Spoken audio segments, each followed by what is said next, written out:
If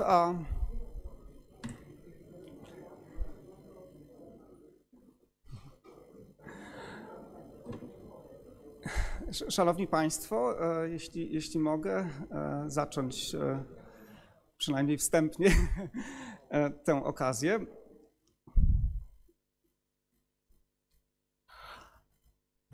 Ladies and gentlemen, I bid you a very warm welcome at the University of Warsaw. It's a very stressful moment because normally at such situations I would call a person who's sitting in the first row and I would ask what's the protocol for welcoming everyone. But this time, as you can imagine, I can't have done it. So I'll rely on the order that I've put in my head.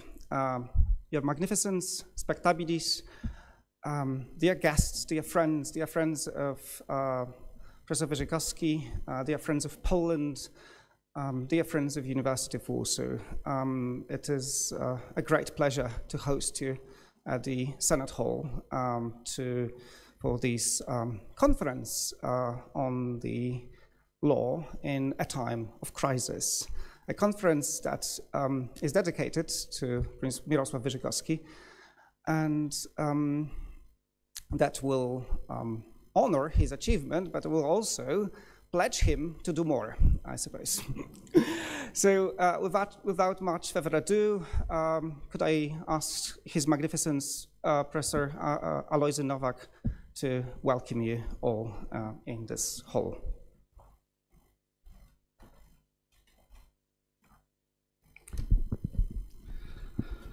Good morning, everyone. Professor Wyrzykowski, ladies and gentlemen, it's my great pleasure first to be with you today. It's my great pleasure and honor to say thank you for everything you have done for the University of Warsaw. Your achievements as a judge, as a professor of law, as a human being are very well known and appreciated, not only here at Warsaw University, not only in Poland, but also outside Poland. Wherever I had a chance to spend some time, mostly in German-speaking countries, but not only German-speaking countries, also in Italy or France, especially at in Florence, the European University, everyone was asking about you. Everyone means students, professors, and I would say also ordinary people, because of your personality, because of your achievements, and because of everything you have done for human rights. You were one of the first here in Poland, and probably even one of the first in Europe, who indicated how important are human rights, how important are human relations, and how important is human being. As you maybe recall, I used to be director of the Center for European Studies, and at that time you were my boss because you were chairing the Council of European Studies. You were a good boss. It doesn't mean that we agreed in everything, as you remember. We had a lot of discussions. But what I remember from that time is that always you were giving hypotheses and then you were proving hypotheses. And you were indicated how the European regulations are important, why Poland should join European Union, what could we get from European Union, from legislations, but also from the relationships between the people, and how important thing is to teach properly the students. And for that reason, people, and I personally as well, understood your position, understood your proofs, understood everything what you have been doing. But this is some kind of a theoretical point of view. But of course you were observed as a dean of the law school at Warsaw University. You were observed as a person, as a professor at Warsaw University. And I am proud to say that also your moral and ethical side of your activities, research activities, professional activities, are something we should follow. The classrooms were always full of the students, were always full of the people. So the students here at Warsaw University appreciated very much your lectures. And as I know, the dean probably will be talking about that. They are simply missing you. They are awaiting you to come and to give the lectures, to meet with them, to have seminars, and just to take part in the discussions, different discussions. We can have different viewpoints. We can even be different, but the tolerance and appreciation and acceptance are the most important issues in between the people. And you are the person who were talking about that, was talking about that, who was giving the example by yourself, how to behave and how to make it happen. And it is my great honor to say publicly thank you for everything you have been doing for the University of Warsaw, for Poland, and for Europe, and in particular for human beings. So I wish you all the best. I am offering you to come, to teach, to give the lectures, seminars, and of course, I am offering you also coffee at the rector's room and the door of Warsaw University, and I am sure of the Faculty of Law, are and will be always open for you. We are very pleased that we have had you with us, and I would say we are proud of that as well. Thank you very much. All the best.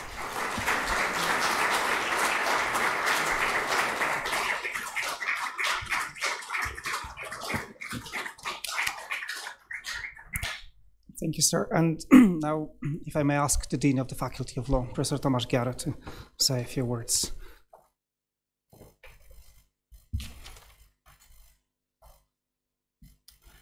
Ladies and gentlemen, I would like to welcome you on behalf of the Law Faculty. It is a pleasure to see so many excellent scholars united in one place, and I think it's a good idea that you come to Poland, but you come to, first of all, to honor Mr. Wyrzykowski, who was for many years was professor of our faculty, but also Poland is a special place. Not only, okay, Poland now is, how to say, as negative Schlagzeilen, wie man, the German says so, yeah? But Poland is a special place because it is a, I remember the saying of Michael Oakeshott, who said, history of modern Europe is hardly more than history of Poland. It's only history of Poland and hardly more. So it is maybe you see that we have always, how to say, emerged in history, and also this building is not a building of 16th or 17th century as it's usual. You see in the tourist guides, it is a Disneyland. It is wholly rebuilt after the war. So it is. If there is some reactions to, for instance, some initiatives of members of the European Union, such as Germany with Nord Stream 2 and so on, and some people say, there was once a pact Ribbentrop-Molotov. It's strange that in Poland you say always Ribbentrop-Molotov pact, not Molotov-Ribbentrop as in Germany. But okay, it is history which is always present in Poland, and you must remember it when discussing. I'm sure that you will find some good ideas to overcome this crisis, which is not only in Poland, which is in the whole European Union, but in Poland particularly. But I think you must not take this situation as only a present one, and you must also take into account history. Thank you very much. I wish you fruitful proceedings.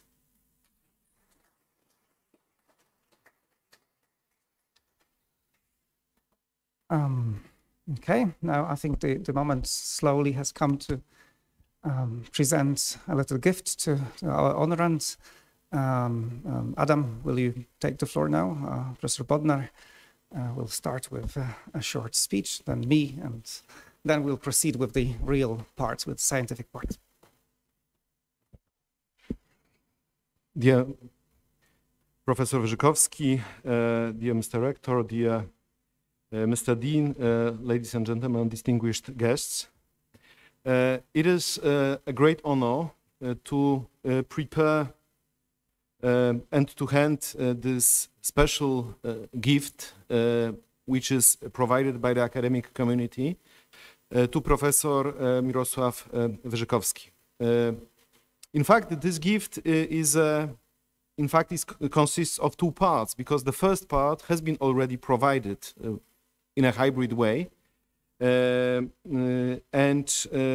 it was the first shrift prepared in Polish. But we thought that, and this first gift was provided by myself and a colleague of mine, Dr. Adam Ploszka, who is right now studying in Florence as Max Weber Fellow. But we thought from the very beginning that the magnitude of Professor Wyrzykowski's work and friendship with many scholars all around the world deserves some special and I would say even non-typical recognition. I mean preparation of the first shrift in other languages. And maybe let me give you some anecdote from my past when I was a student, doctoral student of Professor Wyrzykowski. Once Professor Wyrzykowski asked me to make some research, to find some articles, and he said like this, could you please prepare this research for me in 3 basic languages, in English, German, and French. I was not so much capable of knowing so many languages, and still I'm not. But basically it shows the quality and the depth of the research of Professor Wyrzykowski and friendships all around the world. Because in fact, over years, Professor was able to establish all those academic connections and create friendship. And I think the presence of all different authors within the book is a good recognition of this. And presence of all of you who have accepted invitation to come here to the Warsaw University and to participate in this ceremony, but also in a conference afterwards. I must say that over last year, as some of you may know, I was quite busy and simply I didn't know what is my future, even sometimes Looking at my calendar, I could not plan a lot. I remember that my wife 3 times greeted me when I was going to the Constitutional Court saying, okay, so it is the last time, and somehow it was not the last time, so everything got prolonged. But I would like to say that with respect to this book, it was I had the honor to support this project and also to contribute with my short paper. But basically, that was mostly the great effort of Professor Jakub Urbanik. So if I may ask you just to greet you and to thank him for this particular project, because it was mostly his job. And Kuba, I thank you very much for this.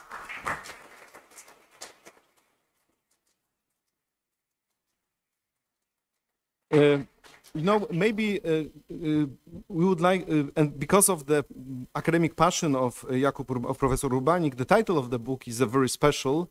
So if you look inside, then you will, those of you who do not know Greek, will basically get why the poem of Kavafis has been selected as a title of a book and a title as a title of the conference. But I think that is something that I think connects us all, that we have some problem with understanding how to live in reality when some basic constitutional and rule of law norms are subject of questioning. And we do hope that this book will be not just a sign of recognition, a symbolic sign of recognition to Professor Wyrzykowski, but also like a real contribution to the debate all around Europe. We desperately need this debate in order to save, and I would like to be here particularly strict, to save the Poland's membership in the European Union. So I think this conference and this book is very timely, and let's hope it will help us in understanding some of the processes.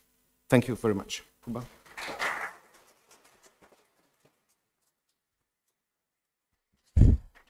Thank you so much. Also, thank you for mentioning me. But now my part, very brief, I promise. Magnifique rector, spectabilis decane, illustrissimae judices professores collegae, nec non praeclarissime, atque carissime Miroslawe. It may seem in a way very bizarre that a law historian, a Roman lawyer for that matter, should host a conference focusing on the rule of law, human rights, and European constitutionalism. Were I ironic or malicious, which I'm not, I could not so elegantly say that given what we've been experiencing in the last couple of years, perhaps over a decade, these themes have become proper for legal history. The constitutional crisis in this country, but also elsewhere in Europe, the attacks on the courts, both as institution and personally on the judges, humanitarian catastrophe on our frontiers. People are dying there right now. Attacks, including paralegal ones, on the minorities, including the LGBTQ minority. This use of scapegoats described by George Agamben, and more frequent recourse to the truly Schmittian Ausnahmezustände, have shaken the strong conviction of the actual application of legal values by which we all stand to the realm of positive law and our community. But I'm not, as I've said, so I've been trying to look for a more positive and optimistic reason for me being here, apart from personal gratitude to Mirosław. So I admit this other optimistic reason is slightly trivial, but I say optimistic. Legal history in our studies has got but one aim: to learn from it for the future, and also from the mistakes and dead ends of the past solutions. So a legal historian here is not completely out of place, I suppose, yet only if we, analyzing the past, will know how to prevent it in the future. The title of the book speaks for itself. We too often have waited motionless for the barbarians, languished in the present moment of seeming tranquility. The barbarians are always a good excuse not to undertake actions or fake actions of sorts, or as a pretext for easy solutions. And now what's to become of us without barbarians? Those people were a solution of a sort. This book speaks of the deeds and misdeeds. It analyzes the present crisis and the future crises, I suppose. Let us hope we will be wiser in the future. And now that we would like to present it to Mirek, we take it as a pledge. We pledge that we shall carry on being educative and active, just as you have been, and you are. But we also allow you not to cease and stop, since this may be a jubilee book, but we do need your support and advice in the days to come. So I, again, thank all the authors. I thank Back Publisher for the great support. Director Jacyna is here, and I'd like to ask somebody without whom this book would have never existed, who has worked over hours just because of her personal dedication to our dedicant, Ms. Joanna Szypulska. Can you come up and we'll present the book together? So.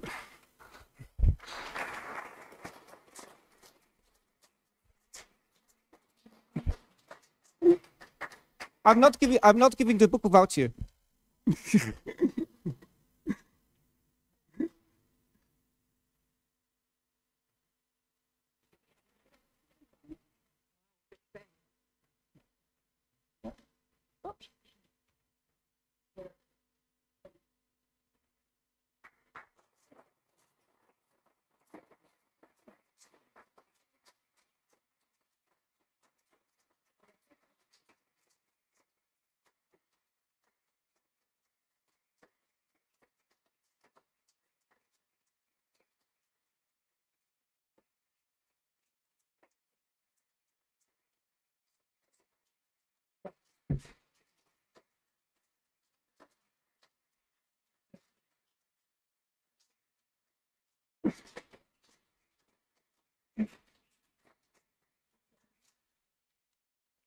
If you want to speak, the floor is yours.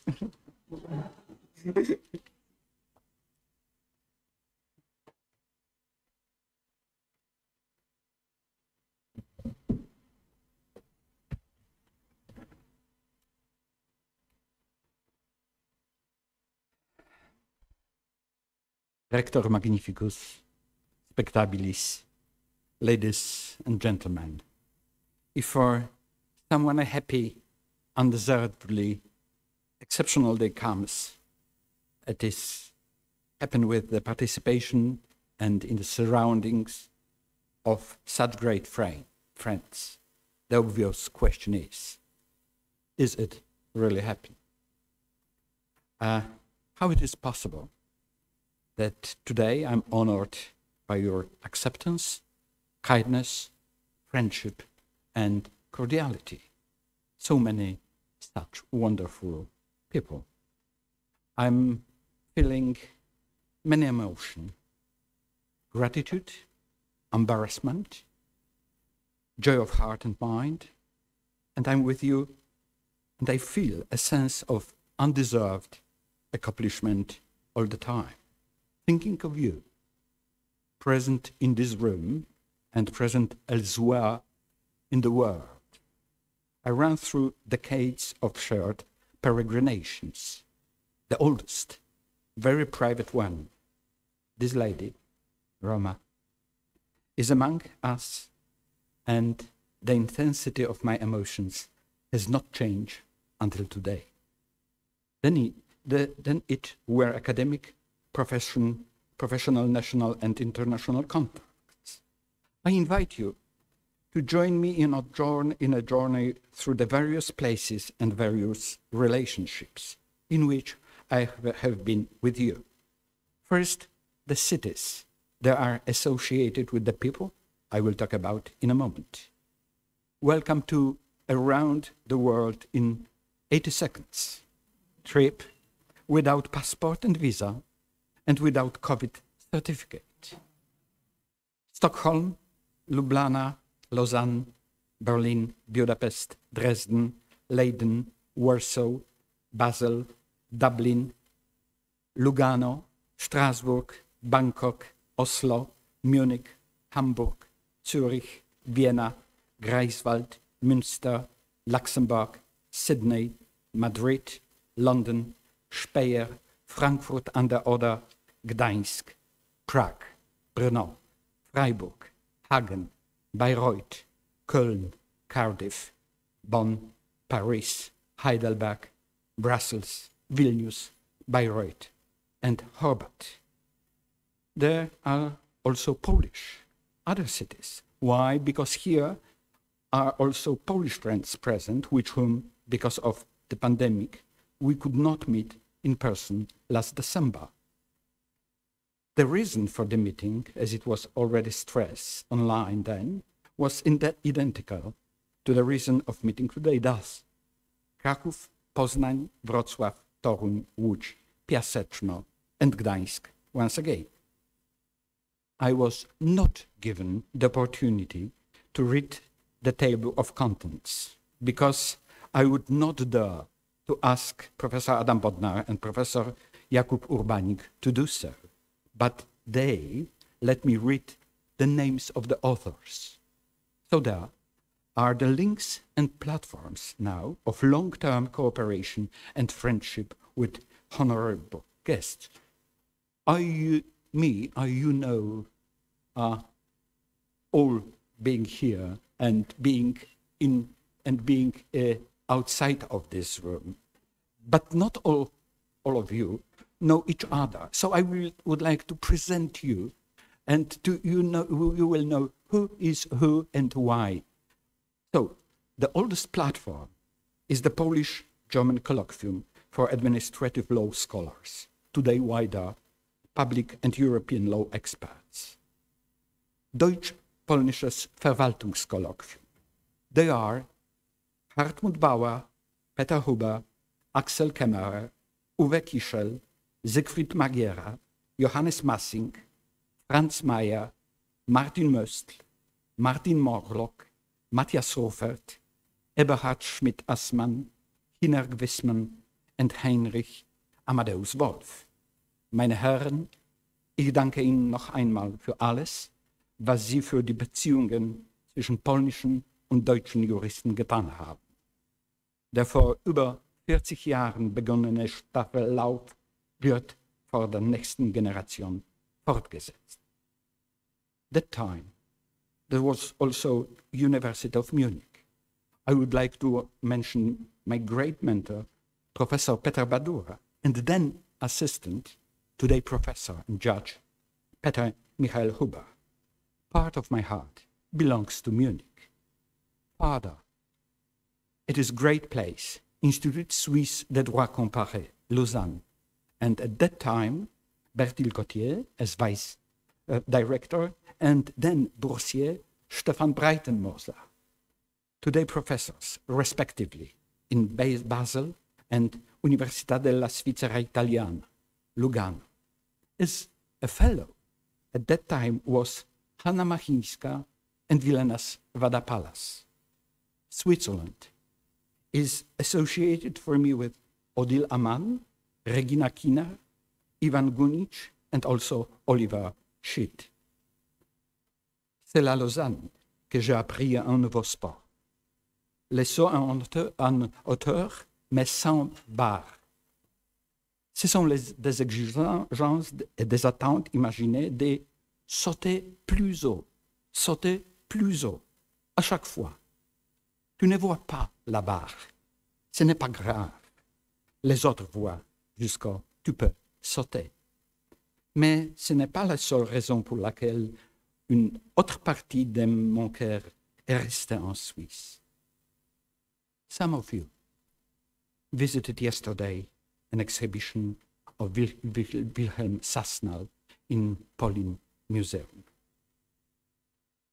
It is another link with Lausanne, but it is where my private Jedwabne began, through Alberto Aronowitz, with whom we started working at the Institute in Lausanne at the same day. Alberto's very first question was, do you know Jedwabne? I asked, Jedwabne, near Łomża. he said, yes, near Lomza. How do you know Jedwabne, Alberto? Alberto Arnowitz is descendant of the Jewish freedman family burned in Bar in Jedwabne on July 10, 1941, by the Polish neighbors. Jedwabne, that has accompanied me for 40 years, is also a symbolic and very cordial thread connecting me with Menachem Mautner. Shalom. Another academic station was Central European University, Budapest, today Vienna, and we know why. This is Karoli Barth, Petra Barth, Andras Sayo, but also, similarly as me as a staff member, Susanne Bahr, and once upon a time, Adam Bodnar as a student. Great university, great people, great memories. The academic environment, my place for, as it was stressed by a rector, thank you very much once again for your comments and words. I'm moved very, very much. For 50 years, which it was University of Warsaw. And it is connecting with a great initiative of establishing the School of German Law. The founder, the Deutsche Rechtsschule, was Professor Markus Luther.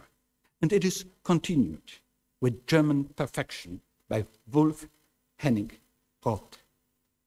Warsaw University includes the Towards European Constitutional Seminar, which lasted more than 20 years, thanks to the most faithful friends of the faculty and the university, Christoph Vion and Franz Mayer, now led by Kuba Urbanik.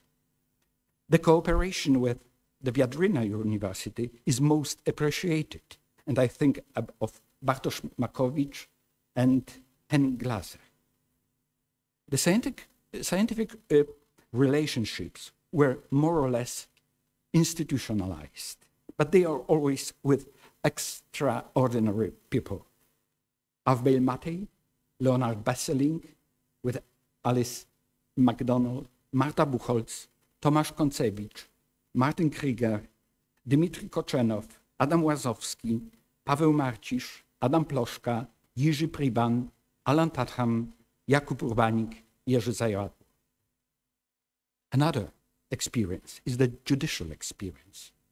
Judges, colleagues, Andras Schajo, Stefan Breitenmoser, Frank Clark, Lech Garlicki, Christian Grabenwarter, Dieter Grimm, Peter Huber, Colonel Lennartz, Carlos Lesmes Serrano, Johannes Massing, Angelika Nussberger, Marek Safian, Andras Sayo, once again, Jacques-Marc Sauvé, Vilenes Vadapalas, Andras Foskule, Jiří Zemanek. You have been models of professional excellence and judicial ethos for me, and of the utmost responsibility for the decisions made and the quality of their reasoning. Not only justice must be done, it must also be seen to be done. This famous quote should apply to court proceedings, as we know, and if credibility is to be maintained, to democratic government generally. Another European dimension of my experience, beside science, was the Council of Europe and the European Union. In the Council of Europe, I served in the European Commission Against Racism and Intolerance. Christian Alund and Stefanos Stavros, as well as Andrzej Drzemczewski. Thank you, gentlemen, for the chance to understand and feel the essence of democracy, the rule of law, and human rights more fully and responsibly. Stefanos, happy birthday to you. And yes, and what is interesting, Stefanos got from me birthday gift, and it is a book, complete works of Cavafis, mentioned by Jakub Urbanik. It is not coincidence.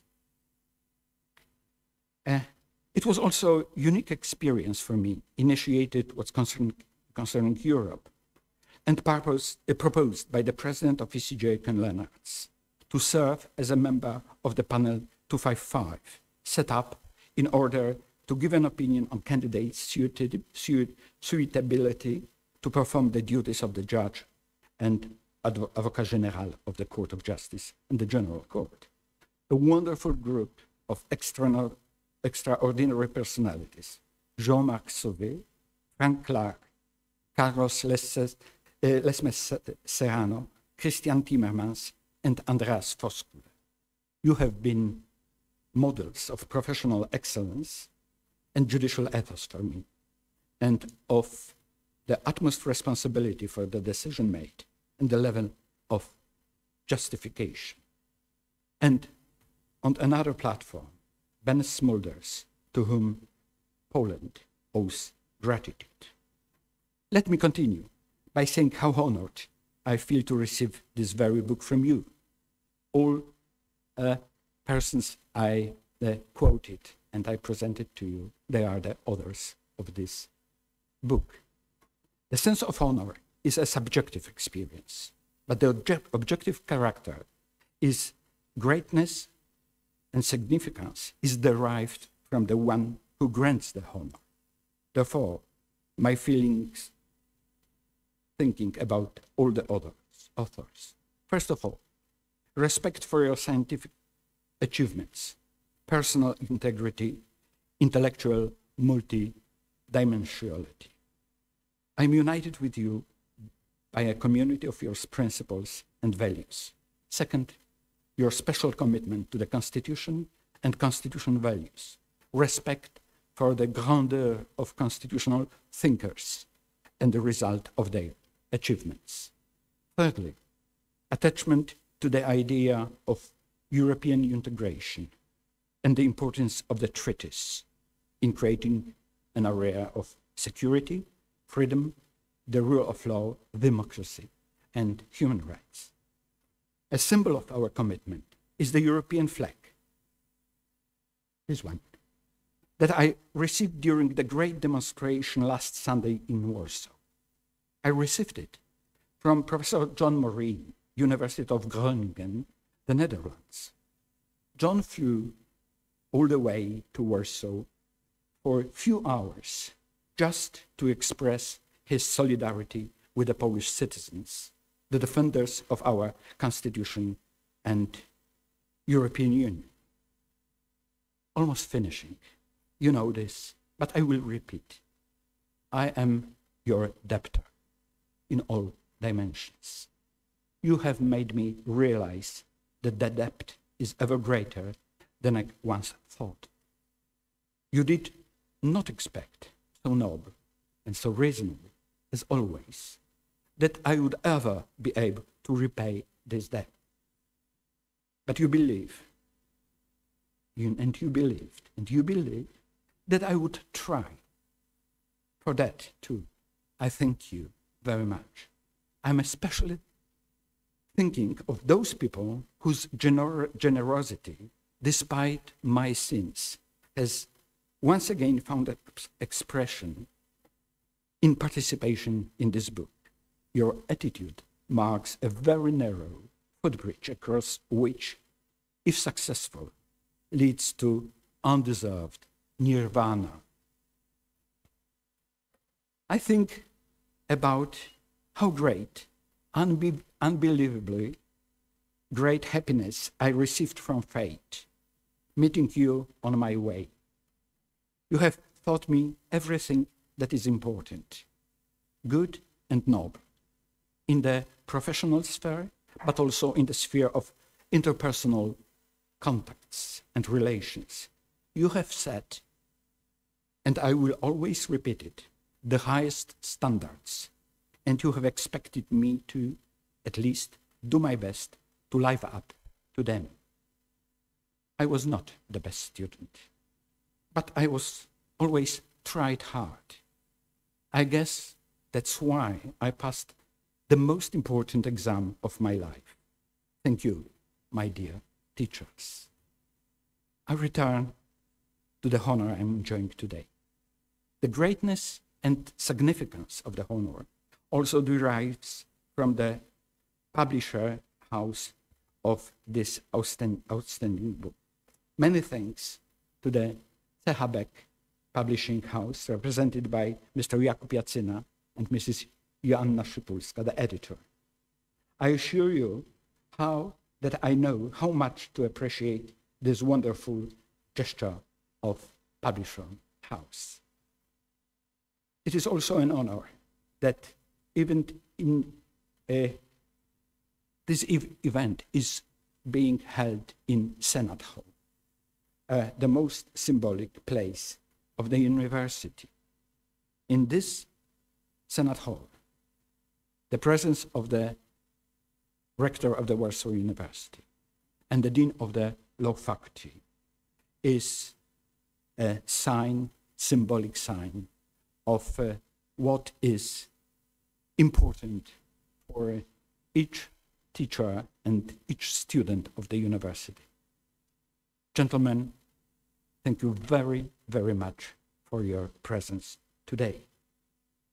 I would like to thank my fellow students from the excellent Paulina Kuchalska-Reinschmidt Student Research Association for co-organizing this meeting. And at the end, my special thanks, because all that I have said is addressed to two more people in this room, Professor Adam Bodnar and Professor Jakub Urbanik. Adam, Kuba, without your determination, commitment, time, editorial stress, friendship and loyalty, as well as enormous organizational and preparatory work, there would not be today's event. I value to the highest degree all that I have received from you. It is two of whom, Adam and Kuba, I speak today with pride and satisfaction in this international and Polish academic community, who continue to uphold the most important academic virtues, the dignity of scholar and teacher, the friend of students, the mentor of young people, but also role models of legal attitudes, great defenders of the Constitution, democracy, rule of law, and human rights. I'm extremely happy because, despite the intense contact with me over the years, you have managed to preserve the sum of your extraordinary qualities and skills. Thank you very much for your attention.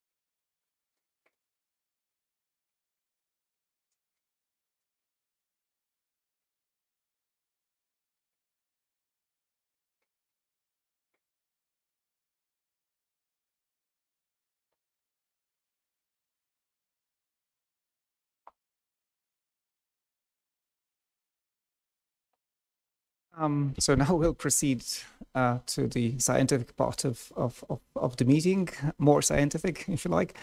Professor Bodnar would host the first panel. Professor Kinner apologizes. She was unwell this morning, so she will not be joining us, but the other speakers will. Adam, will you take the floor, please?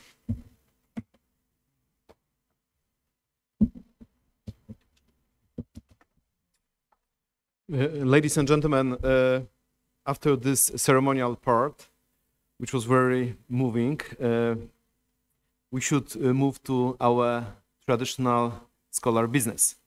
which is the conference. And I would like to take the floor by Judge Clark and by Professor Besselink, if you could please join us and take the seat, and we'll start our discussion.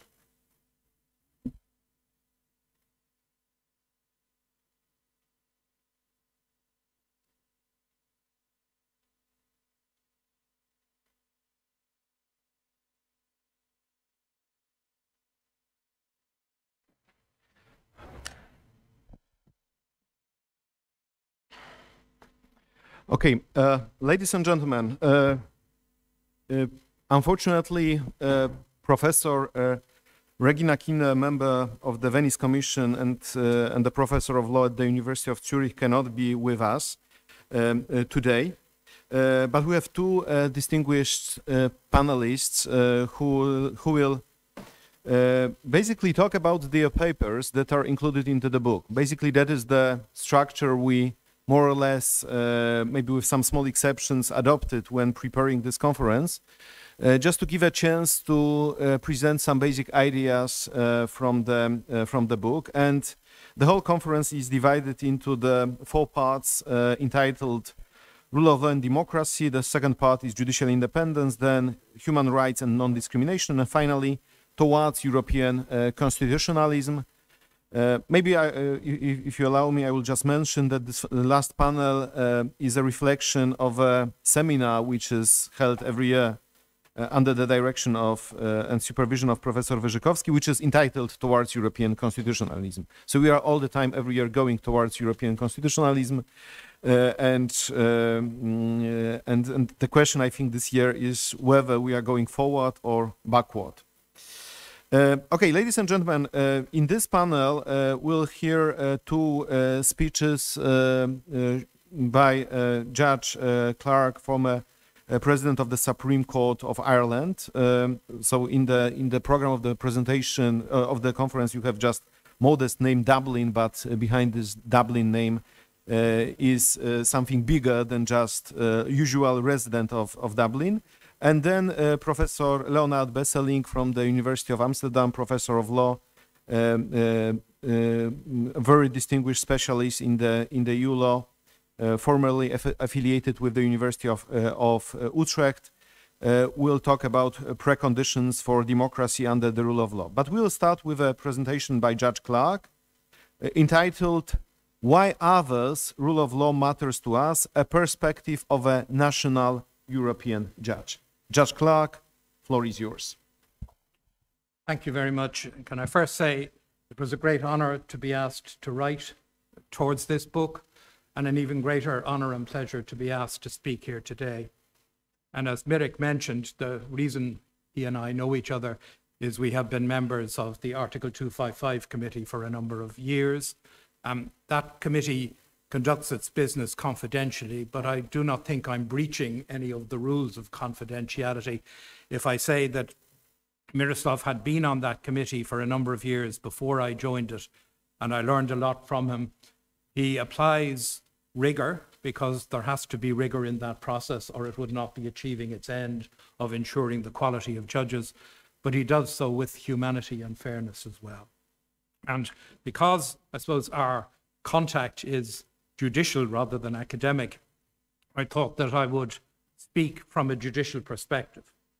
There are very many reasons why we might have a legitimate interest in the rule of law in other states. One is common humanity. The conditions in which people live are of legitimate interest to everyone in the world. But in a legal community, whether academic, judicial, or practitioner, I suppose we have a special interest in the legal aspects of the conditions in which others live. I'm dealing with a very particular aspect of that general question, but I wished to emphasize that it is only a small part, and I do not want to give the impression that I think that the particular perspective I'm offering today is necessarily more important than some of the wider issues with which we are all concerned. But I felt that as someone who until last Sunday was a national judge, I might be able to bring a particular perspective to this issue. And I suppose the genesis of my thinking on this question stemmed from some reaction at home in Ireland to the fact that I had asked a senior colleague of the Supreme Court to attend the Thousand Cloaks March early last year in Warsaw. And while I think there was general support for that measure taken on our part, there was some criticism which essentially suggested that really it was not any of our business, that we were as judges interfering in another country, and what was our business sending a senior judge to Poland to be supportive of our Polish colleagues. I, of course, thought that criticism was wrong. If I thought it was right, I wouldn't have asked my colleague to go in the first place. But it does require some reflection as to why that is so. And that's really the topic of what I want to speak about here today. I qualified as a lawyer in 1973, which from an Irish perspective is an important year in the European context because it was the year that Ireland joined what was then called the European Economic Community. And in truth, at that stage, European law was a very narrow and specialist area. There were clever people over in the corner of the room who understood that sort of thing, but ordinary judges, ordinary lawyers, and indeed ordinary academics didn't really bother with it. I never studied it in order to qualify. I would have thought most judges didn't know very much about European Union law. In Ireland, perhaps in the first 15 or 20 years of membership, it was really only in the area of agricultural law that it became relevant, because Ireland was at that time heavily dependent on the common agricultural policy, and there were legal issues arising out of that. But that landscape has hugely changed. And that's why I think that provides the justification for the thesis I put forward, that it is our business. The everyday work of judges in all member states across a whole range of different areas now involves not only European Union law, but also the recognition or enforcement or the granting of authority to courts of another member state. The mutual respect which we must pay to our colleague courts in other member states requires that. And therefore, across the whole range, we are constantly now asked to consider orders of courts of other jurisdictions of other member states and pay them appropriate respect and enforce them. Just to take some examples from the everyday work of a judge in Ireland, the European arrest warrant requires you, subject to some very narrow limitations, either to be found in the framework decision, or the framework agreement itself, or in the case law of the Court of Justice, but requires you to surrender because you're asked to do so by a competent court, a competent judicial authority in another member state. And you're largely asked to do that without questioning the merits of the decision to seek the surrender of the person concerned. Indeed, it's striking, as myself and my wife were flying here from Dublin yesterday, there was a man surrounded by two policemen in the back of the plane who was being surrendered to Poland on foot of a European arrest warrant that was enforced by the Irish court. So that brought home, not just in a theoretical, but in a very practical way, the cooperation between courts. But then in other areas, a judge dealing with family law will frequently be faced with issues about which court has jurisdiction to deal with family issues, custody of children, payment of maintenance, the division of assets. And of course, as we increasingly integrate our populations through the free movement of persons, the likelihood of those issues involving more than one jurisdiction has grown. There are approximately 150,000 Polish people living in a small country like Ireland with only 5 million. That's 3% of our population. That inevitably leads to issues such as family issues from time to time, which have a cross-border implication. I was for many years a commercial judge. The insolvency regulation requires the court which has requires all other courts to cede jurisdiction to the court which has said under the insolvency regulation, and only to act in support of that court. And one could go on and on. So every day of the week, ordinary judges in member states are required as a matter of European Union law to recognize, enforce, cede jurisdiction to judges in another jurisdiction. And of course, that has to be the case, or else the European legal space could not function. Within each of our member states, we have our own court systems, but they all lead somewhere to a final decision. The principle of finality is, of course, of importance. Whether it's appeals or cassations, or there's a constitutional court which can make decisions overruling other courts, doesn't really matter. We know there has to be somewhere where the road ends and a final decision is made.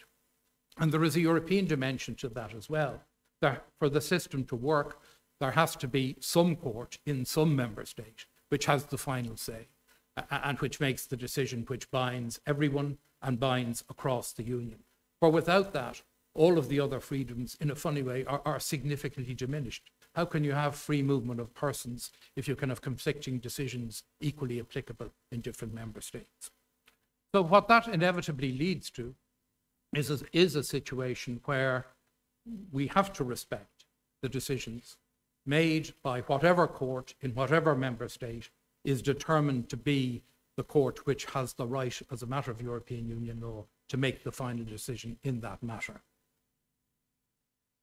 And I suppose not always wise for a judge to admit that judges can be wrong, but judges can, of course, be wrong.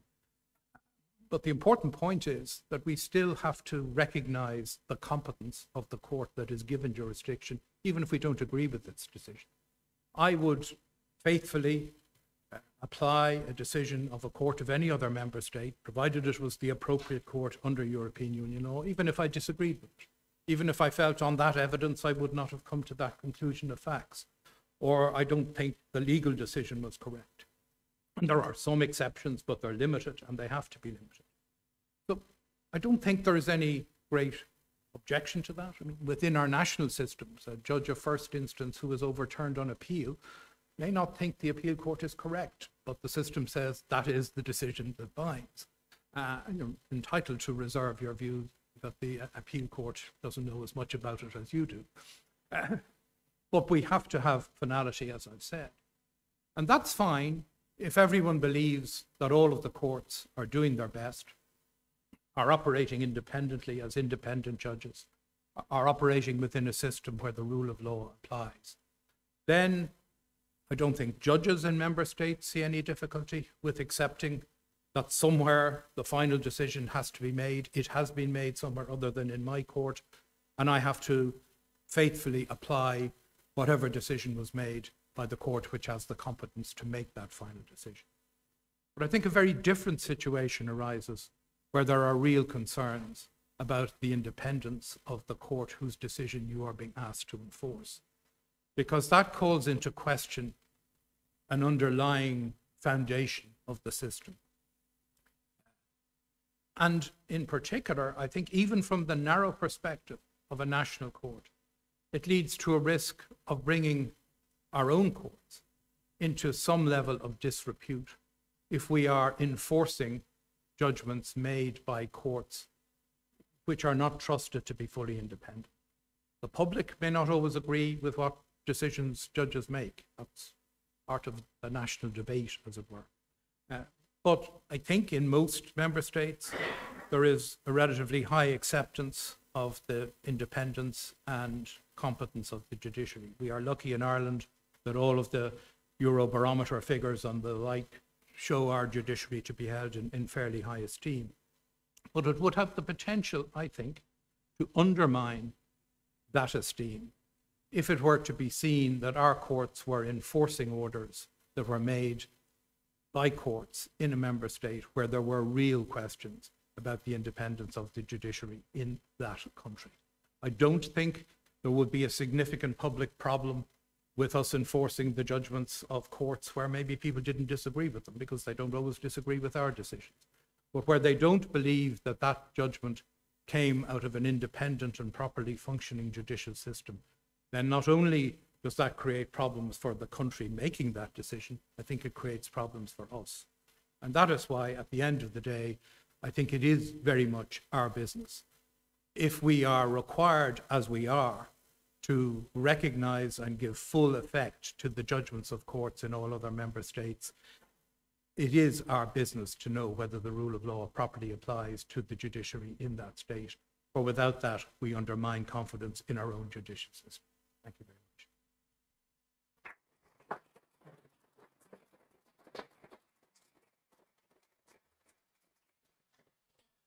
Thank you, Justice Clark, for this opening paper and speech, which I think introduces us really nicely into the whole topic of a conference. And right now, I would like to pass the floor to Professor Besseling, who will speak about preconditions for democracy under the rule of law. Thank you very much.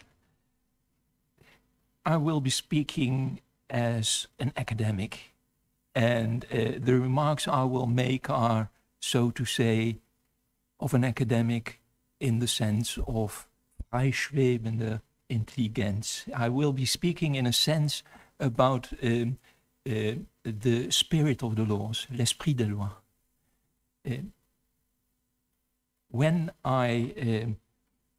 When we speak about democracy under the rule of law, then there are actually two elements in that expression, which is more clear in other language versions of that expression. So in German, demokratischer Rechtsstaat, État de droit démocratique.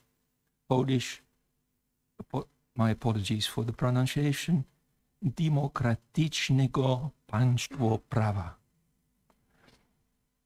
We as lawyers tend to focus on the rule of law. But as a constitutional lawyer, I think the crisis of the rule of law as it occurs in the EU and elsewhere, that has made me aware that the crisis is not merely a crisis of law, of the rule of law. The law is determined by the political process, largely. In a democratic state, that is the democratic political process.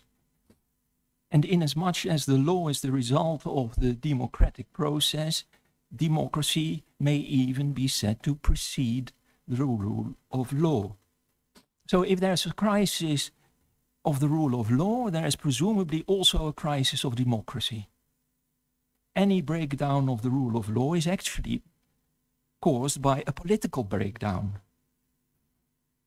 It's a series of things which have gone wrong in our democracies that have caused deep trouble in the law.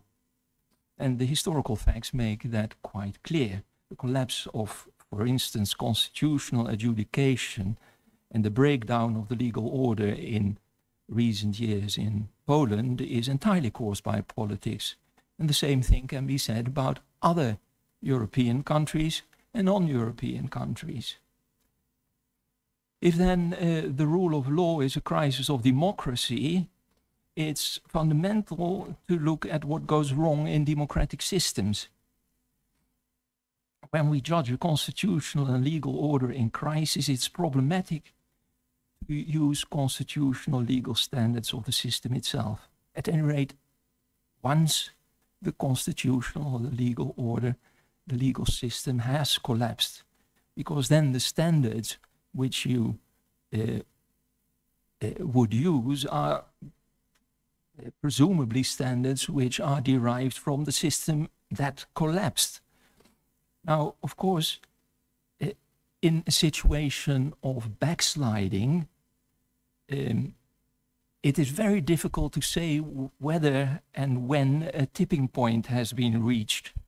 And so also what kind of standards you would use is uncertain, and in a certain sense we are in a borderland situation. The borderland about which Cavaris wrote this wonderful and very intriguing poem, which from which we have borrowed the title for the Liber Amicorum. In any case, we have both in borderland situations and in a situation of actual collapse to refer to meta-standards, standards which may be partly or perhaps fully outside the actual standards of the law. We are in a normative area that is not necessarily covered by positive law, but it may be possible nevertheless to derive standards from constitutional pre-commitments underlying the constitutional arrangements as we would support them. And such pre-commitments are not, or not necessarily, positive law commitments, but more in the sphere of political or constitutional morality. And morality in the ordinary sense of, or the authentic sense of, what is good and bad to pursue or to avoid. And in ordinary circumstances, we often make use of such pre-commitments, even in the application and interpretation of the law. So, for instance, take the division and separation of powers. It's a basic idea, but technically it has a very different institutional and legal elaboration in the various constitutions of different countries. But yet we can go back to the idea, the basic motivation for a division of powers and a separation of powers. And that is the very simple idea that power concentrated in one hand becomes despotic and threatens the liberty of citizens. When we are there, we are at the level of political or constitutional morality. We see many examples of how that idea is actual. What I am trying to say, both in my contribution in the book and here, applies in various respects to Poland, but to many, many other systems, and even to countries which we consider, the founding states' constitutional orders of democracy and the rule of law. The UK, the United States, the 45th President of the United States began his period in power by giving an interview which is very interesting, where he complained that just because he is the President of the United States, he cannot instruct the Minister of Justice, and until the very last days of holding the office of president, he was battering the Justice Department in order to pursue his personal agenda. We no longer need to give examples, as I had to do some 25 years ago, teaching about separation of powers to Ukraine and how the public prosecutor is a political institution and is abused for political purposes. We can now look to the United States. We can look to other countries, not only Poland. Division and separation of powers as protecting the liberty of citizens is a quintessentially democratic idea. This is a point which is difficult to let come across very often, because it can also imply that actual majorities may have a hard time to get their preferences realized. But so are the limits to the powers that be. And it can, of course, lead to all kinds of slow, complicated, and sometimes messy decision-making. But separation and division of powers limits the chances of democracy derailing into autocratic government. Now, I have some intuitions of what an idea like division of powers could mean when we move from autocracy back to democracy. But that is something which I will leave for now. We might return to it perhaps in a discussion. Preventing despotism and autocracy, that is a core issue that informs democracy. It's an authentic striving for the common good, the general interest, the res publica. Sliding into autocracy is accompanied by the breakdown. Machiavelli used the term corruzione, breaking down, corrompere, the public cause, the general interest, which is turned into self-serving the private cause, the self-interest of the powers that be, and mostly in the service of remaining in power. Now, if that is true, then democracy as focused on the common good requires openness instead of self-centeredness. And openness is meaningful only in a context of difference, of otherness, respect for otherness. Without pluralism, not only in the sense of the existence of diversity of views, but without pluralism institutionally and in the sense just mentioned, ideologically, democracy cannot exist. And this is not a matter only of political or moral views and convictions.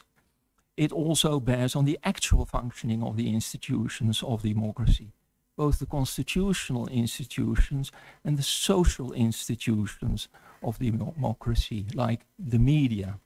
The media and the common good, respect for otherness. Of course, in the day and age of the so-called social media and personalized political targeting, we have a big problem there. So it is not merely the media in the sense of exerting full control over television, radio and such things. There's also another dimension to it, and that affects, I'm afraid, every single modern state. Well, as regards the constitutional institutions, it is clear that we have too many examples of standard parliamentary proceedings, just like other constitutional rules and practices, which are abused to trick your opponents and basically silence them. They are grave threats to democracy, precisely because their aim is to shut up opponents. We have seen that actually in the UK with the prorogation of Parliament and to make it impossible to discuss aspects of Brexit. The court of law intervened. In my own country, the Netherlands, we have seen recently, it's come to light, that the Prime Minister and other ministers were deliberating in the Council of Ministers of how to get rid of coalition members of parliaments who were considered troublemakers. There is, of course, yet another thing that brings us also to Kavavis. We have many situations which we can consider rightly crisis situations. We've had very many, the 9/11 crisis, and in many respects they have been creating opportunities, or they have created opportunities for creating enemies, barbarians. 9/11, the barbarians are no longer the ones from outside the borders. No, they are actually the enemy among us. And we have had very many measures which were intended as temporal and as exceptional, but which have become entrenched. We see it in every member state. What was previously exceptional has then become normal. We see similar things using, but there are many more differences between European member states at any rate, with the COVID-19 crisis, where many emergency situations arose, but which have lasted sometimes for exceptionally long time. So, for instance, in the Netherlands, initially in the kind of COVID panic which was reigning, measures which were taken which were patently unconstitutional, and Parliament was constitutionally so unaware that it let the matter simply go on for 9 or 10 months. So what might perhaps be justified initially, lasted into spectacularly long situations. And of course, we see all kinds of examples of how such a situation is used to manipulate the date for elections, either holding them or not holding them because of it, etc.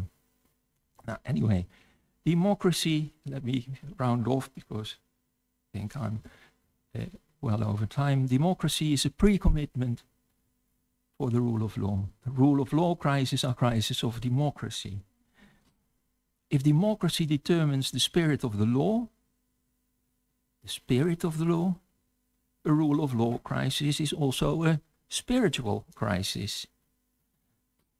And the pluralist precondition inherent in democracy as we understand it hinges crucially on openness. And this requires, democracy requires therefore an openness of the spirit. Of course, this has all kinds of cultural and one might even say religious dimensions. And it is my conviction that the drift towards autocracy is exactly the opposite. It is a closing of the minds and a closing of the spirits. And that is where I stop. Thank you for your attention.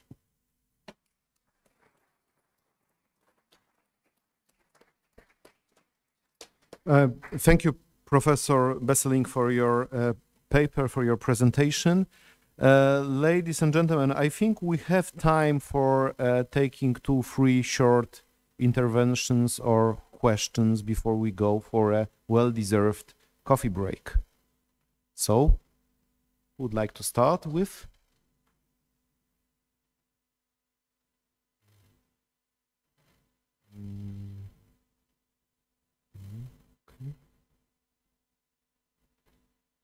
Professor Wyrzykowski has such a saying that, okay, the first question has been asked, so now the second one, okay? So maybe,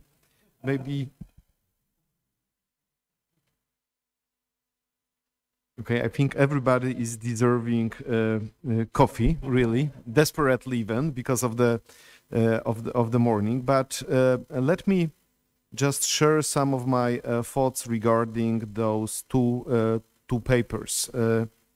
I think that we are living in those times when we have to discuss seriously those basic values, and not because of the crisis, but because of the future, and because of the fact that some values that we are considering as being taken for granted are basically questioned, and as a result of this, we start to ask questions about what happened over last years and also what could be the future of the European integration.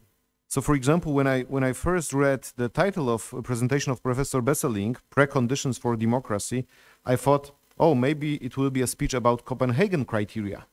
Because, we had that kind of discussions some time ago, more than 20 years ago, in Poland. What kind of conditions shall we meet?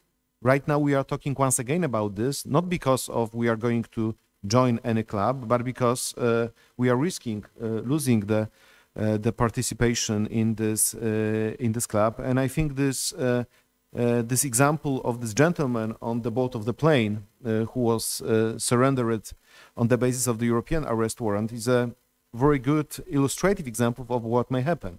Because if this cooperation ceases to exist, then we must establish borders in order to protect values and in order to protect this very non-European interpretation of law, in order to not create too much of troubles for judges coming from Ireland or other member states of the European Union, we must establish borders. That is the consequence, because otherwise it would not be possible for judges from Ireland and other countries to surrender people to such countries like Poland. So it is extremely interesting that in this special time we are basically having the same discussion we had 20 years ago. Ladies and gentlemen, dear professors, dear judge, thank you very much for your contribution. And now I would like to invite you for a coffee break. I would like to underline that we have this privilege of enjoying good coffee and good lunch thanks to Denton's law firm. Thank you very much for your generosity. Thank you.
Welcome to the second part of our conference.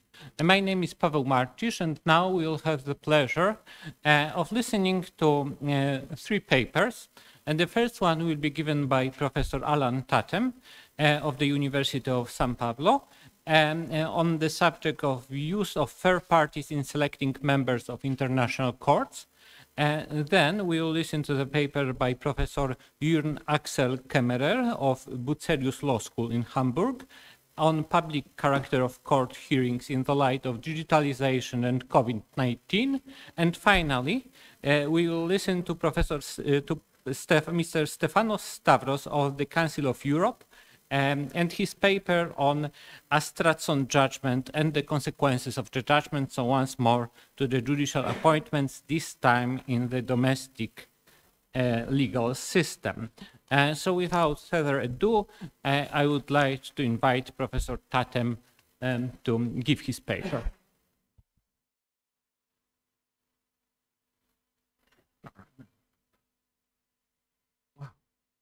Good afternoon, ladies and gentlemen, and those who do not identify as such, or should I say good afternoon, VIPs, and those who identify as else, like myself. Thank you very much for this invitation today. I would like to, first of all, because it's customary to thank very much for the opportunity publicly to Mirek for all these years, for your support, for the help that you gave me in my doctorate, and particularly and personally for coming over that particular day, which touched me very much. And I send you greetings from your friends in Wales as well this morning. As regards this particular session and the section of the book, and I can say we've all got some sleepless nights ahead of us as we read through the rest of the contributions from this volume, I would like to recognize, of course, that I'm here now sitting in a conference where there are the top specialists in Europe on judicial independence, and I can therefore say that I'm even more nervous than usual in giving a presentation. When I first came to select this particular title, I bore in mind that I had to avoid the B word as much as possible. For those of you who need to know what the B word is, that is Brexit. And Judge Clark, I want to affirm at this particular moment in time that I do actually have Irish on both sides of the family. So, you know, I'm exempt from this. As you will see, I've got my British and EU flag together on my lapel to make sure that I can deflect any criticism at this moment in time. I wanted to look at something which has been interesting me for a few years, and the opportunity that was presented to me by Professors Bodnar and Urbanik during the pandemic to concentrate on the international rule of law, which I've been looking at recently because of my interest in international courts and tribunals. And of course, you realize that the rule of law is not just something that we think about nationally and even regionally, but also internationally. And of course, we can see the problems that have been happening for many years now with the WTO's appellate body, as well as the current problems and challenges in the EFTA court, some of which have also been part of my research, which was recently published. Even the ECOWAS court that I'm dealing with today has been slow in appointing its new judges in the last few years. The pandemic allowed me a reflection on these particular issues, and of course, I can't deny it wasn't a good idea to be thinking about the Caribbean in the middle of a rather rain-swept Wales, where I spent my lockdown with my beloved mother, looking after her. And on the other hand, I had time then to conduct the research in this particular area. I looked at 4 particular courts. They are the Caribbean Court of Justice, the ECOWAS Court of Justice, the European Court of Human Rights, and the International Criminal Court.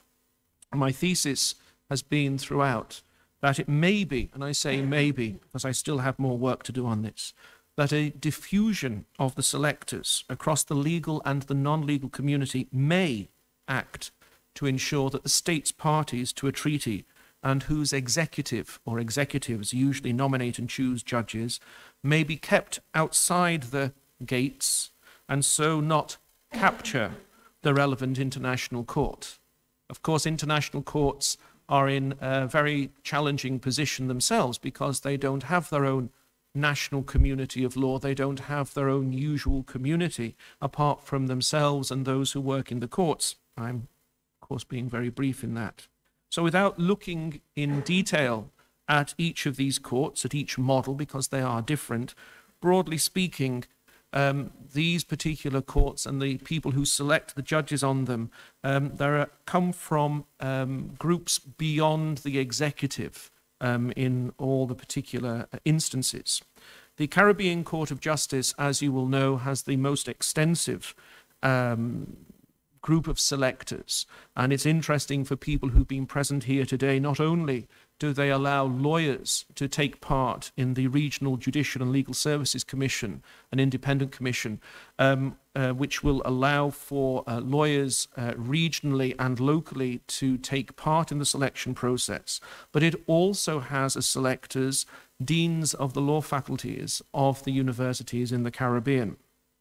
The ECOWAS Court of Justice is slightly more reduced in ambit as regards selectors, but basically allows national judges a strong voice in the selection of those who are going to sit on the regional court. I need not mention in detail here the European Court of Human Rights, because of course you all know about the panel and the way in which PACE participates in the selection and confirmation of the judges. And of course, for the International Criminal Court, there is the specialist committee which is appointed by the contracting parties. In all of these, we see at least a progression away from the focus on executives. It in part reflects what's been happening at a national level for many years with judicial panels or judicial bodies, even if I may mention the United Kingdom here, but not in the context of Brexit. That is that in the old days, judges were actually in the sole purview of the Lord Chancellor, who at that time was probably the best explanation when I was at university of why the separation of powers did not exist under the UK Constitution. The Lord Chancellor was actually at that time a judge, a member of the executive, and also a member of the upper house of Parliament. So the British took a little bit of time in understanding what the separation of powers was. But the Lord Chancellor was in almost complete control with his department on the selection of judges. And it became, let's say, a very non-transparent way of determining who was going to be sitting as a judge. You had to be a barrister. Solicitors were kept out for various reasons. I am a barrister, but I am not here to start denigrating solicitors. But they were kept out because of tradition. And it's only in the last 20, 30 years that we have now seen a more open and transparent process for choosing judges in the United Kingdom with its own commission in England and Wales, in Scotland and in Northern Ireland. And I would say as well the Good Friday Peace Agreement has actually helped with the enabling of a more transparent selection of judges in Northern Ireland because of the changes that have happened in the province, which are, of course, I would say, to be welcomed and in the present circumstances to be preserved, despite what's happening elsewhere. As you can see, I am so used to carrying on for 45 minutes, I better start slowing down and coming to a conclusion of sorts, because, of course, you're not here to take an exam with me in the next few weeks, which will be of a relief, I think, for all of you. What I need to mention at the beginning of my conclusion is that in all of this, I've had to try and maintain this understanding of a balance between judicial independence and judicial accountability. I do understand at the moment that here in Europe and elsewhere, there are very, very real problems as regards ensuring judicial independence. And we do not need to have the issue of judicial accountability to be abused by various parties in order to try and capture a particular judiciary. And that is the same situation, I would say, at the international level. In my conclusions, I basically look at three particular issues. The first particular issue is to try and ensure a more representative body sitting on international courts, because there are no common rules that are applied to appointment and selection of judges on international and regional courts. One of these I've looked at in particular is to see whether the selectors could have a more diverse background. First of all, as regards requiring there to be at least more female representatives. There is a dearth of female candidates coming forward as judges, although I would say the Caribbean Court of Justice is doing particularly well in its selection process in that respect. But there needs to be clearly more female representation among the selectors, and that can be done in different ways. It's not necessarily always a need for new statute or amendment to a treaty. There could be some sort of decision made on that. That's one thing. But that's just a start. I'm also looking at, because of the Caribbean Court of Justice and one or two others, the extension as well beyond equality between the sexes and gender, I should say, is also to look at the possible representation of more members of civil society. Civil society is represented on the panel selecting judges in the Caribbean, and I think it may be something that we'll need to consider in the future as we move towards a more open system, I would say. Of course, this is something that could be up for further research and discussion. The last point, I think, is something which is Mirek and, of course, Judge Clark are also aware of, is the good cooperation between the advisory panel for the European Court of Human Rights and the Article 255 panel for the European Union. And my suggestion is it would be a good idea to try and set up some form of network between these international panels to be able to exchange best practices and assist each other. That is only just a small idea of networking between what are very experienced people and would probably help reinforce those who sit on, let's say, more vulnerable panels elsewhere to be able to fully do their job. I will conclude, as you're very grateful for this, I know, with just a retort to Professor Besseling. I'm sorry, with Alison sitting next to you there. When you talk about the Dutch Prime Minister wanting to get rid of MPs, I'm afraid we're a little bit quicker than the Netherlands on this. We used to have kings in the old days who used to say, rid me of somebody, and next second the Lord Chancellor would be actually killed on the altar of Canterbury Cathedral. That's one Henry. The other Henry had a propensity of not being able to fix his mind on one wife for particularly long. And when you start saying she went off her head, that was literally on 2 occasions. So what I would say is be careful because unfortunately we've been around a darn sight longer than most, and the Brits have a precedent for nearly everything that we can salvage something from. So on that particular note, before I have my head cut off for speaking for too long, once again, thank you for the opportunity to participate in this volume. I'm very honoured to be able to thank you as well, personally, Mirek, for everything. And I conclude on that point. Thank you very much.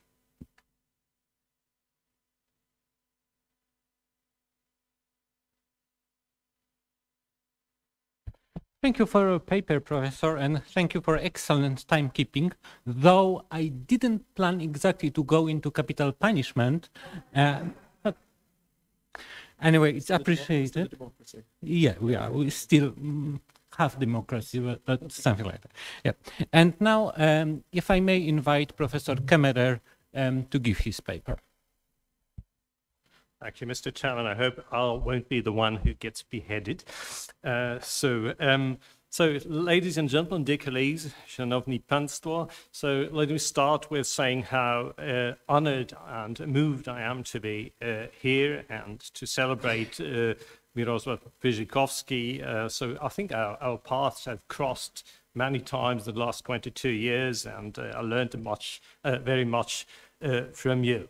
So my topic is the public character of court hearings in light of digitalization COVID-19. I feel a bit of uneasiness because there's some eminent judges, so many eminent judges around here who will probably tell me you're completely wrong in what you're saying. The reality is not what you think it is, but well, maybe we don't have time for discussion, but you'll tell me in the lunch break then.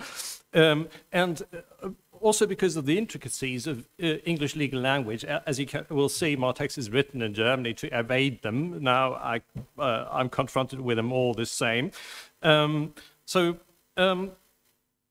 The subtitle of the book is Law in Time of Constitutional Crisis, and I think COVID-19 adds to that constitutional crisis. It's just a catalyst of the constitutional crisis we're experiencing, one of many. And I'm just talking about one brick in that constitutional building, the open court principle, which is very old, and at the same time I realize this is a principle that's often neglected, sidestepped, underrated. So what does open court principle involve? Publicity of the hearings, of the proceedings in their entirety up to the delivery of the judgment. That's also a published topic, but I'm not elaborating on that. Its neglect is alarming because the openness of court proceedings is exactly at the intersection of the two fundamental principles we were talking about in the first panel, democracy and the rule of law.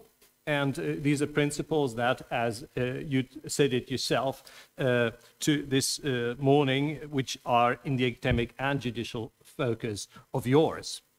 Why rule of law and democracy? Because the citizens must assure themselves of the court acting independently and impartially, and people must be informed of what's going on in the court. And of course, everything is then concentrates on the fair trial. Barbarians are bored by public speaking, says Kavafis. Generally, they test the neglect of the open court principle is not a barbarian, a benign neglect, at least until so far, and at least in Europe's democracies. There's a mix of convenience, doctrinal underrating, and a certain vagueness of the governing legal provisions. And the corona crisis has now added a new dimension to that problem.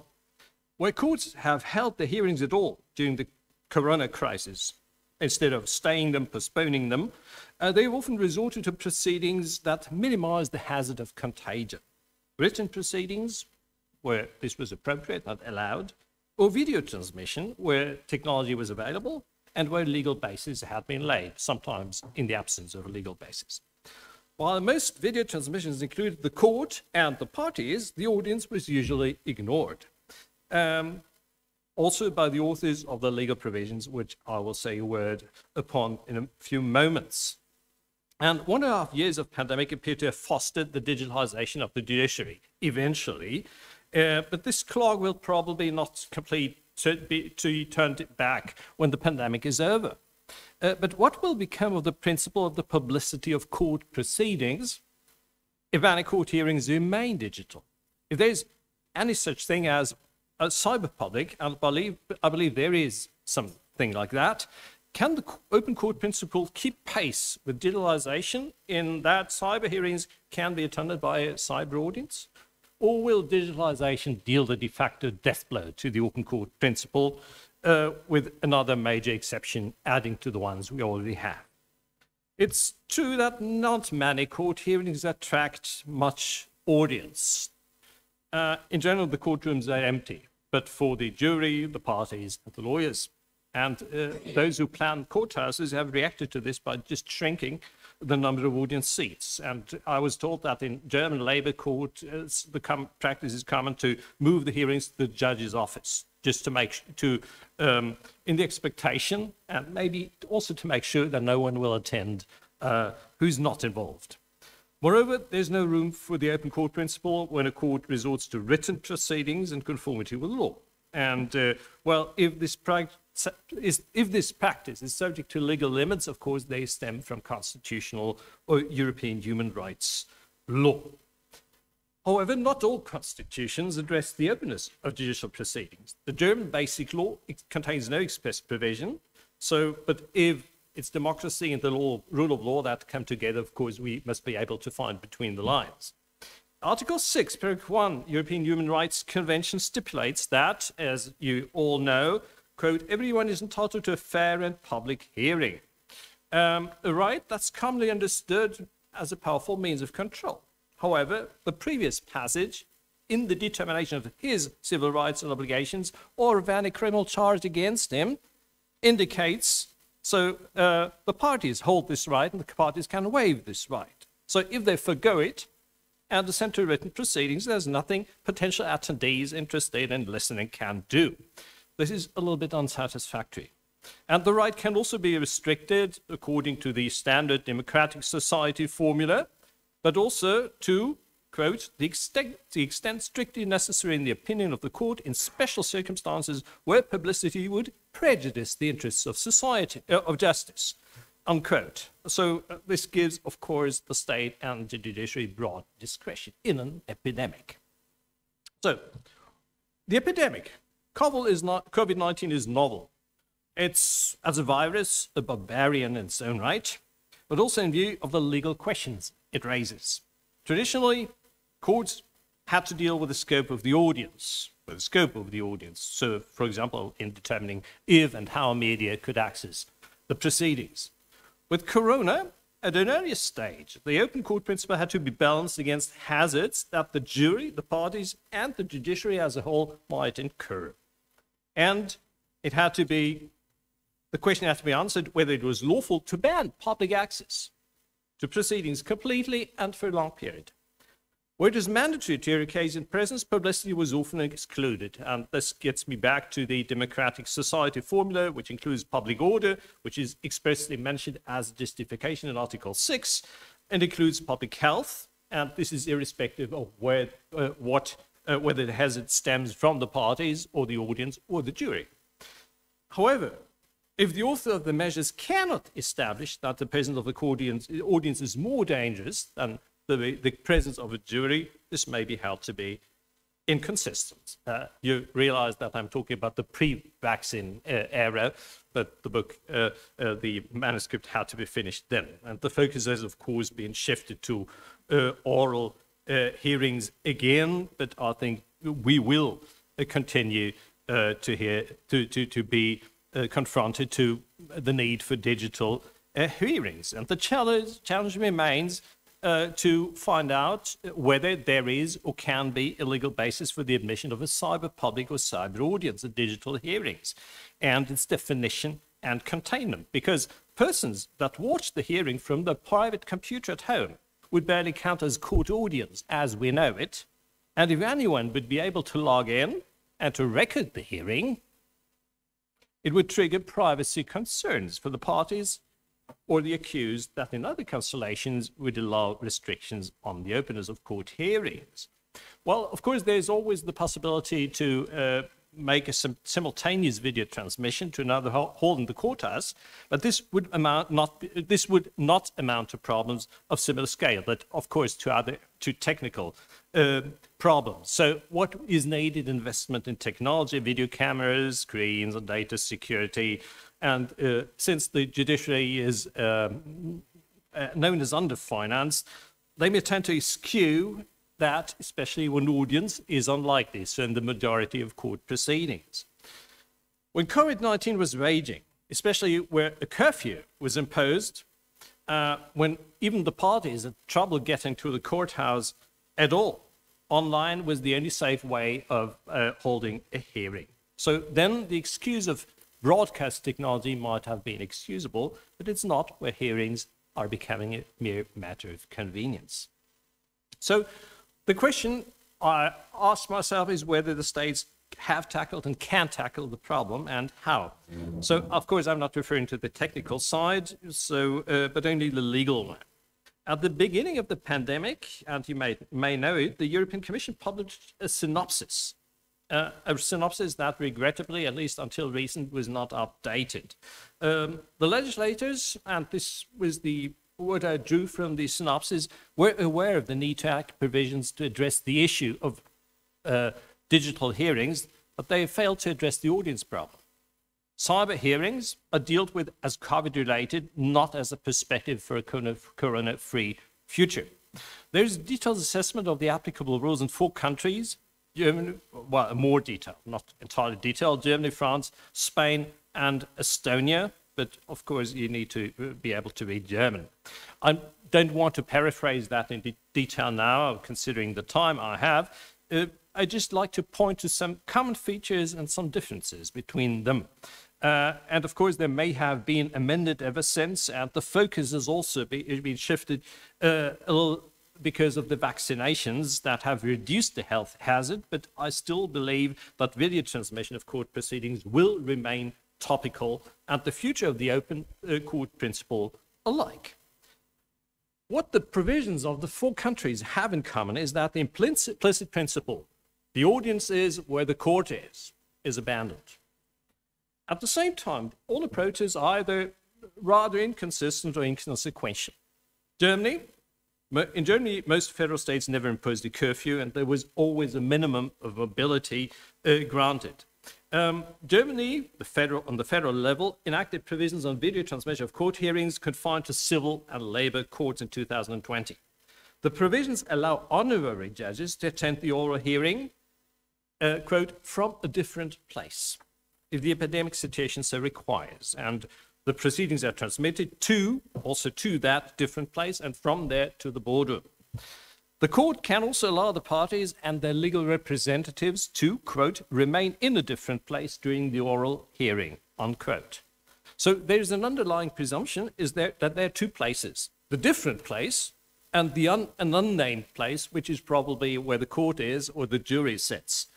The provisions remain completely silent on what stems from this for the publicity of court proceedings. So if the decisive place is the seat of the court, then it's here or from here where the audience has to be given access. This would require at least a simultaneous video transmission to somewhere else in the courthouse. Then there's the Spanish Decreto Ley 16 of 2020, which aims at the progressive, and this is the explanation behind it, progressive reconstitution of the operability of the courts. And it stipulates that during the pandemic, most proceedings ought to be held by means of electronic transmission, provided that the technical equipment is in place. So there was not the access to the courtrooms was not entirely barred, but restricted. At least this shows you that the Spanish legislator or the Spanish rule maker addressed the publicity of court proceedings in times of pandemic. But it completely fails to adjust them to or to reconcile them with the permitted video transmission of court hearings. So must they be considered as exceptions to the publicity standard, banning the audience, or must the audience be given a chance to watch proceedings at least on a screen? The fact that a curfew had been imposed in the emergency further complicated these questions. I'll skip most of the French legislation because it's very similar to the German ones. It applies to more sectors of the judiciary. Or the French legislation also employs the term different places. So this indicates that the courthouse is in a way the center of gravity, but the French law elaborates on the publicity of the proceedings as little as the German counterpart. Finally, Estonia. I included Estonia in my analysis because, although I cannot speak the language, because it's one of the most digital nations in the world and has repeatedly been contemplating the introduction of what is known as AI judges, maybe another category, barbarian. In the pandemic, the administration of the judiciary called on the courts to resort to written proceedings and where oral hearings were indispensable to electronic means of communication and to abstain from the presence mode wherever possible. This comes to no real surprise in a country that's so internet-focused, and maybe the same can be said of the complete lack of consideration on the publicity of court proceedings. Because if the AI judge, and it's a judge that draws the legitimacy of the judgment from the due programming of an algorithm, if the AI judge is the Longheimer deal, then the traditional mechanisms of judicial control, which also shape the open court principle, may eventually become obsolete because there is a different way of controlling the court via technology. To summarize, the COVID-19 crisis has not really had a disruptive effect on public court access, at least only for a short time. But it has exposed a weakness of that principle everywhere in Europe, and maybe its decline. At the same time, digital innovation in the judiciary has received tailwind from the pandemic, But it's not a reason, in my opinion, it's not a reason to declare the open court principle obsolete, rather to advance it. And rather than financial and technical hurdles, which are never unsurmountable, there is a lack of awareness of the constitutional rank and relevance of the publicity of court proceedings, and that's worrisome. Legislature everywhere in Europe is called upon to enable something like a cyber audience and cyber publicity, and at the same time to respect the personality rights of the parties when it breaks new ground in enabling digital or cyber courts and digital proceedings. So in sum, the digitalization of the judiciary is more complex and demanding than many imagine, and no barbarians should be given the chance to capture the legislating at this point. Thank you.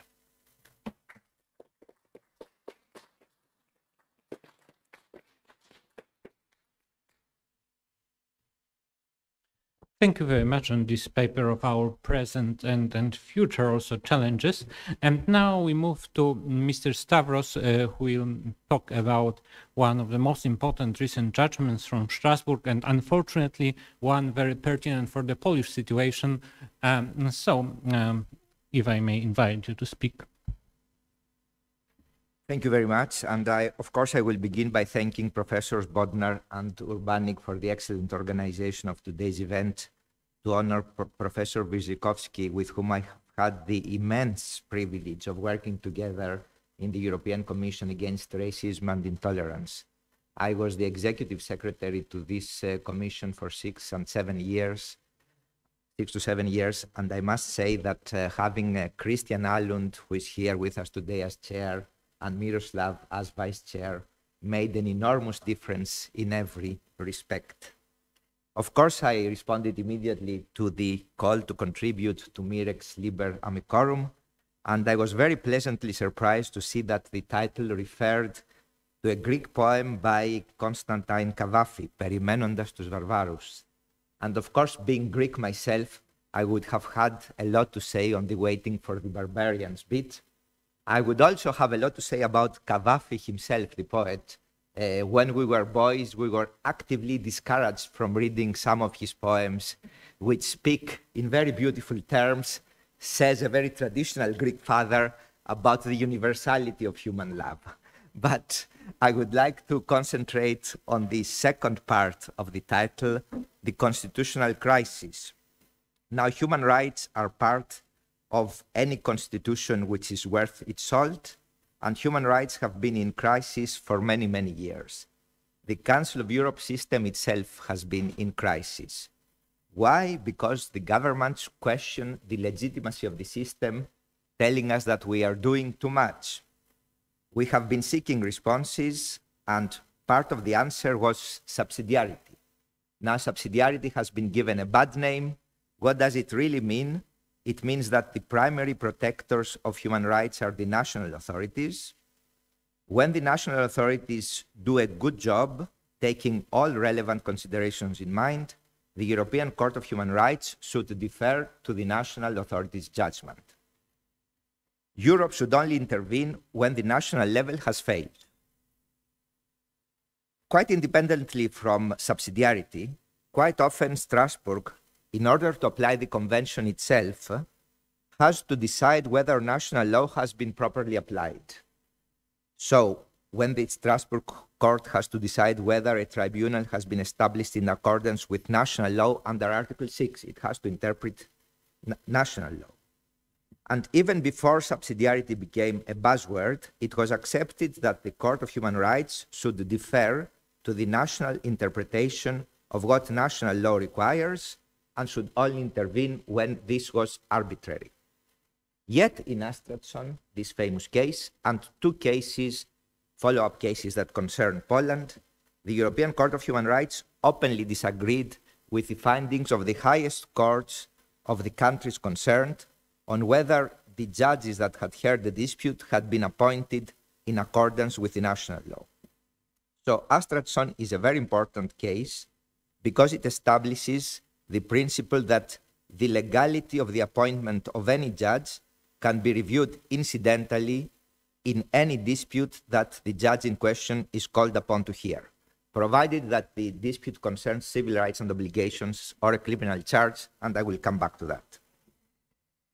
How did the European Court of Human Rights find the courage in the era of subsidiarity to disagree with national courts? The unusual circumstances of Astrason helped a lot. So there was a procedure for appointment on the bench, and of course there were successful and unsuccessful candidates. The unsuccessful candidates did not challenge the appointment of the successful candidates. Instead, they asked for damages, and the Supreme Court of Iceland granted them compensation on the ground that the procedure was faulty. However, the successful candidates continued hearing cases, including the criminal case against Astrason. Astrason asked for the incidental review of the legality of the judge's appointment by attacking the criminal sentence that the judge had imposed on him. And the Supreme Court of Iceland had to hear the appeal, and it very quickly realized what the consequences of quashing Astrason conviction on this ground would be. The Supreme Court of Iceland thought that it would be too much to consider that the problems in the original appointments procedure could stain with illegality all the decisions that the judge in question had issued in the meantime, including the decision in the Astrason case. So the Supreme Court of Iceland had to balance legality, the legality of the appointment, against legal certainty, and came in favor of certainty. The European Court of Human Rights disagreed. It considered that the two interests should have been balanced differently, and concluded that Astrason had not been tried by a tribunal established by national law and found a violation of the convention. Of course, the European Court of Human Rights was helped in a very big way by the fact that the Supreme Court of Iceland in the first proceedings had considered the procedure unlawful. So the question is, are these facts easily replicated? Could we have this situation in other countries? The answer is yes, especially in countries where European Union law is part of national law. Quite often, the court in Luxembourg will make a pronouncement on whether judicial appointments were okay or not. So these pronouncements can be made in the context of enforcement proceedings or preliminary references. And then it will be for the national courts, in the context of individual cases, to do the balancing between certainty and legality. This is exactly what happened in Poland. So the Supreme Court of Poland made a preliminary reference to the European Court of Justice in a case that had to do with the independence of the disciplinary chamber of the Supreme Court. The European Court of Justice found that there were issues of independence. The case went back to the Supreme Court of Poland, which did the balancing required and found a solution that sought to reconcile legality and certainty. And normally this would have been the end of the matter, and the European Court of Human Rights, if it had ever been seized with this question, it would have probably applied subsidiarity. However, we all know that this is not at all what happened. Proceedings were engineered in order to vacate the decision of the Supreme Court, and an attempt was even made to prevent judges from raising further questions of independence. The case came back to the European level, and of course, the response of Europe was heavy-handed. Within a period of 15 days, both Luxembourg and Strasbourg condemned Poland. Luxembourg found that there was a problem with independence, and Strasbourg found that there was a problem with the disciplinary chamber being established by law. Now, it is important to stress that the disciplinary chamber was not established by law because the National Council for the Judiciary was not established in accordance with law. And the National Council for the Judiciary plays a huge role in judicial appointments in Poland. So now we have the facts. What are the important legal and meta-legal questions that are to be answered? First of all, what do these cases say about subsidiarity? It is clear that for subsidiarity to work, we have to make sure that the national judges who will decide on our human rights enjoy all appropriate safeguards. What is the flip side of the coin? And this I got from somebody, one of the most important stakeholders in the process of the examination of the cases in Strasbourg. Perhaps the principle of subsidiarity should not or cannot apply at all in situations where we have a structural problem of independence. The next question, and here we reach the limits of the legal analysis: who the hell cares about what Strasbourg has to say if Luxembourg already has found a violation? Of course, it is not here. My job here is not to defend Strasbourg in any way. But a chamber of the European Court of Human Rights has already found in Xerof law that 3 judges of the Constitutional Tribunal of Poland have not been appointed in accordance with national law. Now, the Polish authorities did not refer this chamber judgment to the Grand Chamber of the Court of Human Rights. Instead, they asked the Constitutional Tribunal of Poland to consider whether by virtue of applying Article 6 of the European Convention to constitutional proceedings, the Constitution of Poland was violated. So they found a way of bringing back the matter before the Constitutional Tribunal of Poland and making it a constitutional question. Now, we don't know today what the Constitutional Tribunal will decide. However, the Strasbourg Court will probably not be able to review the findings in this case because the dispute does not involve civil rights and obligations. And we see what kind of a straitjacket Strasbourg has created for itself with this interpretation of civil rights and obligations. However, it is the Constitutional Tribunal that has also decided that the Polish Constitution overrides the EU treaty. And it will be very surprising if Xerof law did not play a role in the tug of war that will follow this decision, since some of the judges whose appointment was found illegal in Strasbourg sat on the case. Is, however, the role of Strasbourg limited to providing ammunition to Luxembourg? It is true that the Luxembourg decisions are backed by the economic might of the European Union, and it is not easy to disregard the effect that disrespect for the Court of Justice of Luxembourg might have on public opinion when the economy starts to suffer. However, could not disrespect for the European Convention of Human Rights end up having a similar effect on public opinion? How will ordinary people react when they find out that the courts that decide ordinary disputes have not been established in accordance with the law because of the way that the judges have been appointed? How would you react if the decision on your divorce was not only issued by a judge who is not independent, but the decision itself risks being found null and void because the court was illegal? What about a decision on your property rights, on your entitlement to social benefits, or on protection against expulsion by your landlord? So is it far-fetched to think that the Strasbourg findings on whether the national courts have been established by law might not also weigh very heavily in the court of public opinion? I'm finishing now, Chair. These are meta-legal considerations, and I don't know how seriously we lawyers are to be taken when we engage in this kind of speculation. However, at times of constitutional crisis, law inevitably becomes politics. And if we want to get out of the crisis without changing drastically our political model, that of democracy, perhaps the safest way is to follow legality. And again, if we don't want to change the model, that of European participation, we might have to accept that, subsidiarity notwithstanding, legality is also decided at the European level. Thank you very much.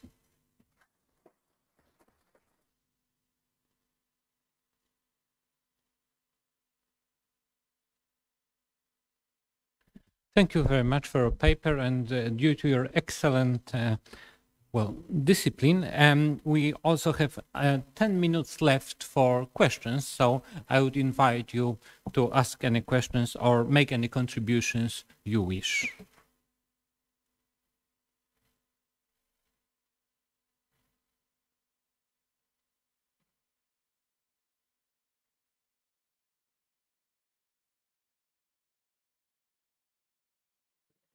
Sure, please.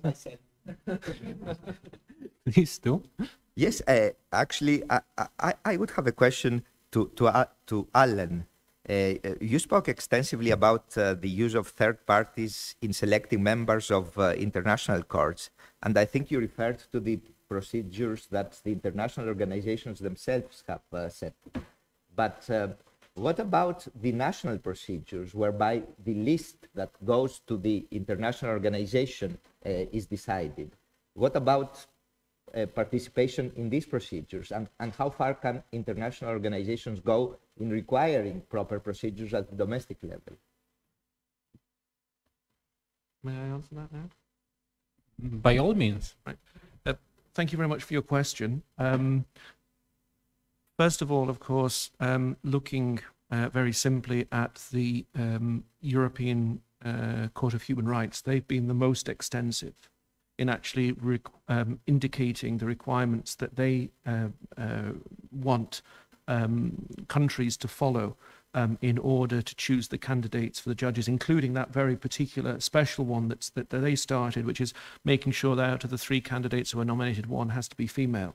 So they've actually been at the forefront of this.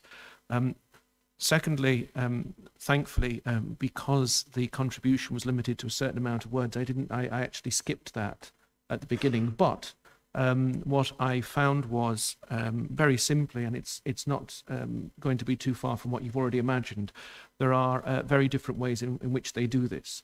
There's already been a very good one, and Alison will remember publication in the Common Market Law Review of a very interesting article done by, I think it was 3 authors, who discussed the different types of procedure that are actually used in the member states for selecting judges, and there's no one common way of doing it. So it's a very reasonable point to raise with this. The court that I went into detail on, the Caribbean Court of Justice, is very different, because it's a court where you're appointed for the rest of your life until you retire, and the people who actually do the selecting are selected because they are in designated offices at the time the need for selection comes up.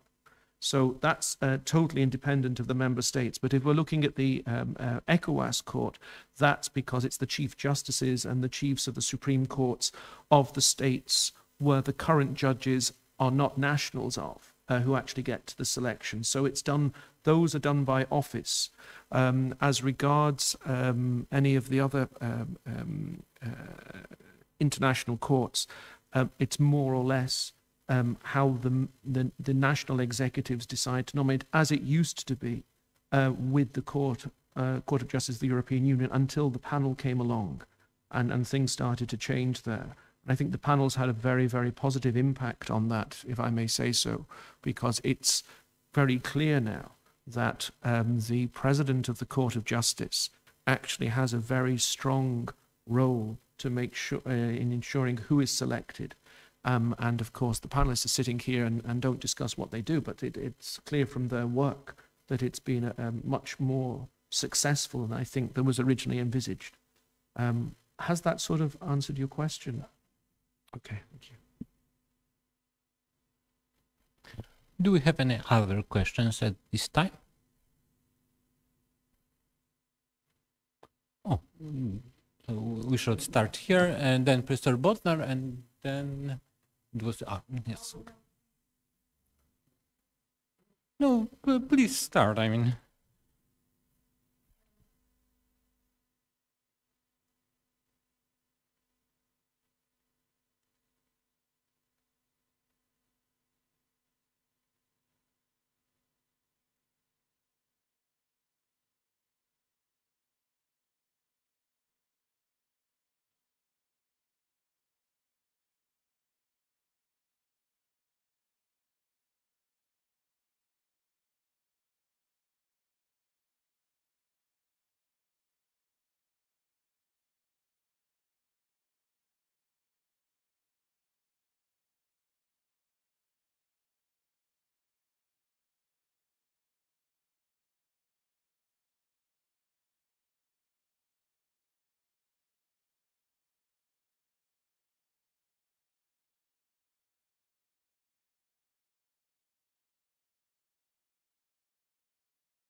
I think that both courts have found, in the context of the police litigation, that there are structural problems with the National Council of the Judiciary, which has appointed the disciplinary chamber.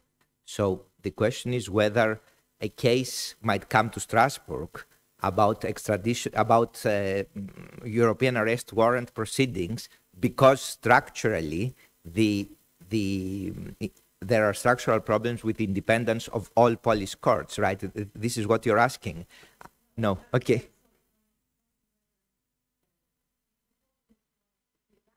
Yes. Sure. Independence. Yes, yes. Right. Okay. Sorry. Yes. Yes. Absolutely. Well, certainly, yes. I mean, we haven't reached this stage yet, where Strasbourg, has said that everything is illegal, but it is clear that this is where we are going. And again, I would like to stress the straitjacket of the Strasbourg court, because before examining the question, Strasbourg would have to decide whether the European arrest warrant proceedings come within Article 6, So somehow we have bound our own hands, but your observation is very good insofar as Luxembourg is concerned, because Luxembourg could rely now on what Strasbourg is saying about established by law in order to reverse the case law that it has been following until now and consider that there is a structural problem.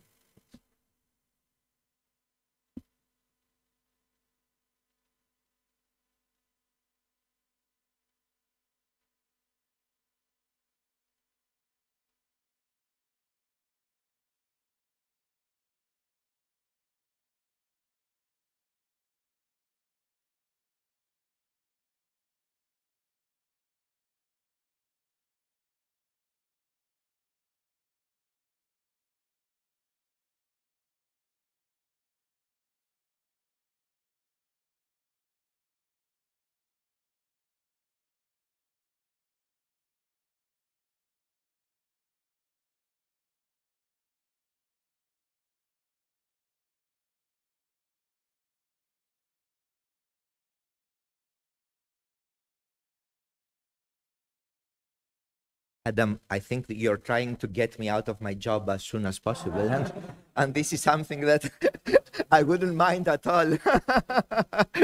But it's, I already referred to some, some major important stakeholders in the process of examination of cases in Strasbourg, with whom I sometimes have lunch or coffee. So we will see where the case will go. But I am optimistic. I'm optimistic for the rule of law.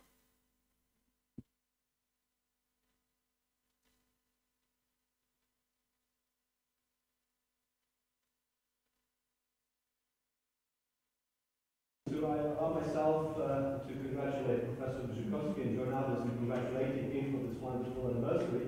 And I'm honored to be here. Well, so just a very quick comment, and I thank all the panelists for interesting presentations, but I cannot resist the temptation to address just very briefly the aspects of judgment.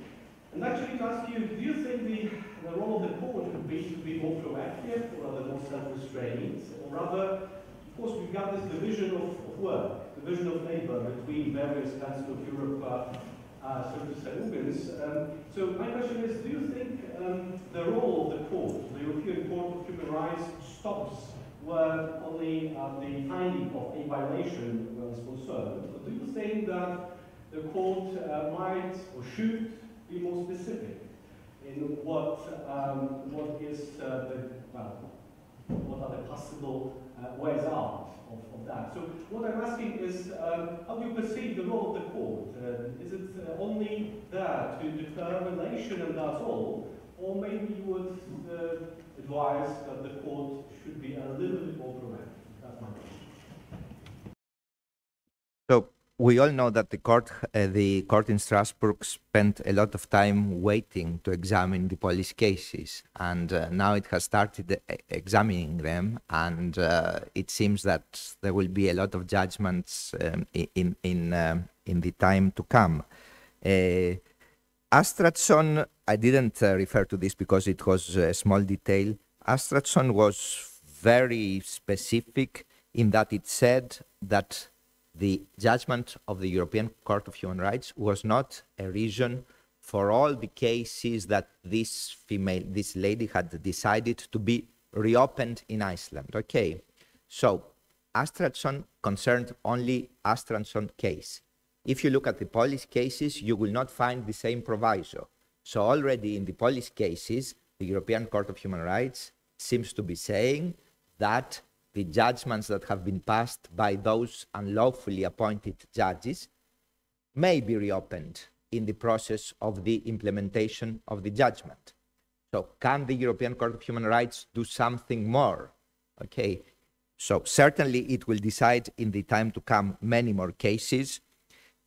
The court, if it has the political will and the courage, it could do more in what we call the, I can't remember what the exact term is, but yes, the pilot judgments. In the pilot judgments of the European Court of Human Rights, when the court diagnoses a general problem, it can also specify the solution for the problem. So if the court considers that it should be bold enough to issue a pilot or a quasi-pilot judgment concerning Poland, then yes, the European Court of Human Rights could be much more specific than it has been so far in prescribing also the solution to the problem. I mean, I think that already we have achieved a lot by having the court examining a lot of Polish cases today after a long period of wait and examining them in a bold and correct way. So already we have achieved a lot, and I hope that we will achieve much more in the near future.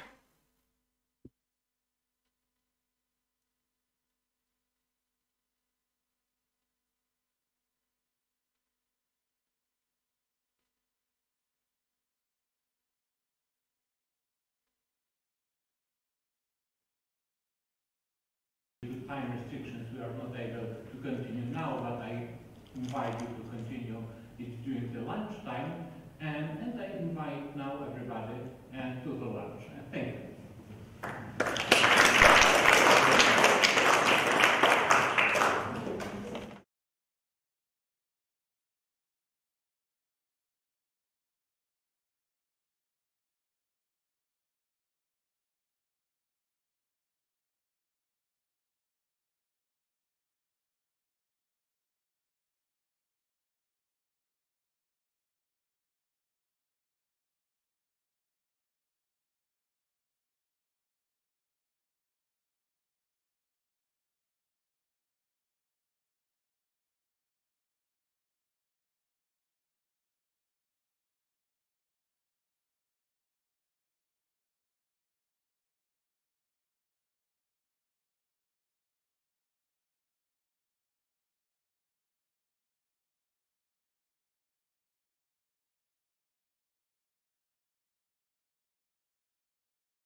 Good afternoon. We will be starting soon. Please all take your seats. Thank you.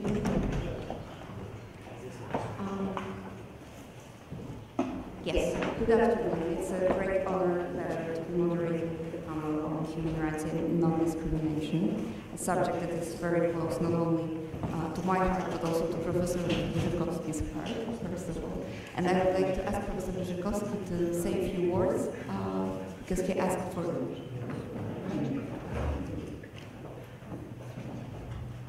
Once again, good afternoon. Just to communicate, there is a book in these two books in Polish on relations between Poland and European Union. Of course, friendly relations, as you can imagine, as it is a friendly interpretation of the Polish law in the light of the European Union. Anyway, please feel free, all of you, and take copies, and it is, let's say, a gift from the European Parliament having a seat here in Poland. Means not seat, but a branch of the office. Thank you, and enjoy your very set text of these two books. So we'll start now. We have four most distinguished speakers, and we'll start with Professor Susanne Bad, the judge of the Bundesverfassungsgericht. Was this pronunciation correct? And with a title of the presentation that I think we should memorize, all of us should memorize. We are all minority. Why fundamental rights matter. Yeah, thank you very much, and first of all, and sharing, I think, this feeling with all of us here, thank you for having me, congratulations, and my gratitude, really, because I wondered what drives me and what drove me to contribute, or to try to contribute to this Festschrift and this conference today, and it is a belief in comparative constitutionalism, and this is a belief I shared in conversations with you at CEU Budapest at the time, where I learned more than ever in my life from the conversations, but also from being as a traditionally German and American trained lawyer or legal academic, learning more than ever about Central and Eastern Europe, the situations here, the transformations, etc., etc. And I'm still grateful for that. So it's a tiny contribution I'm trying to make today, and what bothered me around this contribution is that, and this is the title in the Festschrift, that many discussions around fundamental rights are about minority issues, pity, and morals. And this somehow angers me, in fact, because I think this is utterly wrong, in that the first hurt by destruction of the rule of law, democracy, and constitutionalism are, in fact, members of minorities, but this is not all there is, and this is why I chose for this contribution today the title of We Are All Minority and Why Fundamental Rights Matter. So the driving question is, why should we care? Why should we care when the rule of law goes down the drain? Why should we care when courts seem not to be the independent actors we dream of to protect fundamental rights in a democratic system? Why should we care? To who does it really matter? And I'm trying to address the very substance of the rule of law, because as lawyers we sometimes try to evade that very question of what is exactly the substance, the matter on the ground, what's the harm, who is hurt when this all unfolds. So the starting point is that harm question, and it's a question I ask because around the crisis of the rule of law, which is in fact a crisis of constitutionalism, this question of why we should care is often answered in other dimensions and directions. One is reciprocal trust, so the arrest warrant and those interactions and entanglements are important. I do not want to denounce their importance, but this is not all there is. And I thought it was quite impressive that most of the discussions around the question of the rule of law in Europe focused on that reciprocal trust, and the arrest warrant is the prime example. Why should we care? Well, to send those charged in criminal trials abroad. Important issue, very important, but not all there is. The second one, which comes up very often, not as often, interestingly, is investing money. The reliability of legal systems in investing money without losing it at some point eventually. That's also a very legitimate interest. It's very important, but it's not the interest that drives me at the core of my beliefs and dedication and commitments.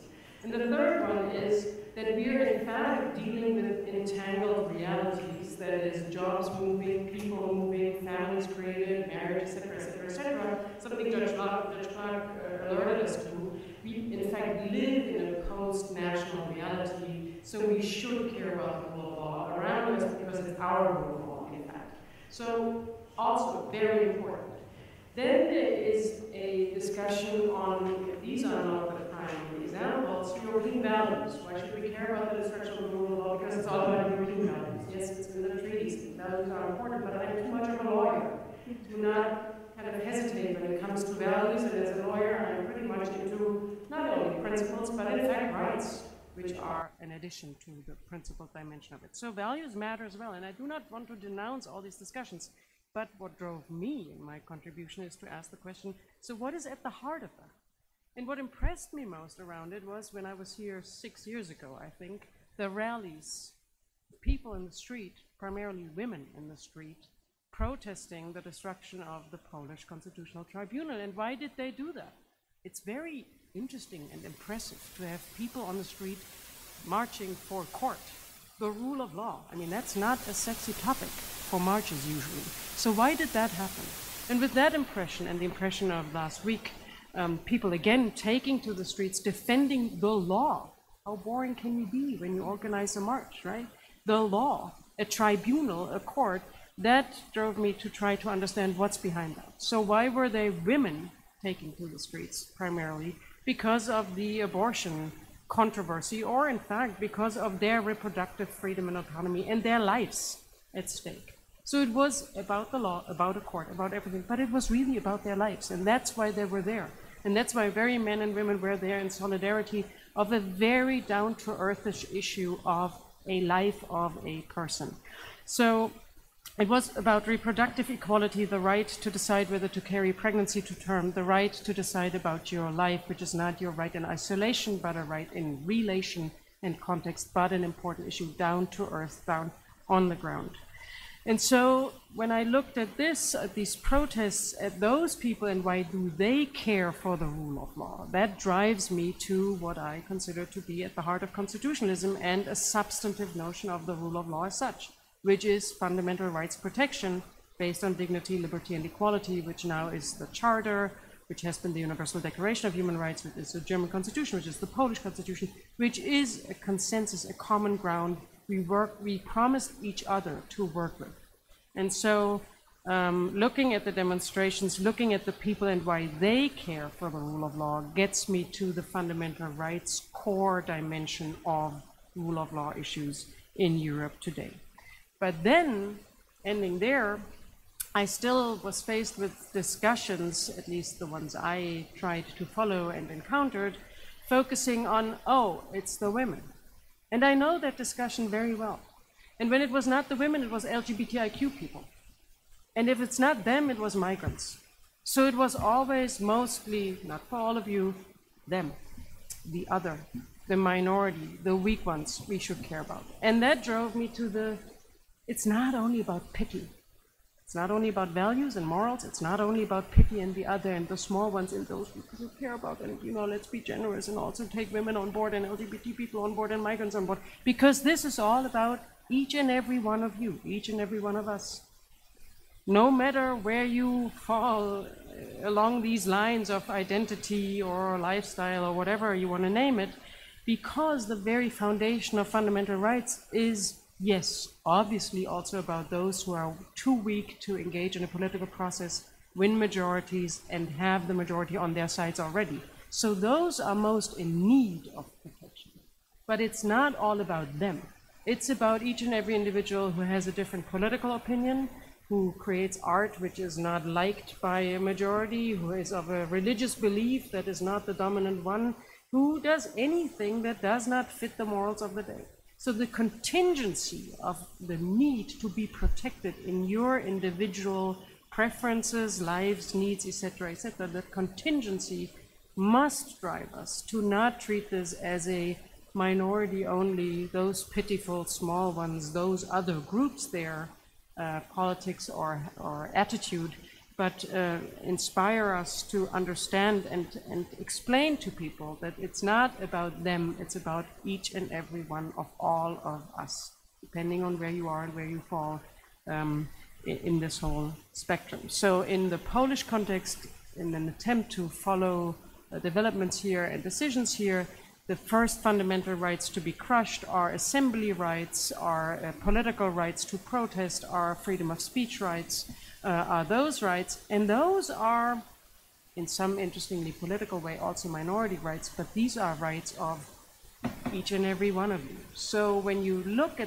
I look at the Polish development, I see a discussion focusing on LGBT women, etc., but I see a real-time development crushing the very needs of each and every one of us on the ground on a daily basis, which are the political rights, belief and religion, the prioritizing of certain beliefs over others, the inequality of religions, and speech and media rights. So to me, looking at Poland and trying to, again, as at CU Budapest at the time, trying to learn from engaging in conversations beyond my national landscape or the take I have at home, teaches me the lesson again that that there is a calling on us to make sure that people understand that the rule of law is not a value matter or a technicality out there or something about money only, but it's a deep down commitment to people on the ground, and that's what I'm trying to say in this contribution. Thank you.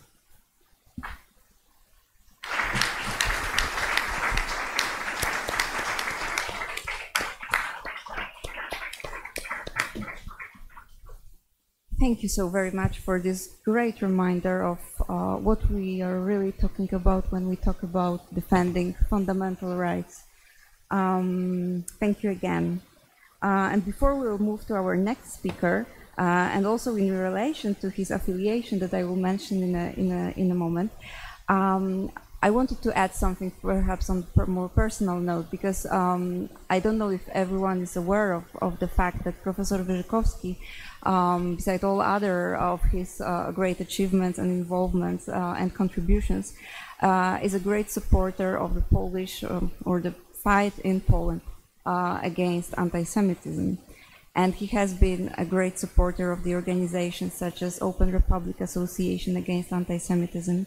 And when we talk about minorities, then the Polish Jewish minority in Poland is in great depth of Professor Wyrzykowski. And for this, I would like to thank him here. And yes, so our next speaker is Mr. Christian Achlund. For many years, member of the European Commission Against Racism and Intolerance, and the head of the Commission, policy advisor, and an expert involved in advising European institutions and governments in many extremely complicated cases all over the world concerning the rule of law and also anti-discrimination issues. And the topic of Christian's presentation today is defeating apartheid in South Africa by weaponizing the law. Christian, the floor is yours. Thank you, Alexandra.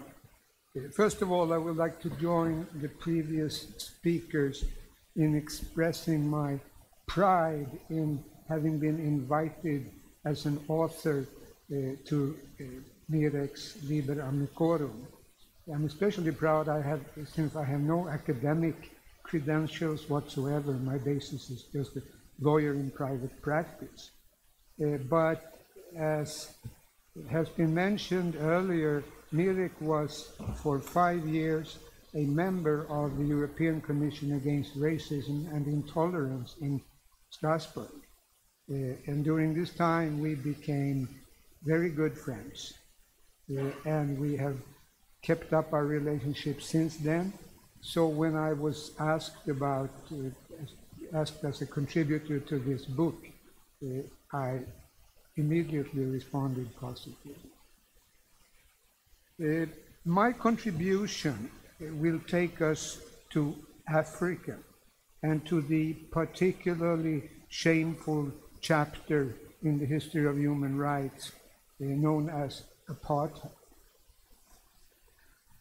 The brutal racist regime which ruled South Africa from 1948 until the collapse of apartheid in 1992 was in one important aspect different from contemporary dictatorships and military juntas. While such governments usually are characterized by not only brutal abuse of power, but also a more or less total disregard for the rule of law.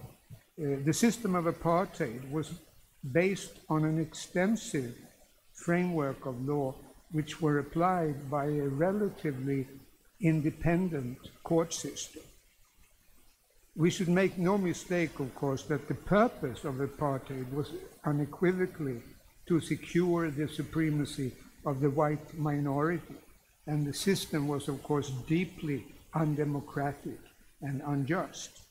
But, as I said, in contrast to other contemporary dictatorships, the apartheid government mostly respected the independence of the courts. If there were judgments or decisions by the courts which did not please the government, they normally did not overrule it, but they tried to change and were successful in changing the laws, but that was a time-consuming procedure. When the apartheid system was introduced in 1948, of course, the ethnical discrimination internationally was more widespread and accepted than it is today. So even if the concept of apartheid was officially condemned by much of the world, many countries like the US, the UK, and France, for example, still continued to treat South Africa like any other country. Sweden was an exception. During the years from 1984 to 1992, to take just a period here, the Swedish financial support for South African democratic opposition amounted to more than $225 million US. And Swedish money increasingly went to finance the democratic political opposition. Eventually, an organization called the UDF, United Democratic Front, which was an umbrella organization for more than 600 civil society organizations. The main actor in Sweden channeling this support to South Africa was actually a very secret Swedish commission. The commission was, the members of the commission were selected by the cabinet of the Prime Minister, and it represented a wide variety of Swedish society, political parties, trade unions, employers, etc. And the reason behind this broad representation was that if it became known that the Swedish government was supporting subversive movements in countries that were actually recognized internationally as established regimes, even if they were criticized and negatively seen by much of the world. This would, of course, be an important breach of international law. But by involving the whole Swedish society in this secret commission, the intention of the government was that nobody should breach the secrecy here, and it was very successful. It didn't come out into the open until many, many years afterwards. In the middle of the 80s, a new form of international development assistance had begun to develop, and that was to use the law as a basis for democracy and to build freedom and the rule of law on the reform and the assistance of helping countries to develop their legal systems.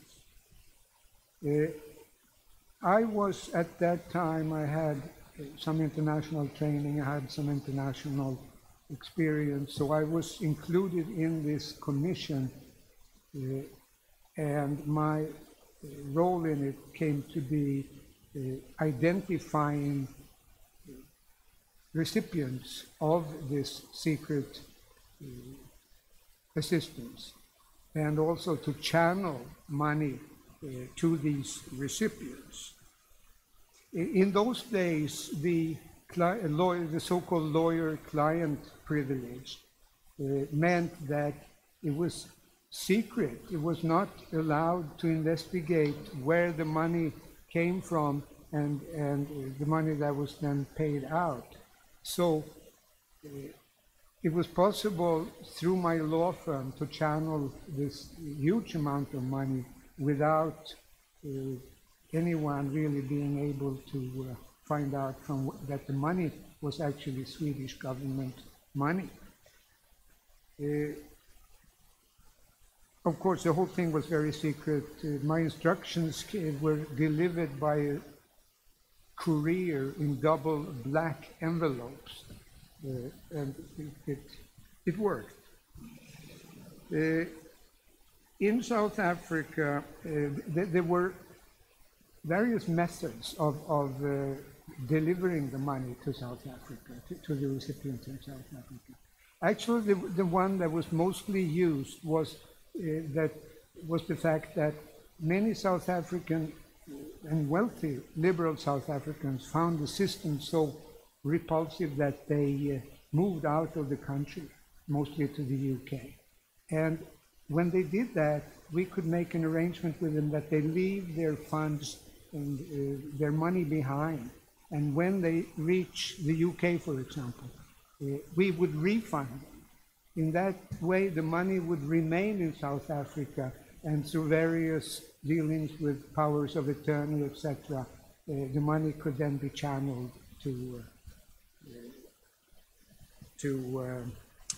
mostly to defend and pay for the trials of the political prisoners. And the legalistic, as I mentioned, nature of the South African system meant that it developed a core of very skilled lawyers who were able to use the loopholes and the weaknesses of the system, and oftentimes in cooperation with the judges, so that many of the trials where the prosecutors had asked for capital punishment, etc., were actually, the outcome became a lot milder, and many of these political prisoners who the government would have wanted to execute were actually able to bide their time in prison, waiting for the apartheid system to fall. There was one, I should mention briefly, one trial there where there were 22 defendants. The prosecutors had asked for capital punishment for all 22. They included 3 top leaders of the UDF, Frank Chikane, Patrick Lekota, and Popo Molefe. Eventually, they were all, first they were sentenced to 11 years in prison. Eventually, they were acquitted after the longest trial in South African history. And these 3 that I mentioned, all the 3 of them rose to top positions in the government. Frank Chikane became one of the closest advisors to the president, Thabo Mbeki, and Patrick Lekota became the Minister of Defense. Popo Molefe became the Prime Minister of South Africa's Northwest Province. And also the defense lawyers.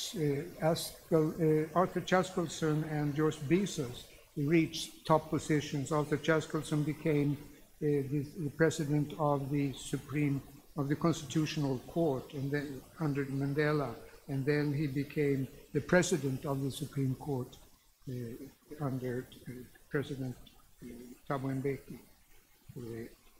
And the judges who worked in these cases also became famous. You may have heard of Richard Goldstone, for example, who was a judge under apartheid, who was then named prosecutor of the criminal court both for the criminal court of former Yugoslavia and the court of Rwanda. Navi Pillai, also a female judge, she was nominated, or she was a court of the Rwandan Criminal Court and eventually the UN Commissioner for Human Rights.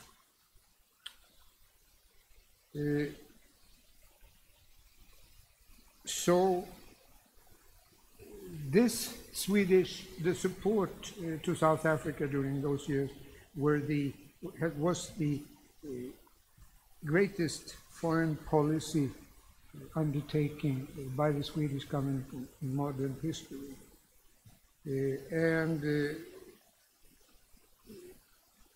In summing up, as a consequence of this support, I think you can say that the consequence was twofold, as you have already understood. Both that it saved the lives of many of the activists during apartheid, so that then afterwards, after the fall, they could assume important positions both nationally and internationally. And it developed, they honed their skills, so to say. They developed a top force of South African lawyers, which really have made themselves known on the international stage. So that's what my contribution to the book is about. Thank you. I may have overstayed my time, in case I apologize.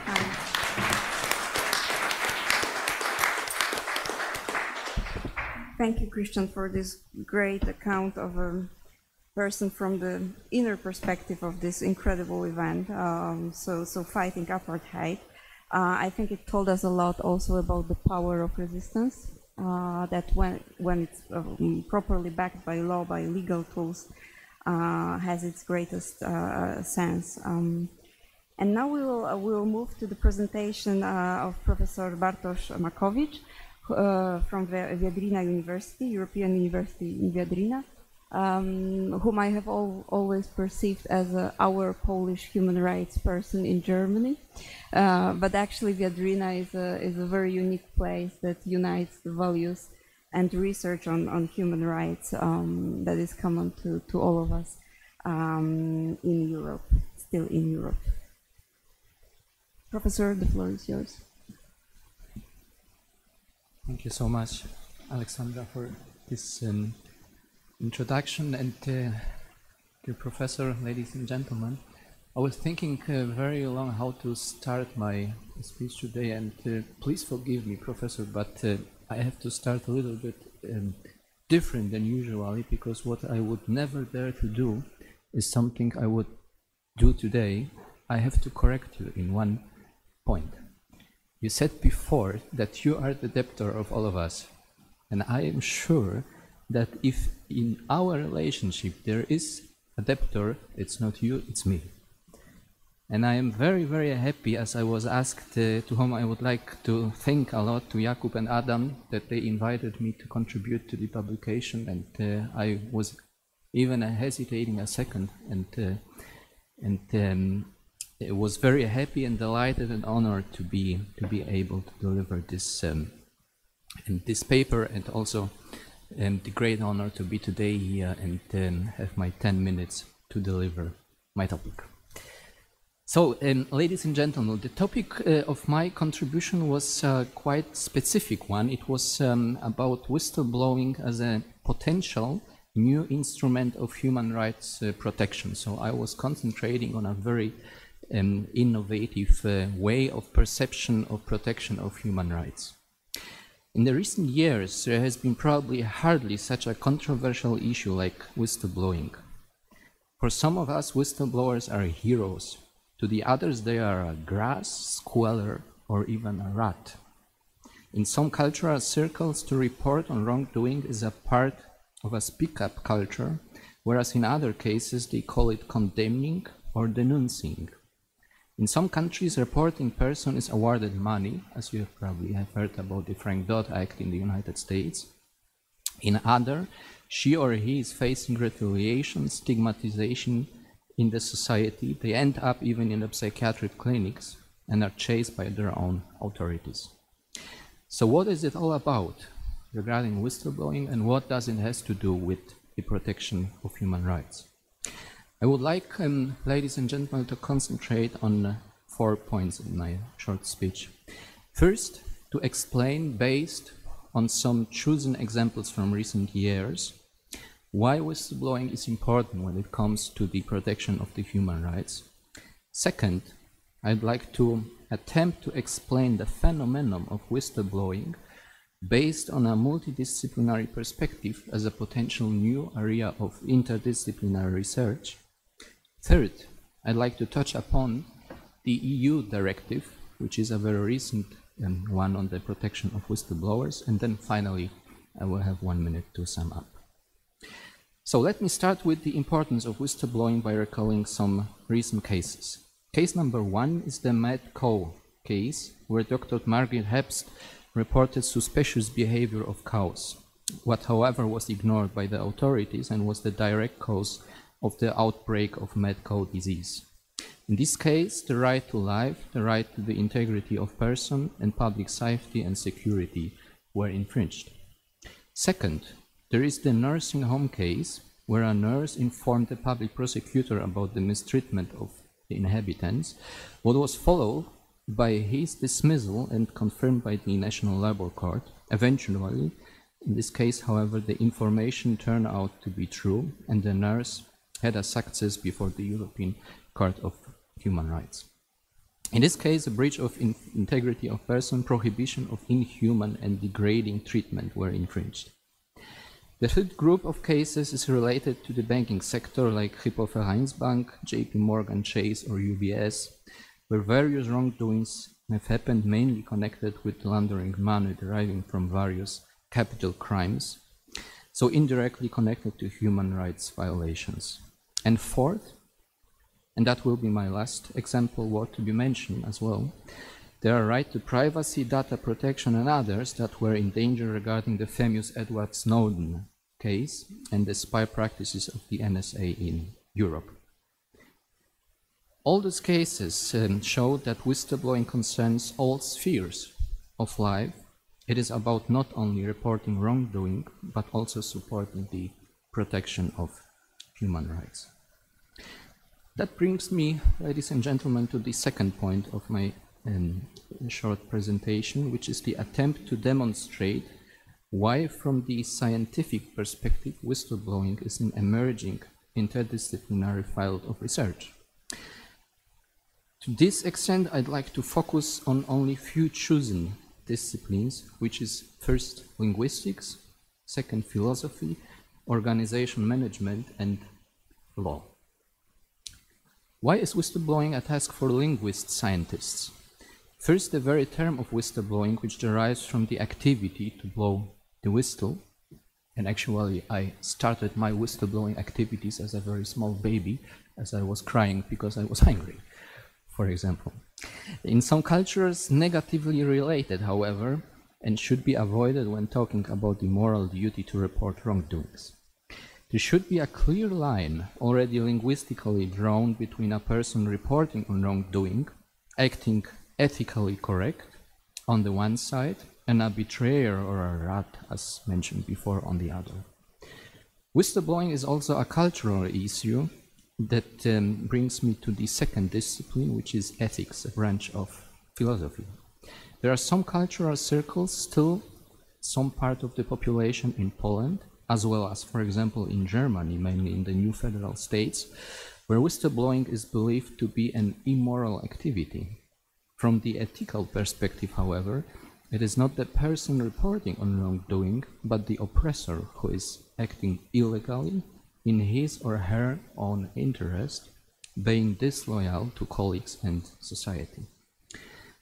The next mentioned discipline or the perspectives was closely connected to other disciplines. There are two main facts strengthening the psychological barriers that make the personal planning to report will eventually not do so, which is the fear of retaliation and social stigmatization.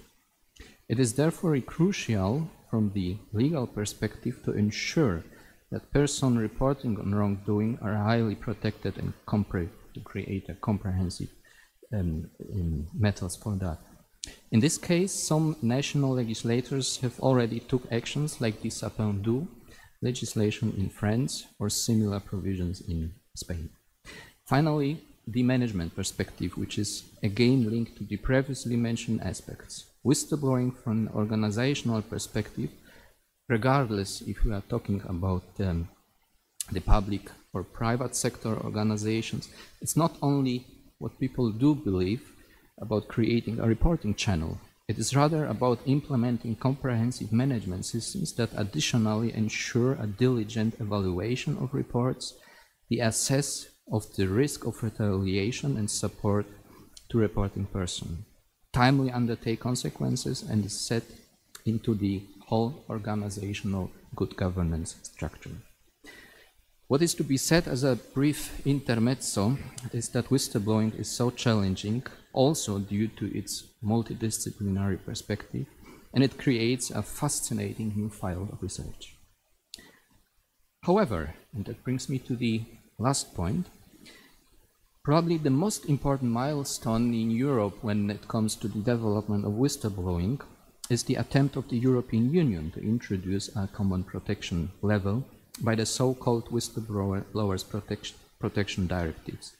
By saying directive, I mean the one of the European Parliament and the Council that was issued in October 2019 and to which the member states have time for implementing this directive into the national legal order by the end of this year. As you know, neither Germany nor Poland has implemented or even maybe already started implementing, but not really implemented yet.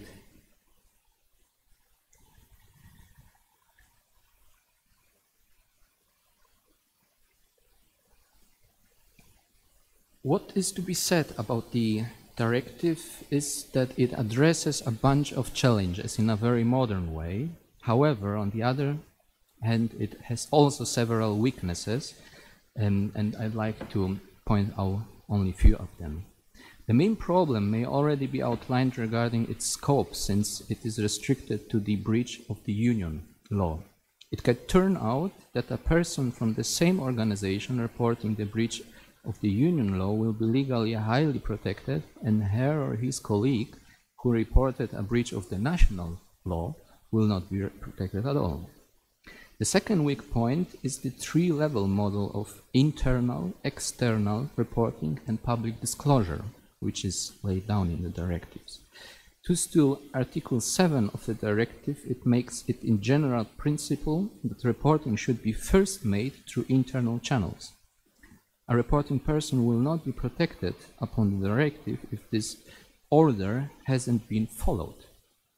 There might be, however, situations where the top management, for example, or the leadership of the organization was involved in the wrongdoing, and the reporting person do not see any chance or any success in internal reporting.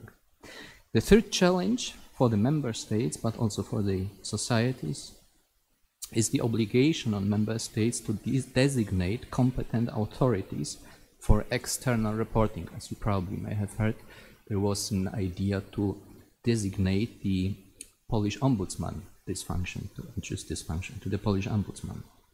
The future will show if they manage to ensure that independent and autonomous external reporting channels are set up, including addressing the receipt within 7 days and diligently following up and providing feedback to the to the reporting person. There are also some doubts, and that brings me almost to the end, on the ground of the directive, an effective protection will be ensured. First, also here the discretion of the member states is enormous. Article 19 states that member states shall take necessary measures of protection. Secondly, the protection is linked to the requirement that the reporting person has reasonable grounds to believe that information was true at the time of reporting, and in case of public disclosure, reasonable grounds to believe that there is a danger to the public interest. Eventually, the directive is not addressing the most popular form of whistleblowing, which is the one without revealing the identity, the so-called anonymous reporting. It is obvious that one cannot protect or cannot be protected as long as we don't know who it is. However, the directive should address this case in an explicit way and do not make it dependent from the member state's interpretation. Ladies and gentlemen, summing up, persons raising concerns in a bunch of cases not only strengthen the human rights protection, but even save lives. The whistleblowing phenomenon is highly interdisciplinary oriented and should be the subject of profound research in the future. States should not only encourage raising concerns by setting comprehensive protection and effective channels, but also by implementing broad campaign, building up a sustainable speak-up culture. The challenge is high, and we see already on the examples of Poland and Germany, where the directive hasn't been yet implemented, that we are maybe losing the chance to put whistleblowing to a higher level, and at the same time to create an additional effective institution in protection of human rights. Thank you very much.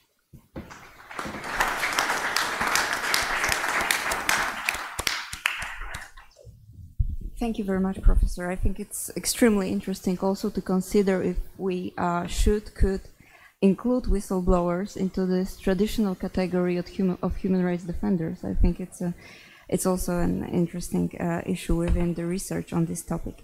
And we are concluding our panel now with the presentation on the issue that stays actually in the very, very center of human rights agenda in Poland, which is the right to abortion, here in the European Convention of Human Rights perspective.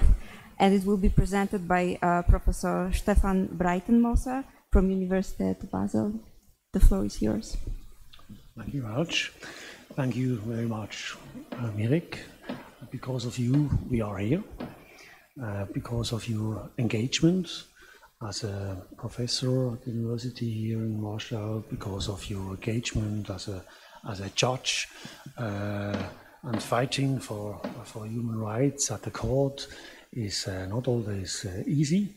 Knowing this, because I'm also with the two hats at the court, fighting quite a few times for the human rights respected in daily life problems, I thought that would be a good thing to give a contribution to your book, but not only to your book, but also to the Polish people with this subject I have chosen.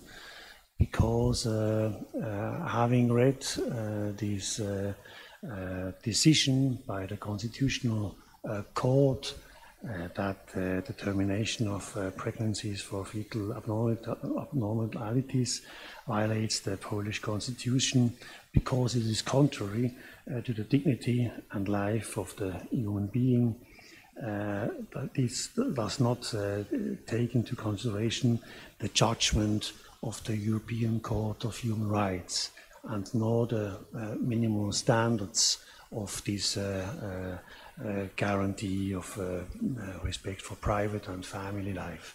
So I think when I saw this is of course on the one hand very astonishment that a Constitutional Court decision dealing with a question does not take into consideration the jurisprudence of Strasbourg nor of Luxembourg.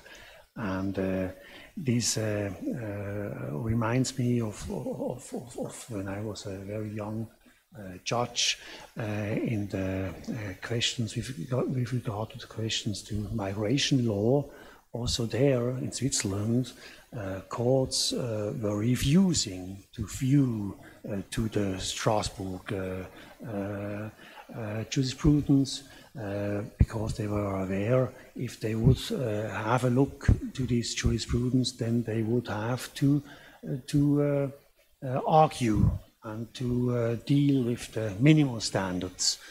And here, with regard to abortion, I thought it would be important first in my contribution to show what Article 8, the guarantee, which is here relevant for in abortion cases, is all about. And there, first we see that there is in the European community and in the European Council of Europe, in the 47 member states, there is not a consensus about the different spheres and guarantees which are guaranteed in this Article 8. So, because there is no consensus, the Polish legislature has a wide margin of appreciation, a broader margin that in other cases where there is a clear, strict, constant jurisprudence. Here, therefore, I thought it would be helpful to show what is the dogmatic and theoretical approach within Article 8, seeing that there is a very broad and vague scope, family life, private life, very, very broad. But of course, questions of abortion are dealt with. So they are falling within this scope, which is so vague and so broad. But having said this, having seen this, then of course, and this helps us not to decide in an arbitrary way, to look to the legal basis first, and and second, then of course to the public interests involved, which have to be balanced and discussed and examined. Otherwise, you cannot balance. And third, that the solutions found in such a legislature that must be proportionate, so that all these criteria have to be examined, and the legal basis. It's not just enough to have a legal basis, but the legal basis must be very clear, must be very precise, must be foreseeable, and these criteria of the principle of legality is of course one of the basic principles of the rule of law, must be clear. And here I think it's for me no doubt that the legislature in Poland has still to make his homework in order to enact precise, foreseeable laws which balance the interests and which gives at the end for proportional solutions. Therefore, after having shown in my contribution the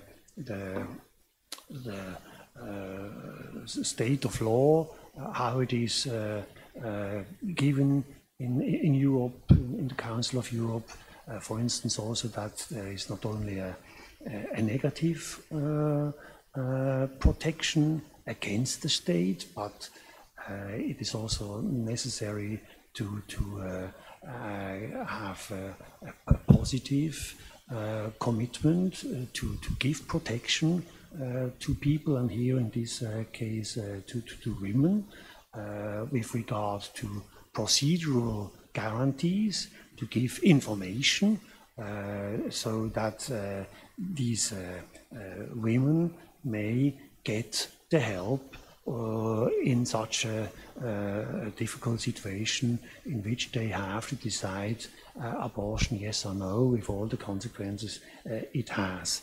And having showed these elements of the protection of Article 8 with regard also to abortion, I showed the case law of the European Court of Human Rights, especially with regard to the Polish cases. So I think as a contribution to the Polish people, to the Polish women, I think I wanted to give a solid basis how they could fight for her rights they have, minimal fights, which are the standards here in Europe. And we know they are also discussed in America, Texas, other states of the United States.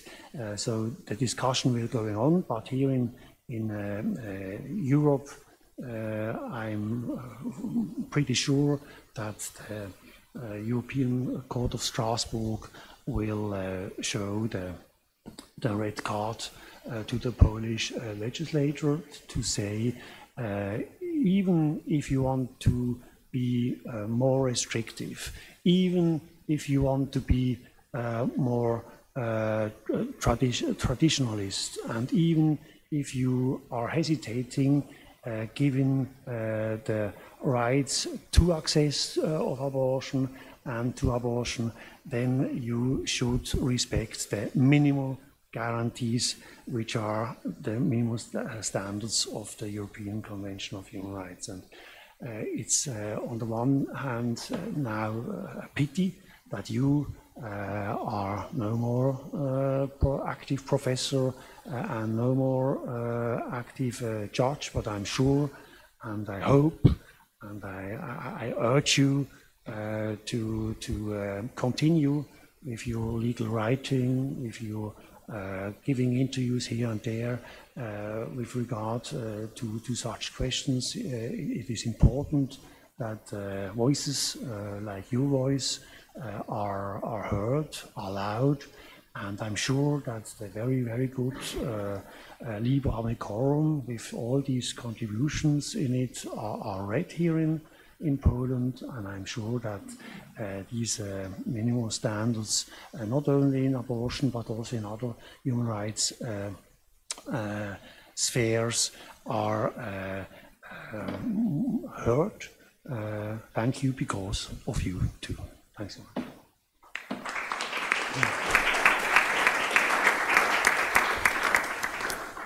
Thank you, Professor, also for reminding us all the standards, rules and principles that were ignored or openly disregarded by the Polish Constitutional Court in the abortion case. We do not have time for any questions still. We will take some.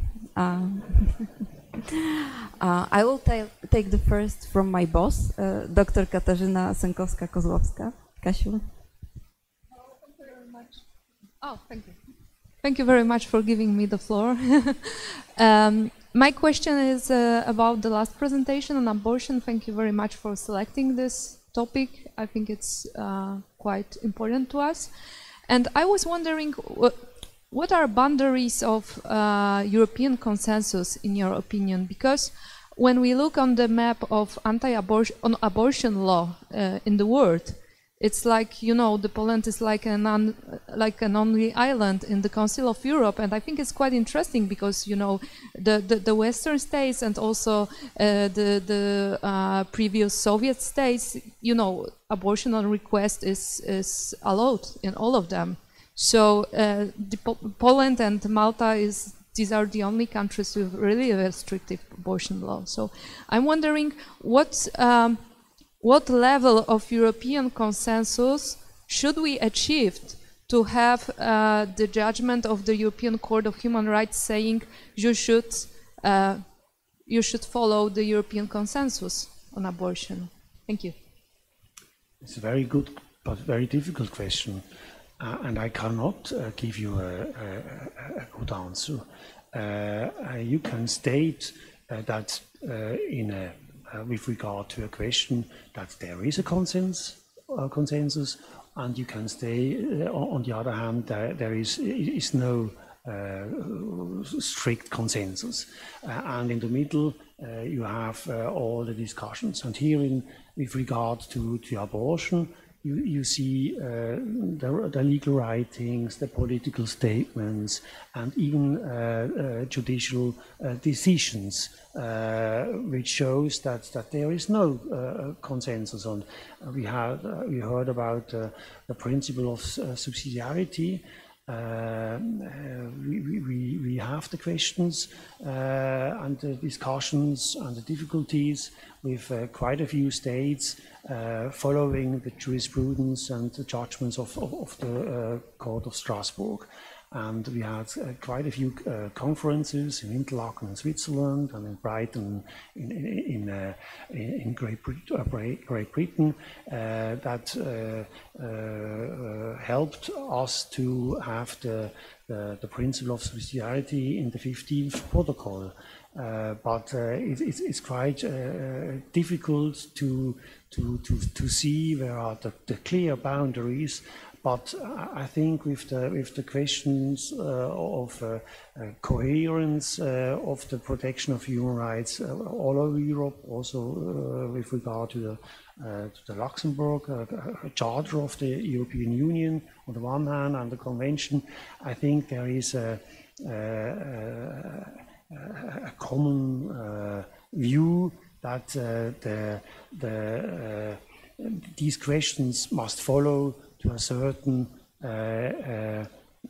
procedure of examination, and with such a procedure, it's not at the end a question of yes, it is guaranteed or not, it is not. So this was my hope that with regard to the legal basis, with these principles of preciseness, that it must be foreseeable, that the interests, the different interests must be balanced one against each other, and at the end also to see that there are questions of proportionality, that with such a procedure, this question of consensus, yes or no, is becoming more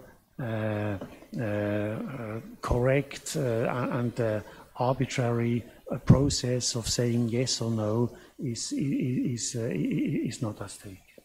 Very difficult question. Professor Baer. It's just a tiny follow-up because I really like your question. You're very much to the point. It has two dimensions, though. One is for every court how to assess an empirical reality. And this is an encouragement to everyone in the room. Keep writing, because don't ever underestimate how much we read and how important it is to have you tell us something, because if I'm on the bench, I cannot come up with a new thing. I have to have some source out there, otherwise I'm the radical, and that's not a good idea for a judge. So the second part, however, is a much more complicated one. I keep wondering around the protection of human rights based on a consensus model, because that runs counter to the very idea of fundamental rights. So if most countries start violating this and such fundamental right, is the consensus gone and then it's not anymore protected? That's a paradox. So I think to keep thinking about and arguing that the consensus in itself has a substantive limit and is not simply an empirical observation is still worth trying, because otherwise you will eventually risk dropping some issues which are hyper controversial down the drain and then let the weakest rot somewhere, and that is also not a good idea for any judge or any scholar or anyone committed to that. Thank you so much. We'll keep on writing then. One more question that I can take. Is there everyone desperate for coffee? Okay. So I'm closing this panel. Thank you so very much. Thank you to all the speakers. Thank you to the audience. And we see us in 15 minutes, right? Thank you so much.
Good afternoon, ladies and gentlemen. There is a special responsibility to moderate the last panel of the day. We are running a little bit out of time, but I'm sure that at the end of this discussion, you are going to be very satisfied that you spent here an extra 40 minutes. My name is Romana Sadurska. I don't have any special credentials to moderate this panel. My academic credentials have expired, so to speak, long time ago. I used to be a scholar, but I spent 30 years in private practice, so I speak here above all as a citizen of the European Union, very much interested in the rule of law, upholding of constitutions, upholding of democracy. And above all, full disclosure, I'm a friend of Professor Wyrzykowski since we were teenagers. Well, he was the most handsome young man in Warsaw.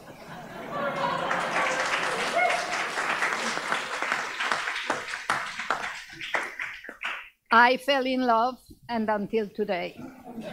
So this is my special credential to be here. Well, I have enormous pleasure I had this pleasure already in the last few days, reading the 3 papers that will be presented to you today. And I was wondering, actually asking Professor Bodnar and Professor Urbanik, whether they really coordinated these papers, because I had an impression that the 3 authors were arguing, not in a term, debating the same set of issues that, and I don't want to be a spoiler because the floor will be theirs, but that go to the core of the checks and balances, institutional checks and balances in the Union, and the importance of this for preserving the rule of law in the European Union. When these checks and balances are being upset because somebody, one of the institutions, usurps, let's put it this way, too many powers, that on top of that may be not subject to scrutiny, parliamentary or judicial, we have a potential issue of the rule of law. And the rule of law is obviously the cornerstone of this community and all of our constitutional systems. So this is my enormous pleasure to present the speakers to this panel, and the first of them is Professor Franz Meyer from University of Bielefeld. Professor Meyer will speak about the European Union as a presidential system, question mark, because this is a thesis that we will have to prove, or at least to pose the question. Professor Bielefeld, Professor Meyer. Thank you very much for the kind introduction, and thanks to Adam Bodnar and Kuba Urbanik again for the opportunity to participate in the volume and in this conference. And of course, thanks a lot to Mirek. Since 2000, since December 2000, you've been inviting me each year to co-teach the seminar on European constitutionalism. At the time, I was just a recent postdoc at one of the Berlin universities, and it's just been a tremendous experience all the way along, together with Christoph, to teach this exercise in comparative constitutional law, and lots of friends involved that I see here in the room. So thank you again for everything. Coming to my topic, public law is frequently regarded as a particularly introverted because it supposedly has little reason to look across borders due to the particular territorial rootedness of its subject. Miroslav Wyrzykowski is living proof that comparative law and constitutional law are also worthwhile in public law. and to reflect on constitutional comparison and European integration in the context of Polish constitutional law brings together three of the jubilarian's life's themes as a scholar and as a judge. Constitutional comparison is not just comparison for the comparison's sake. Like any comparative law, it has to face the question of its purpose. One answer to this question is that constitutional comparison can make one's own constitutional order better. Comparison promotes understanding because it often opens the eyes to deficits or even special features of one's own constitutional order. What has been tried and tested elsewhere can perhaps even be imported. Now, what could the European constitutional order, the European Union, learn from Poland? The question may come across as perplexing at the present time. Poland does not currently appear to be a suitable reference in constitutional matters because rule of law standards are no longer upheld. After the dismantling of the Constitutional Court, the ordinary judiciary has been targeted by the ruling parties. The independence of the judiciary no longer exists. If Poland were to apply for membership of the European Union today, it would not be admitted because it does not meet the requirements of the rule of law anymore. The decision of last week is evidence of that. And thus, Polish membership in the European Union is at stake currently. Christoph will talk a little bit more about the recent developments. On an abstract institutional level, however, the Polish constitutional order can still be seen as a source of inspiration in order to better understand European integration. The thesis is that the special Polish characteristic of a presidential democracy is of interest here. Germans are not particularly good at presidential democracy theory. In the first German Republic, under the Weimar Constitution, Germany did have a directly elected president who played an independent role in the political system and who was furthermore, at least in the eyes of some, assigned the role of guardian of the entire political system, Hüter der Verfassung. However, this was not exactly a success story. The last Reichspräsident, former World War General Paul von Hindenburg, did not defend the constitution. He handed it over to the enemies of the constitution. In 1949, drawing on this experience, the Basic Law deliberately designed the federal president, the Bundespräsident, as a counter model to that, with limited powers and no longer legitimized by direct elections. Ever since, presidential concepts are basically absent from German constitutional reflection. And this could be a blind spot. Could it lead further to consider the EU a presidential system?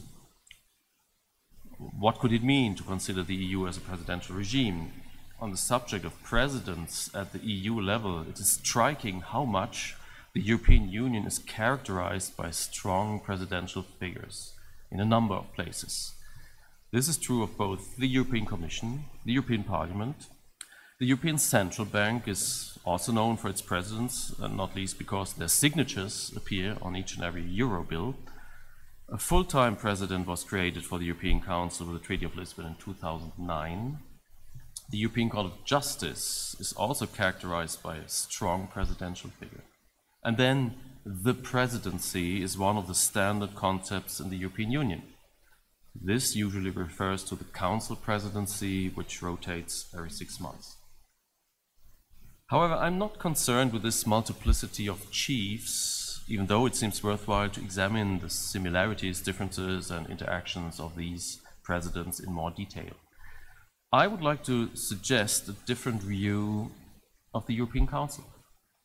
I suggest to interpret the European Council as the collective president of the European Union in the sense of a presidential regime.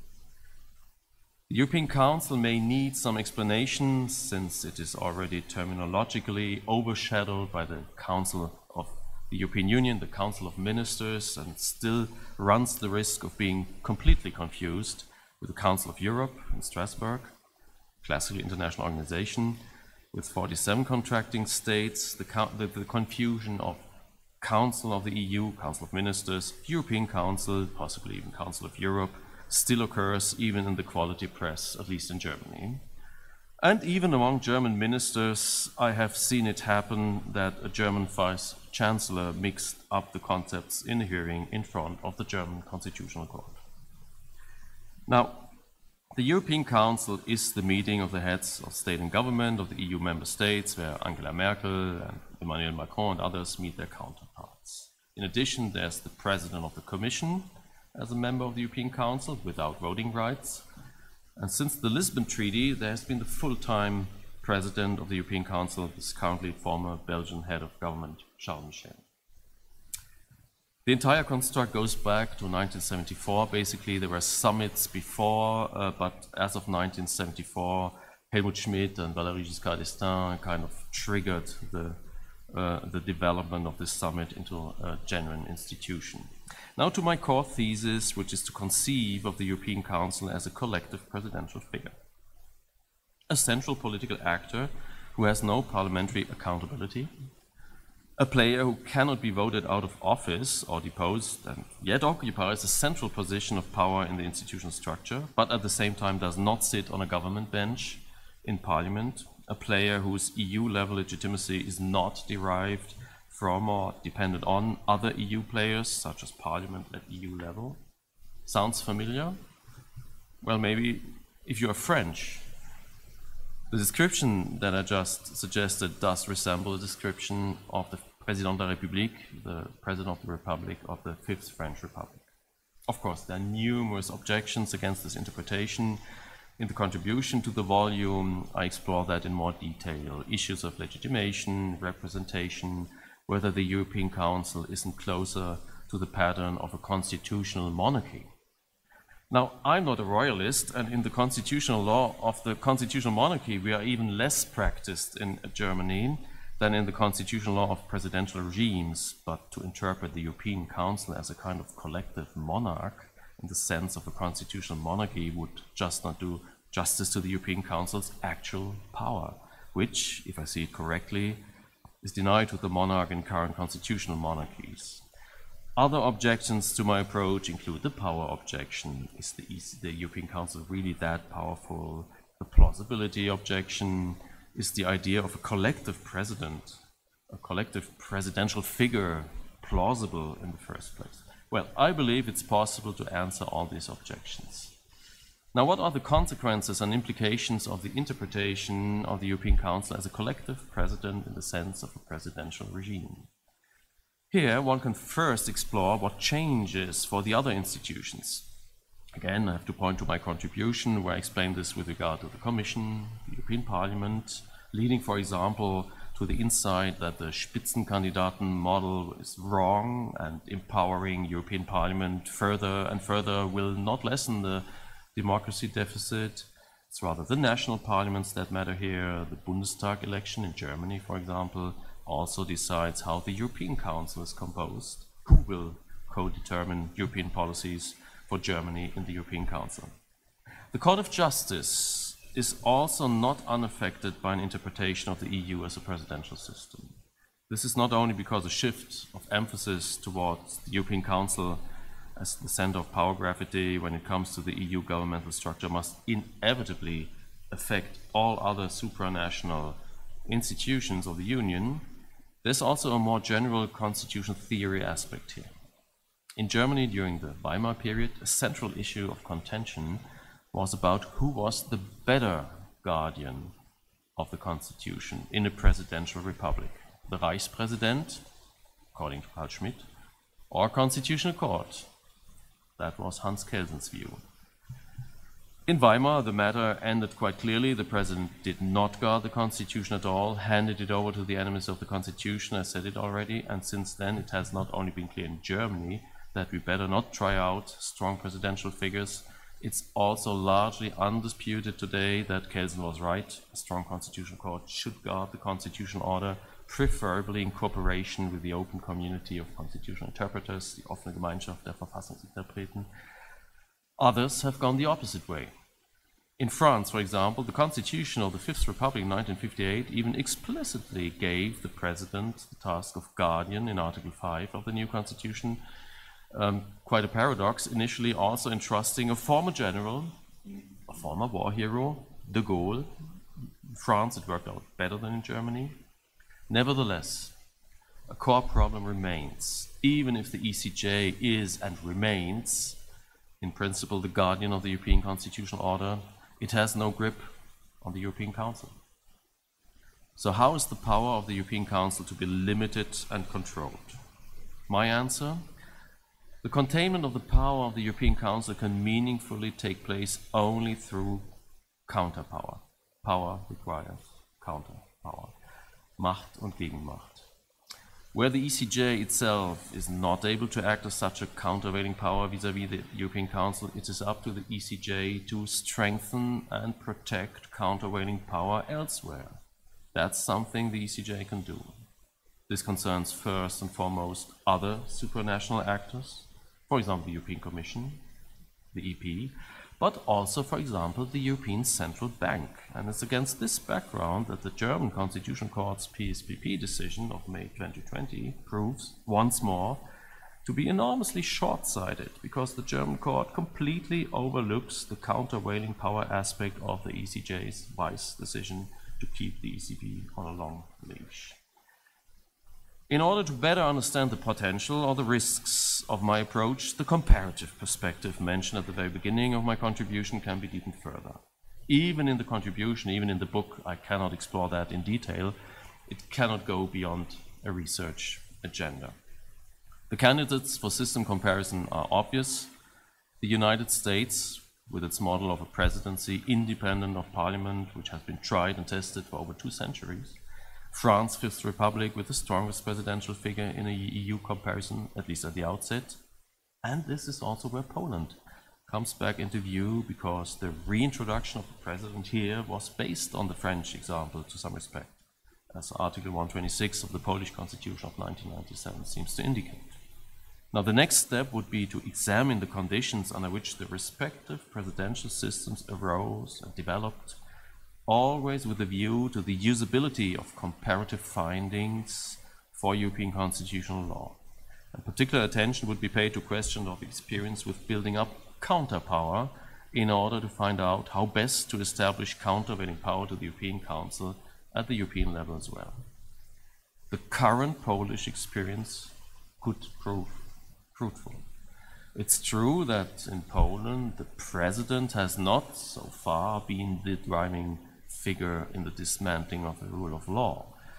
But if the research question is how to design counterpower that stands in the way of one player, the de facto president, who is working toward authoritarian, undemocratic conditions, the Polish example may be helpful. The Polish experience with the dismantling of constitutional jurisdiction and the abolition of an independent judiciary can also help to identify the weaknesses with regard to the countervailing power required in any constitutional system in the EU. And ultimately, once the forces hostile to the rule of law have been voted out of office, and this day will come sooner or later, I remain convinced of that, the Polish experience will also provide important information on how to restore and repair a constitutional order that has temporarily lost its constitutional soul. Thank you.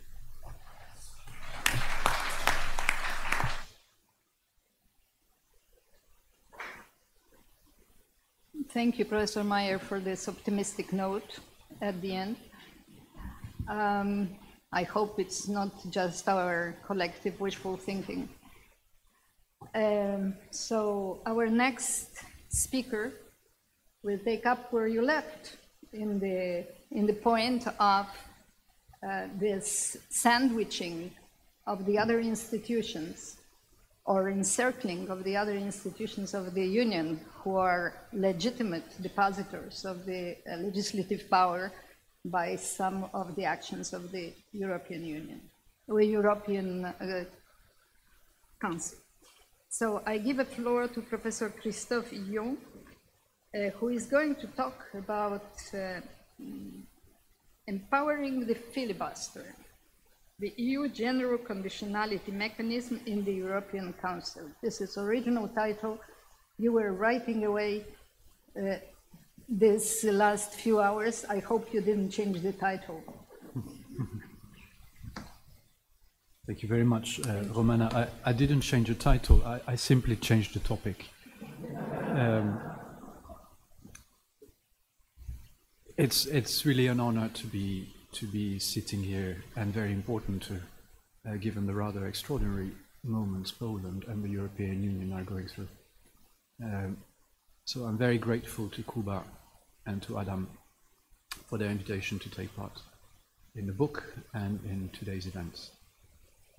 We heard this morning that Poland is a special place. Poland is indeed a special place, at least for me. A place where I studied, a place where I got my first job, and it's a place also where I met my dear Norwegian wife. But it's also a place where I've had the pleasure to come back every year, thanks to you, Mirek, who gave me the honor, like France, of taking part in your course towards European constitutionalism, ? As underlined this morning. And this since the early 2000s. And I have to underline that each and every visit has been a joy. And this despite the rather depressing topics that over the years we've had to discuss in the course. Thank you for sharing your wisdom in wrestling with all these topics, Mirek. Thank you for your generosity and kindness, and for generating beautiful friendships with many people sitting in the room, not least with the illustrious editors of this very special book, and with Franz, who is sitting next to me. Bardzo dziękuję za wszystko, Mirek.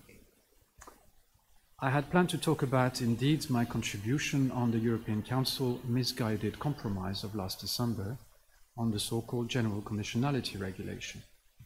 A compromise which arguably contributed to the deepening of the current EU constitutional crisis rather than providing the lasting solution that the statement of the European Council promises.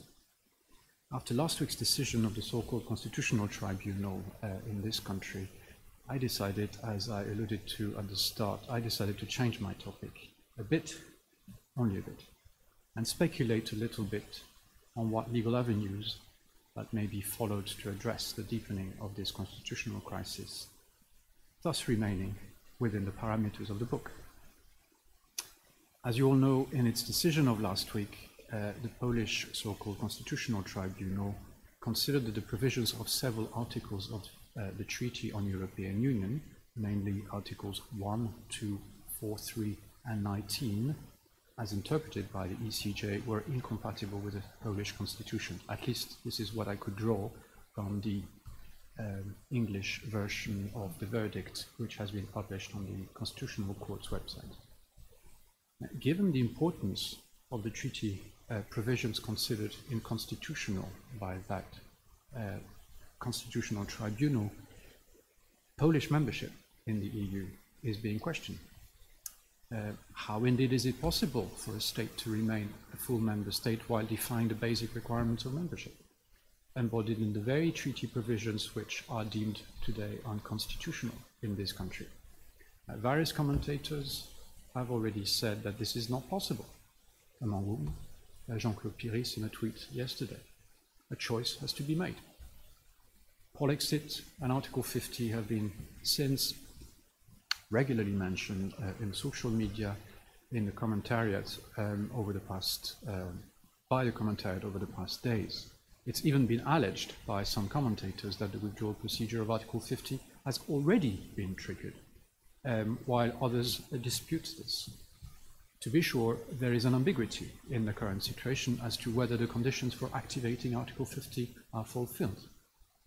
It be recalled that for a member state decision no longer to apply the treaties and thus to withdraw to be lawfully accepted, this particular decision has to be taken in line first with the domestic constitutional requirement of the state in question, Article 50, paragraph 1, and it has to be democratically supported. That's what the court emphasized in the famous Whiteman case, which was handed out in the context of Brexit.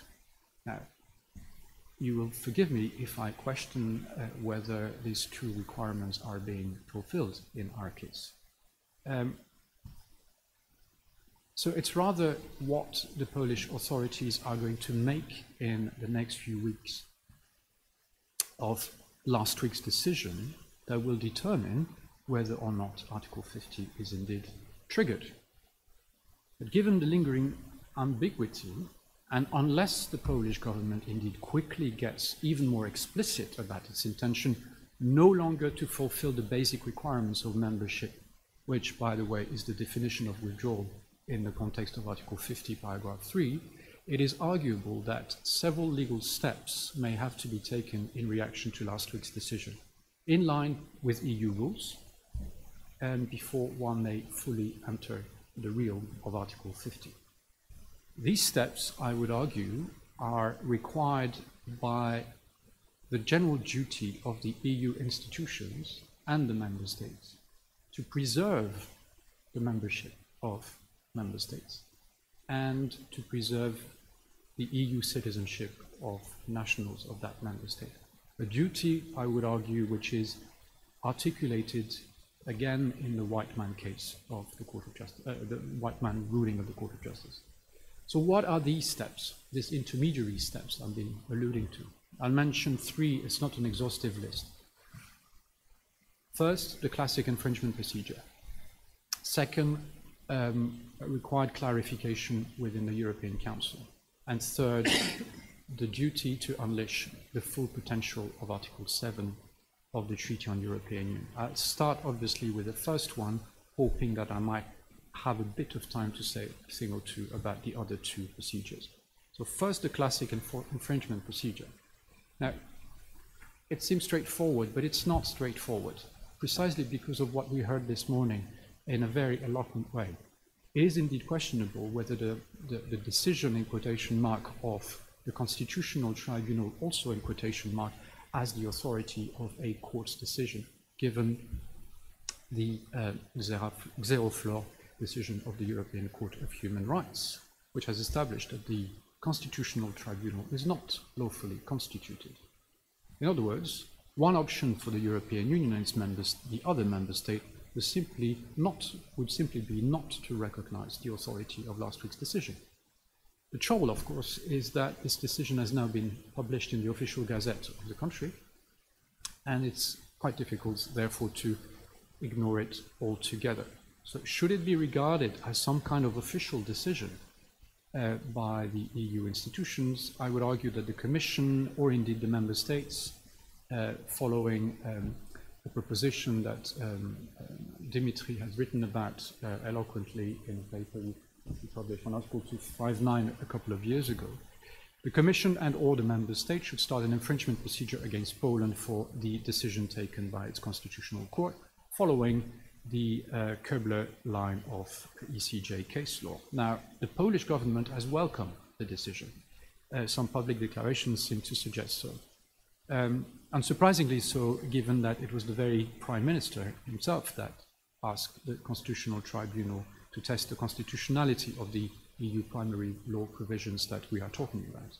So the Commission could, in any event, start infringement proceedings against the Polish government for infringement of its obligation to grant primacy to EU law. Now, as we know, the infringement procedure is a long process, with potentially further damage being done to Polish membership in the European Union in the meantime, and to the whole of the EU legal order more generally.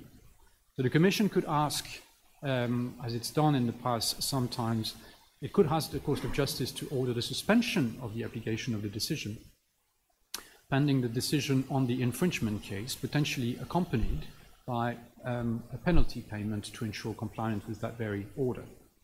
Now, that all sounds very good, but we are in a very different situation now.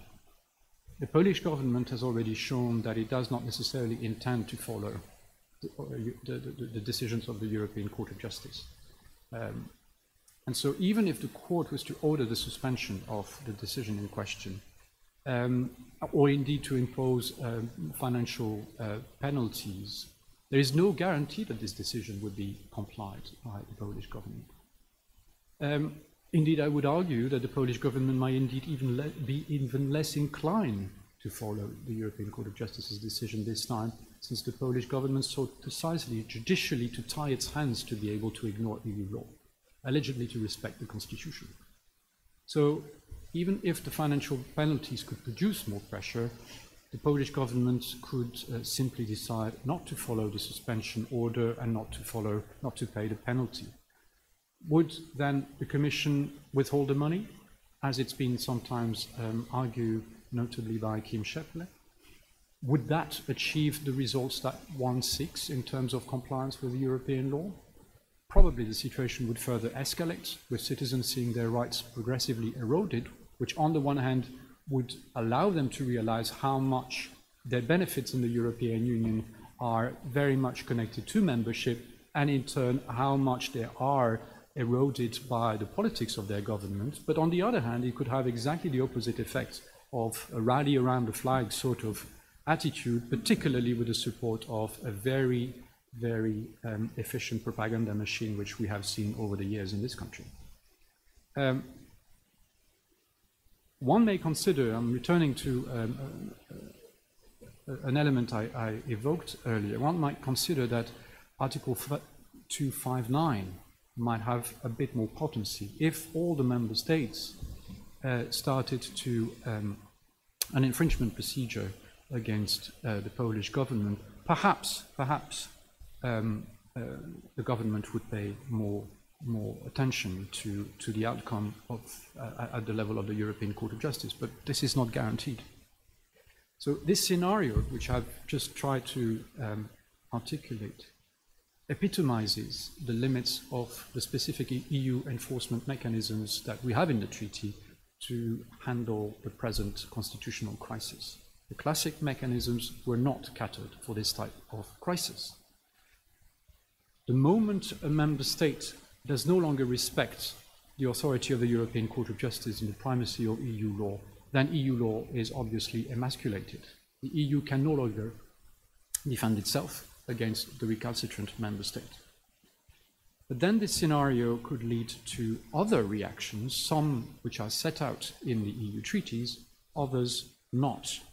As to the latter, there is a risk, and this was mentioned already several times this morning, there is a risk that as a result of the situation, national courts no longer accept to observe the EU requirement of mutual recognition as interpreted and reiterated by the European Court of Justice. It is not inconceivable that national authorities and judiciaries simply ignore the ECJ LM test, as it's been referred to, and simply suspend the operation of EU law instruments that involve mutual recognition in relation to Poland, the European arrest warrant and many other instruments which are based on this principle of mutual recognition.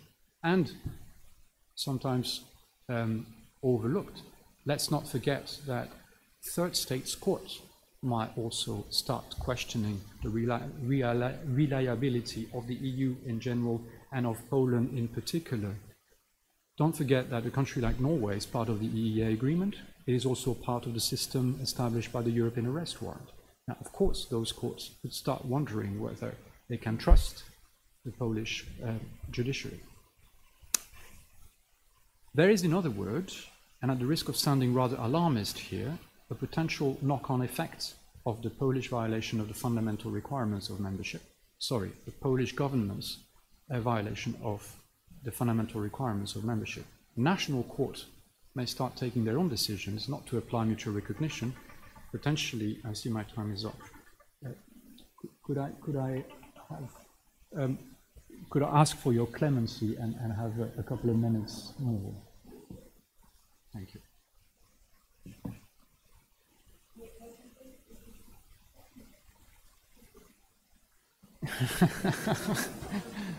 This is kind of it. I will continue abusing my position if you're so complimentary. So national court may take their own decisions not to apply mutual recognition, potentially further eroding the authority of the European Court of Justice. Now, wouldn't that be paradoxical?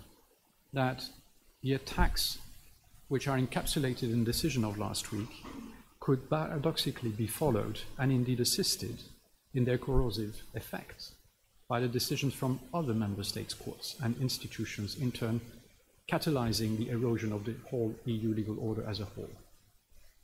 Now, to prevent that, sorry for this jargon, but I try to encapsulate the potential chaotic situation we might see unfolding, to prevent that decentralized and uncoordinated expulsion of Poland from the EU legal order, and indeed potential disintegration of the EU legal order through national courts' decision, it is more important than ever that other EU institutions and indeed other stakeholders, including the member states, alongside the Commission and the Court, who cannot be on their own in handling all of this, to take the lead and act resolutely and indeed fulfill their own obligations and mandate under EU law.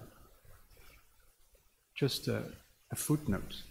I don't know whether you come across that statement, but there was a common statement of the French and German foreign ministers a couple of days ago, which I thought was a bit cheap. Namely, the two foreign ministers, why foreign ministers, encouraged the Commission to do its job. I thought that was a bit late to begin with, and perhaps, yeah, a little bit cheap. It's a cover of their own prevarication, if I may be so brutal. If the Commission and the European Court of Justice have their authority diminished, as we've witnessed, the ball would then be, I would argue, in the Court of the Council and European Council in particular, and the other member states as such.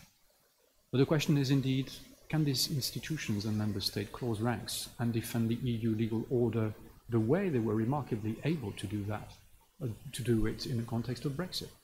So I'm quickly coming to the other two, and I'll be very short on each of the two steps which arguably ought to be taken before we formally enter the realm of Article 50.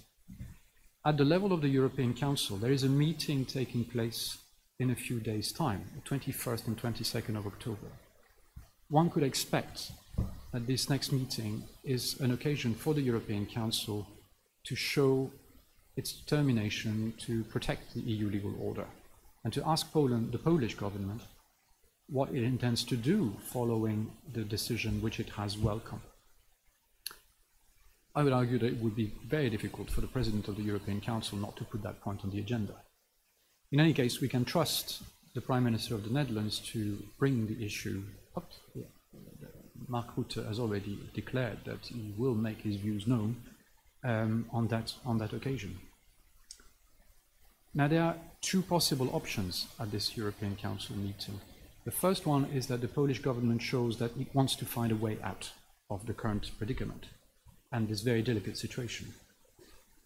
But then the European Council will have to give something in exchange in order to find some kind of agreed landing zone, and for Poland to move back from the current situation, which, as you will remember, involved the rejection of basic requirements of membership, basic provisions of the EU treaty. So the room of maneuver, both for the European Council, the rest of the members of the European Council, but indeed for the Polish government. Again, we're talking about a judicial blessing of a political stance. So the room for maneuvering is really, really very limited, and much more limited than it was in December, and much more limited than it was in the context of the renegotiation, the new settlement between the EU and the UK. Let's not forget that the European Council, and I'm connecting to what Franz was talking about, the European Council, since the Lisbon Treaty, is a formal institution of the EU. It is bound by EU law, including the basic provisions of Article 13, which establishes the institutional framework of the EU. And Article 13, paragraph 1, establishes that this institutional framework aims inter alia to promote the values of the Union,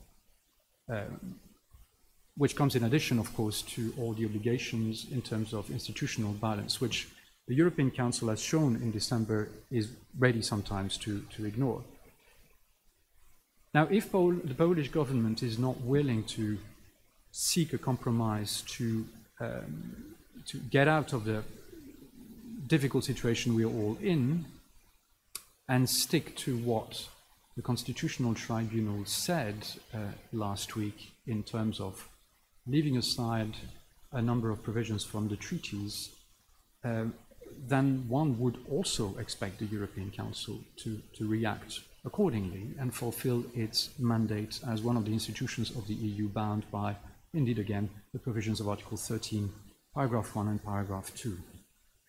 And indeed, if the Polish government were to stick to its position, then we would be much, much closer indeed to the real of Article 50. But there is one last step before we get into Article 50, and that's the full deployment of Article 7, which has not been used very actively, to say the least. And so the ball will be in the court of the Council of Ministers, which is a co-custodian of the EU legal order.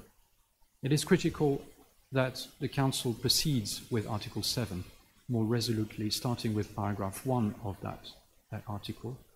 Clear recommendations ought to be elaborated. As you know, paragraph 1 entitles the Council of Ministers to establish by a super-qualified majority voting whether there is a risk of a serious breach. And if it is not today that there is a risk of a serious breach of the values of the Union, when is it likely that there is a risk? But the same procedure can be used for the purpose of establishing recommendations addressed to the country concerned with a view to helping that particular state to fall back into line. And I will finish by saying that if indeed the country concerned does not fall back into line, does not follow the recommendations, then I think there is still a possibility that Article 7, paragraph 2 might ultimately be activated. And I think it is desirable before entering Article 50, unless, of course, the Polish government indicates expressly that it wants to withdraw. Article 7.2 can ultimately be activated to preserve Polish citizens' EU membership while putting the Polish government on quarantine. And that's very important. Making the point clear that this government does not have a seat at the table, but that citizens continue to enjoy their rights unless they finally agree at the end of the day that the anti-membership government politics is what they want. Namely, they would then fulfill the democratic requirement associated with Article 50. The question is whether other governments will be willing to support an Article 7.2 decision. And obviously you will think of Hungary. But I would argue, and that's my final point, if other governments are serious about maintaining Polish membership, then Article 7.2 is the way. It might be the only way to preserve the citizens' rights of Polish citizens. It might be the only way to maintain Polish membership in the EU while putting the recalcitrant government on quarantine and ultimately to protect the integrity of the EU legal order. Thank you very much for your attention.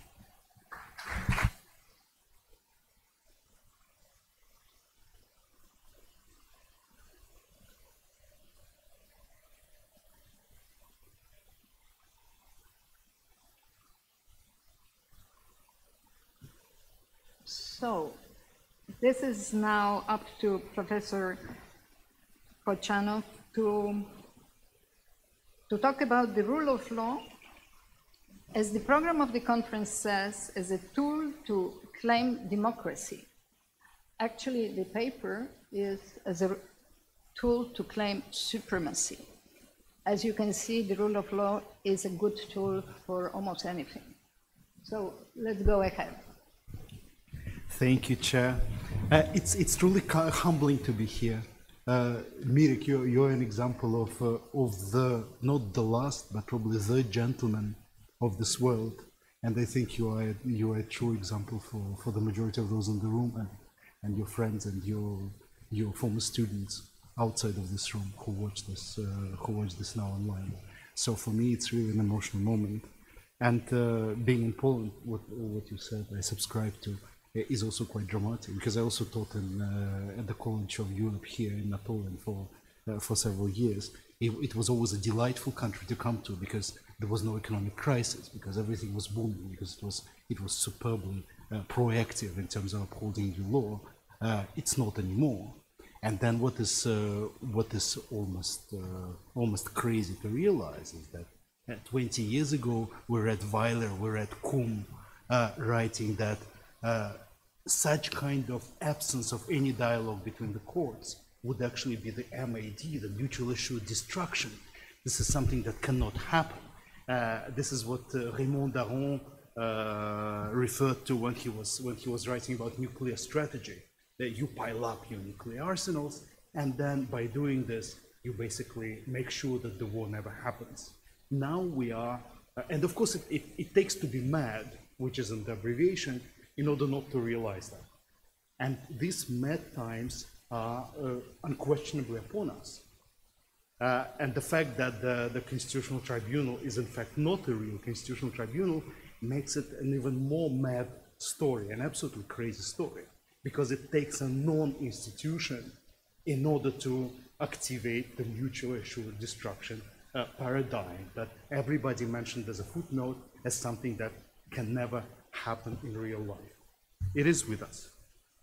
But if we look at the literature from this mutual assured destruction paradigm, for instance, Iliada's novels from the 70s, we discovered that some people actually said, well, a nuclear apocalypse can be a chance for humanity. There can be better institutions, better states, and better people emerging from there. So this is something that remains to be seen.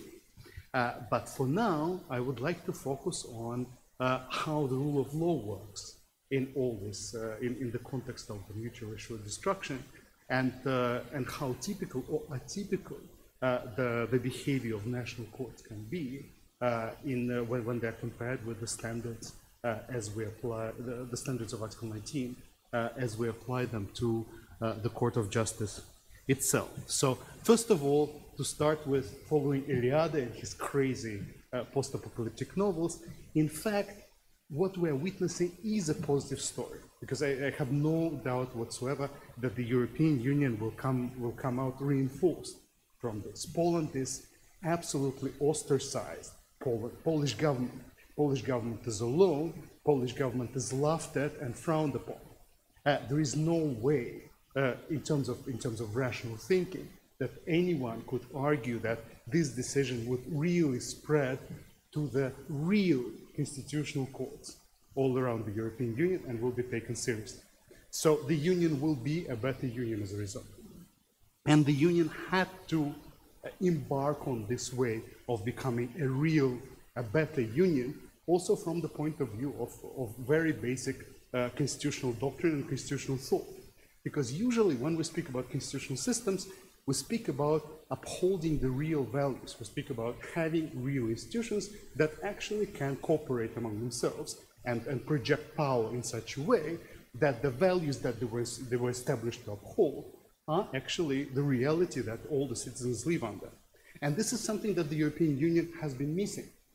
So if we say that the EU is a real constitutional system, then obviously we give the EU a benefit of a doubt. We don't state a fact. It's wishful thinking. And for now that the EU is encountering this counterflow of non-arguments from the illegal, non-constitutional, unlawfully composed body, finally, it's the time to pull our act together. I speak on behalf of the Union and all the member states but Poland, and to prove that the constitutional system promise actually is what guides the law of the Union and also the politics of the Union. So this kind of positive story could only happen in the middle of crisis. Now we have this crisis, and the Union will have to act.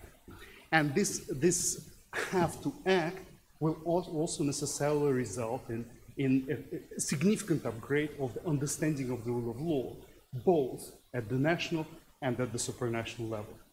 And here, if you remember the basic history of the rule of law in the European Union, Lever, the writings of Lord Mackenzie Stewart, there are plenty of other excellent theorists.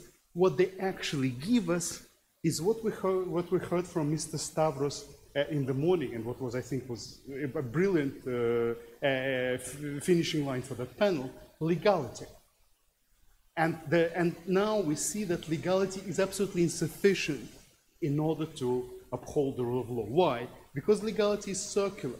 Because legality is about saying that all the laws are made in conformity with the law, that if you hijack a country or if you hijack the union, you can actually preserve the facade of legality without at the same time complying with the rule of law. So if we take Lever, and this might sound provocative, but I stand by this remark, if we take Lever and apply that circular standard to Hungary today, then Hungary is in full compliance with EU rule of law standards. Poland is not, because here legality is precisely under attack. And this is what makes Poland, ironically, especially in the light of what Christoph has said, ironically, probably less dangerous for the European Union. Because an assault on legality is too obvious, it's too much into our face. It's too easy to dismiss as an outright violation of all what we believe in.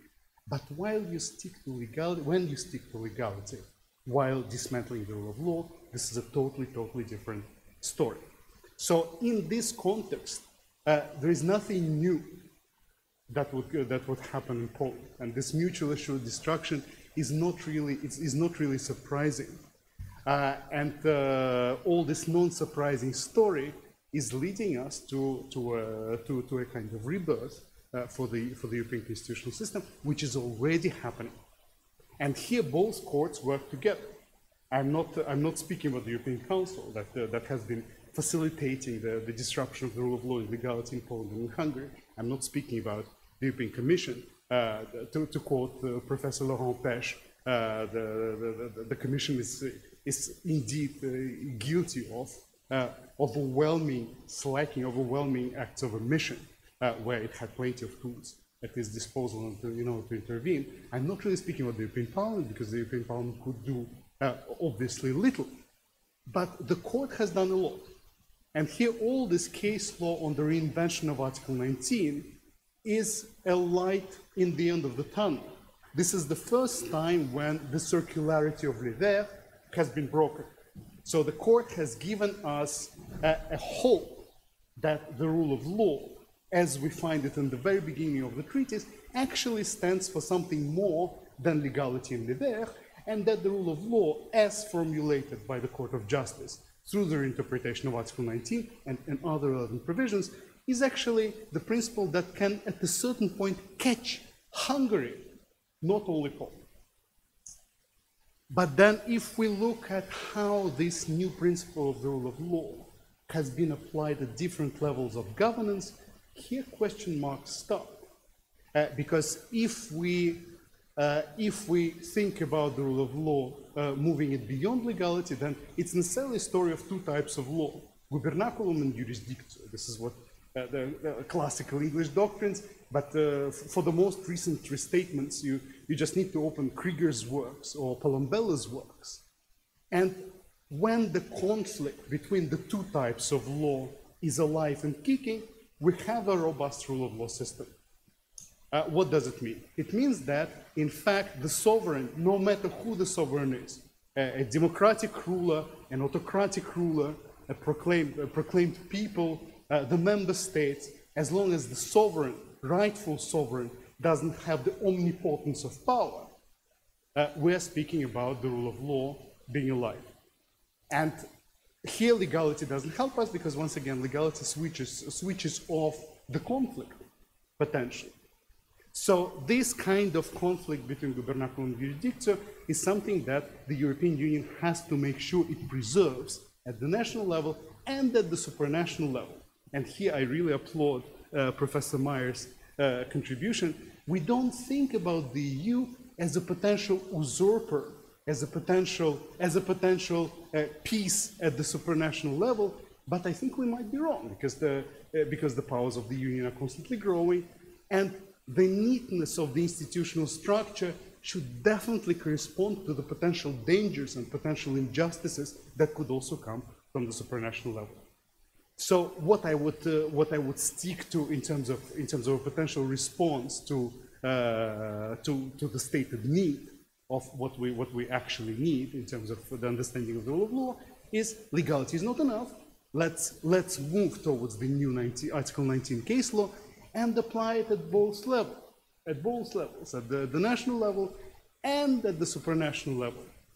And here, if we read all the recent case law of the Court of Justice, problems start arising, as I already mentioned, because the Court of Justice actually, unfortunately, reasons in exactly the same way as the fake constitutional court or plenty of other courts around the European legal space, in trying to use the rhetoric of the rule of law, legality, in such a way in order to undermine any kind of perceived attacks on the supremacy of supranational law. And just opening Opinion 213 is enough in order to see how this works. The court says nothing in the envisaged agreements can possibly be interpreted or have as consequence the reshuffling of powers or the replacement of the decisions of the European level institutions with the new understandings that would come from Strasbourg. It's my free retelling of paragraph 192. This free retelling of paragraph 192 would overlap word by word with what the Russian Constitutional Court has said in saying that we fully and wholeheartedly stick to the idea that we are guided by the Strasbourg human rights protection system, but when the court goes too far in interpreting particular provisions of the convention, we are not bound by it anymore because we agreed to the previous, the proto interpretation as we probably had in mind. And this kind of logic, while it's the same as the logic of Opinion 213, is also something that is overlapping with what the local fake constitutional court is demonstrating. So what does it have to say about the understanding of the rule of law at all these levels? The rule of law comes down to a tool to claim supremacy for your own legal system, no matter what. And as a result, the rule of law comes down to precisely switching off the conflict, or rule of law rhetoric, I should rather say, switching off the conflict between gubernaculum and jurisdiction. This is a disastrous deployment of the rule of law. Of course, there is a fundamental difference between Opinion 213 and this decision 21P of the Russian Federal Constitutional Court. Russia is a member of the Council of Europe, and the European Union is not. And this is something that I would like to underline, because Russia is deploying this horrible kind of logic. I'm not referring to the Polish so-called constitutional tribunal because it's not a lawfully composed body. So while they say they deploy the same reasoning, we cannot put them at on the same line with the Russian court or with the European Court of Justice. So the same logic is deployed, but it's not the same lawfulness of the deploy of the logic. So the trouble with this logic is that the European Union, by definition, in the way how it deploys the rule of law, puts itself aside from all the other constitutional systems in Europe.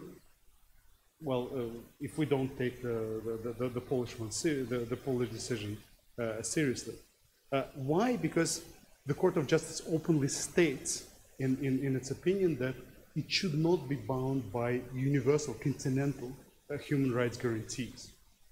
And then the question that arises in the name of what?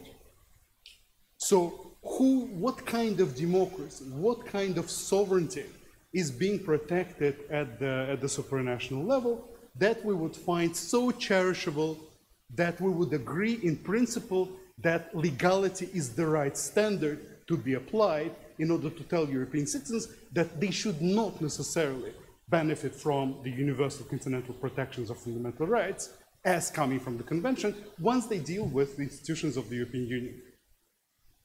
And the answer is always circular. Most likely the answer will be supremacy, is the coherence of our system.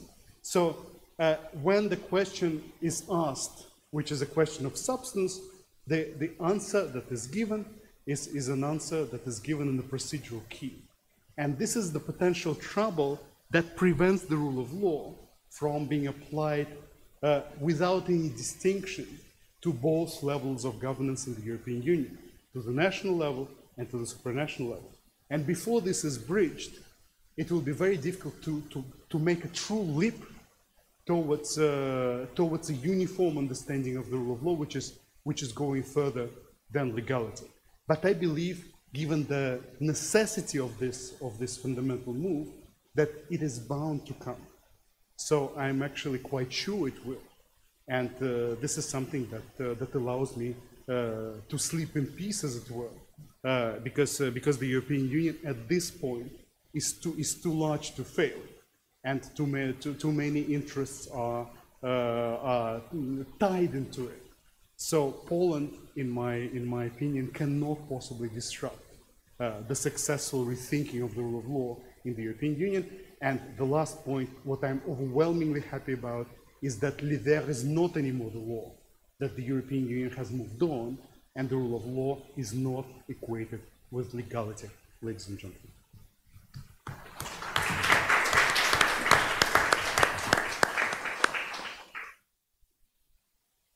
Well, I hope you all agree with me. It was a display of reason and passion worth friends of Professor Wojciechowski.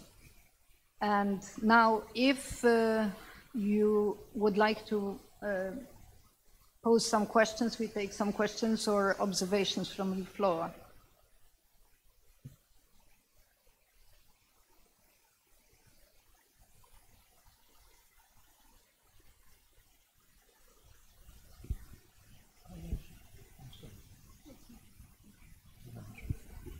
I have a question for Christophe Hillon.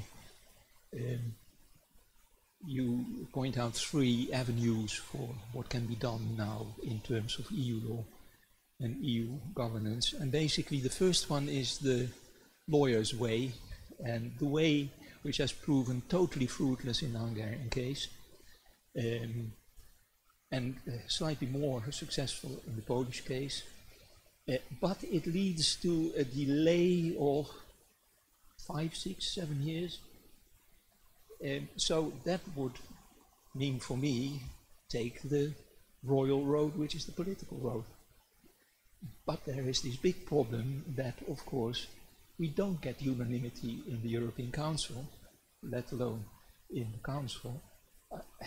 It would be much preferable, according to me, my personal preference would be to take the political road. We don't have Article 7. We never introduced Article 7, except for a reason, and as you have been saying, if this doesn't provide the legitimate reason to trigger it, what would? And at the same time, we know it hasn't been triggered successfully, really. I mean, we are still at the infant stage of triggering that thing. Hungary is a problem, and basically because nothing is being done about Hungary at this very moment, you can't sort of use that trick of clustering both Poland and Hungary in order to get the required majority and at first unanimity in the Council, the European Council. So what does this mean? Is there really any perspective, any prospect of the legal way or the political way to be successful?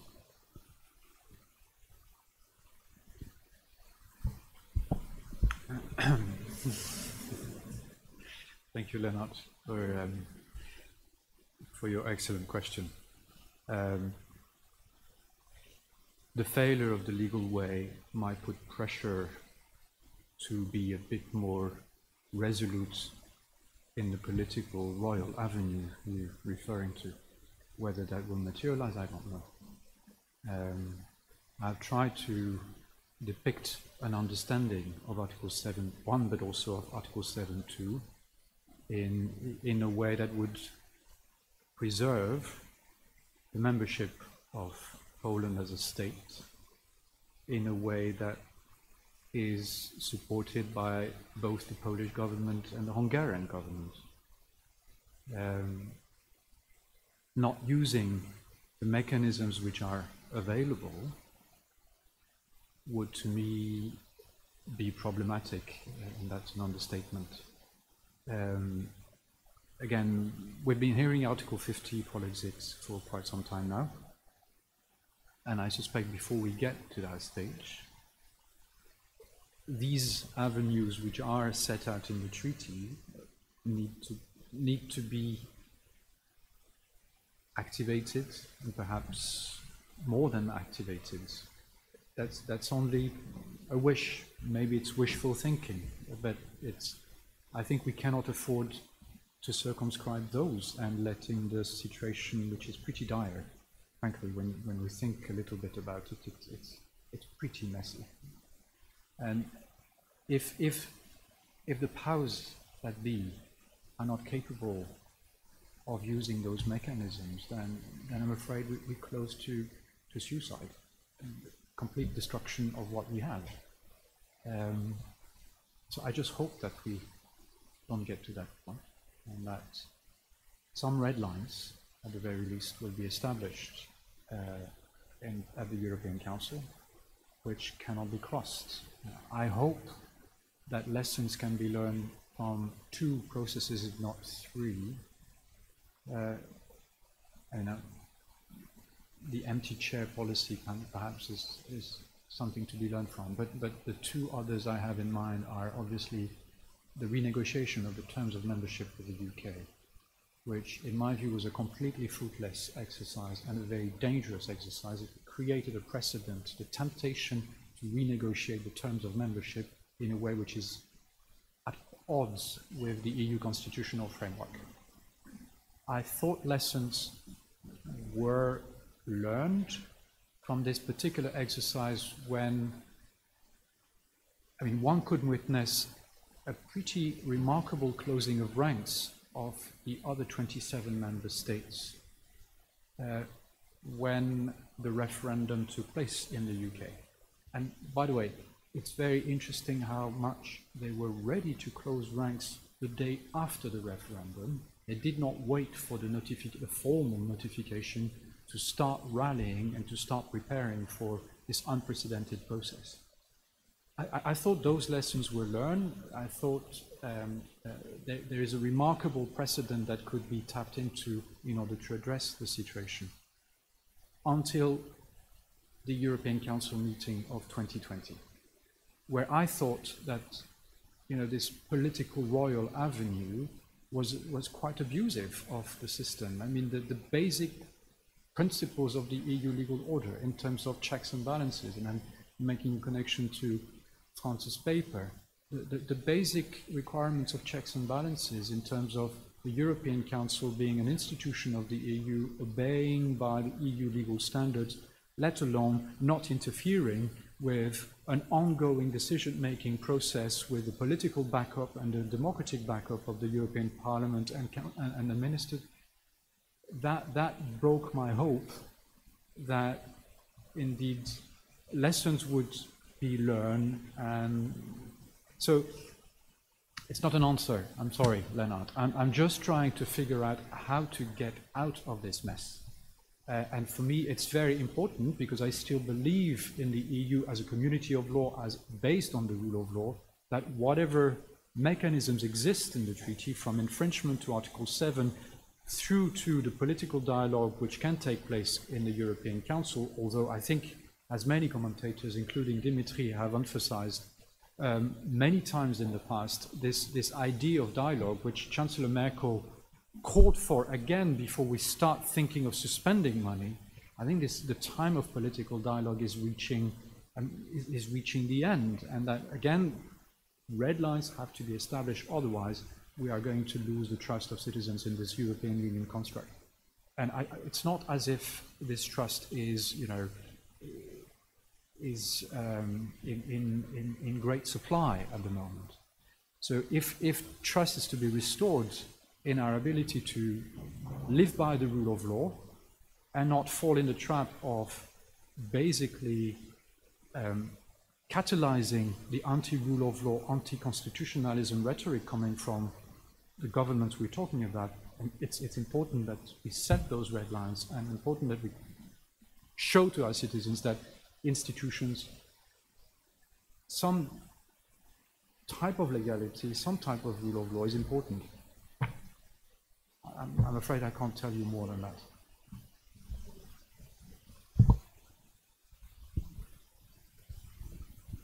I know it's late, and I have to make an additional remark that my name is Monika Platek and I'm working at this university, but this is not my field of specialty. And I wasn't present the whole time because I was having another lectures. So maybe you were discussing it, but while listening to this excellent panel, well, I have two questions. First, to what extent we are aware that Poland is part of EU, and with being part of EU is actually influencing the legal and practical state of all other states of EU? That's the first question, because we often treat Poland as some special case that is apart from all the other countries. And I think that it's really high time to make us understand and make the whole EU understand that the practices which are here and in Hungary affect all the other countries and the legal and practical states of all the other EU countries. That's my first question. But I also have the second question, since this Polexit is discussed, and as you know, well, it doesn't need to be referendum. This government can do it without doing referendum in context with the text of the Article 50.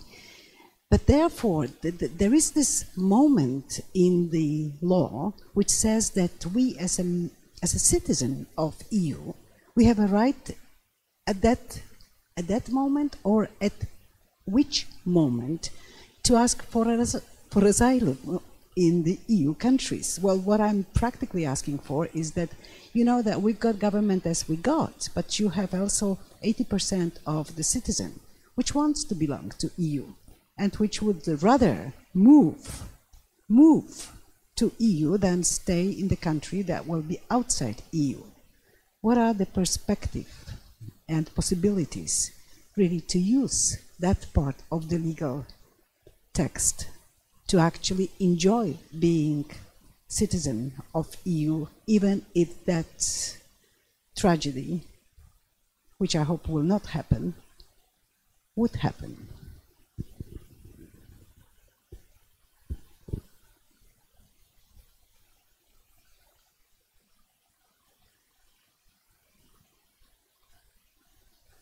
Well, I mean, the answer I can give is just to say that at this point of the conference, this is maybe just too big a question to answer briefly.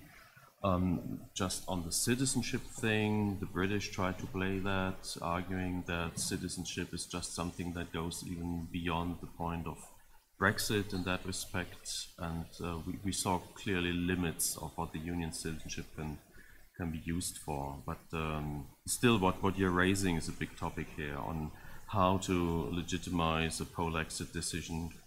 From our constitutional order, from the German perspective, it would be very clear that you would need democratic backup, and I know that Christoph would have something to say, but again, I have to say we're really running late, I believe. So the entire democracy aspect of leaving the European Union is clearly out there. And then the other point, isn't there some kind of effect that what happens in Hungary and Poland has on the other member states?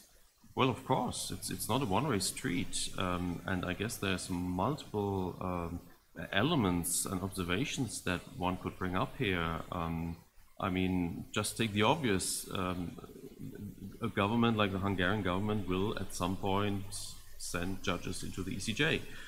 A Polish government sends judges into the ECJ, and imagine if it wasn't only Hungary and Poland, but who knows what happens in France, for example. We were pretty close to a victory compared to earlier presidential elections of Le Pen, of the extreme right in France. So, you know, this is clearly affecting the other member states as well. If member states turn into a different direction. But still, and again, it's not possible to address your question properly in this short time, but we still would have to insist on the common ground we all agreed upon at some point. Public international lawyers would just say pacta sunt servanda. There are a couple of rules, the rules of engagement, so to speak, of this common endeavor. In that precise case, it was just the rule that you couldn't bring your own arbiter. You know, if it was a soccer match or a football match, basically what this judicial cakeism of last week is all about is saying, well, we want to keep on playing football with you, but we'll bring our own referee and we'll listen only to our referee. And I mean, you know, it's pretty obvious that that's not what the basic understanding of all this was when Poland joined the EU, and what the majority of the member states still believe is the common ground for this. So it's about common ground, it's about consensus, and there are limits to what, you know, in a way implying that this is what you were pointing to, modifies the existing legal order at the European Union. There is definitely a point where, and now I'm, you know, lawyers' fantasies, there's one ultimate tool that you could use. It's not possible to push out a member state against their will, but at some point, and this point is far, far away, it's really hypothetical, maybe it's really just a lawyer's fantasy, but of course, at some point, member states who still believe in this common endeavor could decide on their side to drop out of the European Union and refound another European Union. So that would be the ultimate, you know, legal answer to, is it really totally impossible to divorce?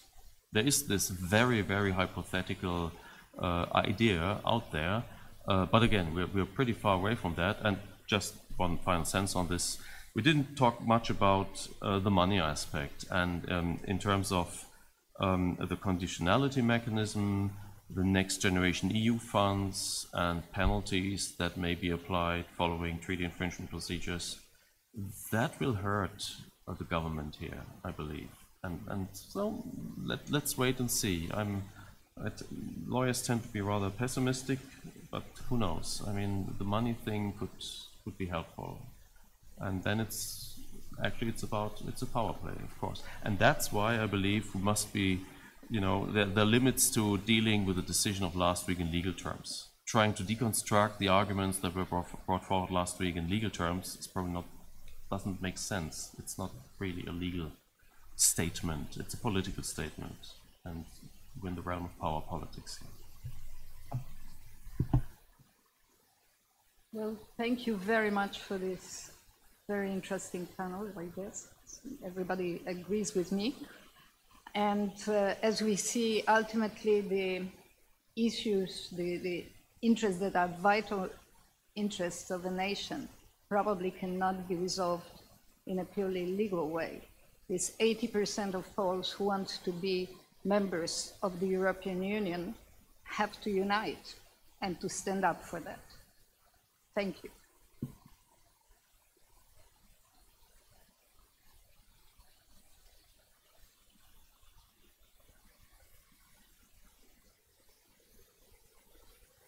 Okay, I suppose there is always room to continue the debate in other occasions, and one of these will happen mid-May, I suppose, in the next session of Towards European Constitutionalism. I think Mirek wants to say something, which is not the concluding remarks. Don't run away. It's gonna be very short, he's promised.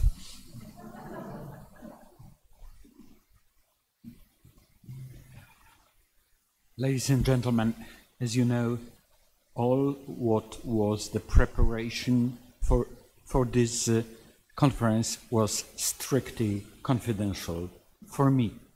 And there were no leaks, no Urbanic leaks, and no Bodnar leaks. It was much better protected than the exchange of emails of the government of Poland. Thank you very much indeed for excellent seminar. I think it is, thanks to you, all participants, new pattern, new standard of international conference. And I know how profitable we are, and more, what a privilege and chance have had not only we here in this room, but also participants following the conference live in internet. And I would like to congratulate to the students being with us. What a chance and privilege you had, and you may use it for your next semesters and years, how to participate in academia in the broader sense of this word. I'm overwhelmingly taken by your contribution. I am moved both emotionally, what you said to me, and intellectually. And it's worth it to live this kind of life. Thank you for this proof. And I'm thanking from the bottom of my heart. And you, firstly the rector of the university, later some of you asked for my place in public life. And I repeat, I changed my profession. I'm, for the last few years, a constitutional psychotherapist. Thank you very much indeed for your efforts, papers, and for coming in person here. And always there are symbolics in our life. And one of the symbolic is to whom we address this conference. And let me address it on your behalf and with your permission to all supporters and defenders of the Constitution, of the values of the European law. And you, international participants, you got my statement in Vienna last week, published in Wiener Zeitung, and I will repeat and repeat it and repeat. What does it mean civil society? What does it mean attitude of judges? What does it mean attitude and behavior of public prosecutors, non-governmental organizations, all institutions and people to whom Constitution is a real value. And let me, looking for symbolism,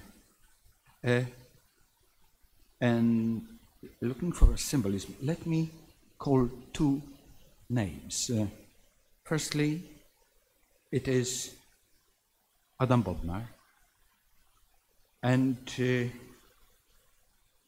he is the unique Polish constitutional authority, being faithful to its oath. And he is the unique constitutional authority staying in front of the rest of the constitutional authorities violating the Polish constitution. And if I'm calling Adam Bodnar, I would like to express my recognition and attitude to one person being among us. It is Maciej Taborowski, representative of Ombudsman in front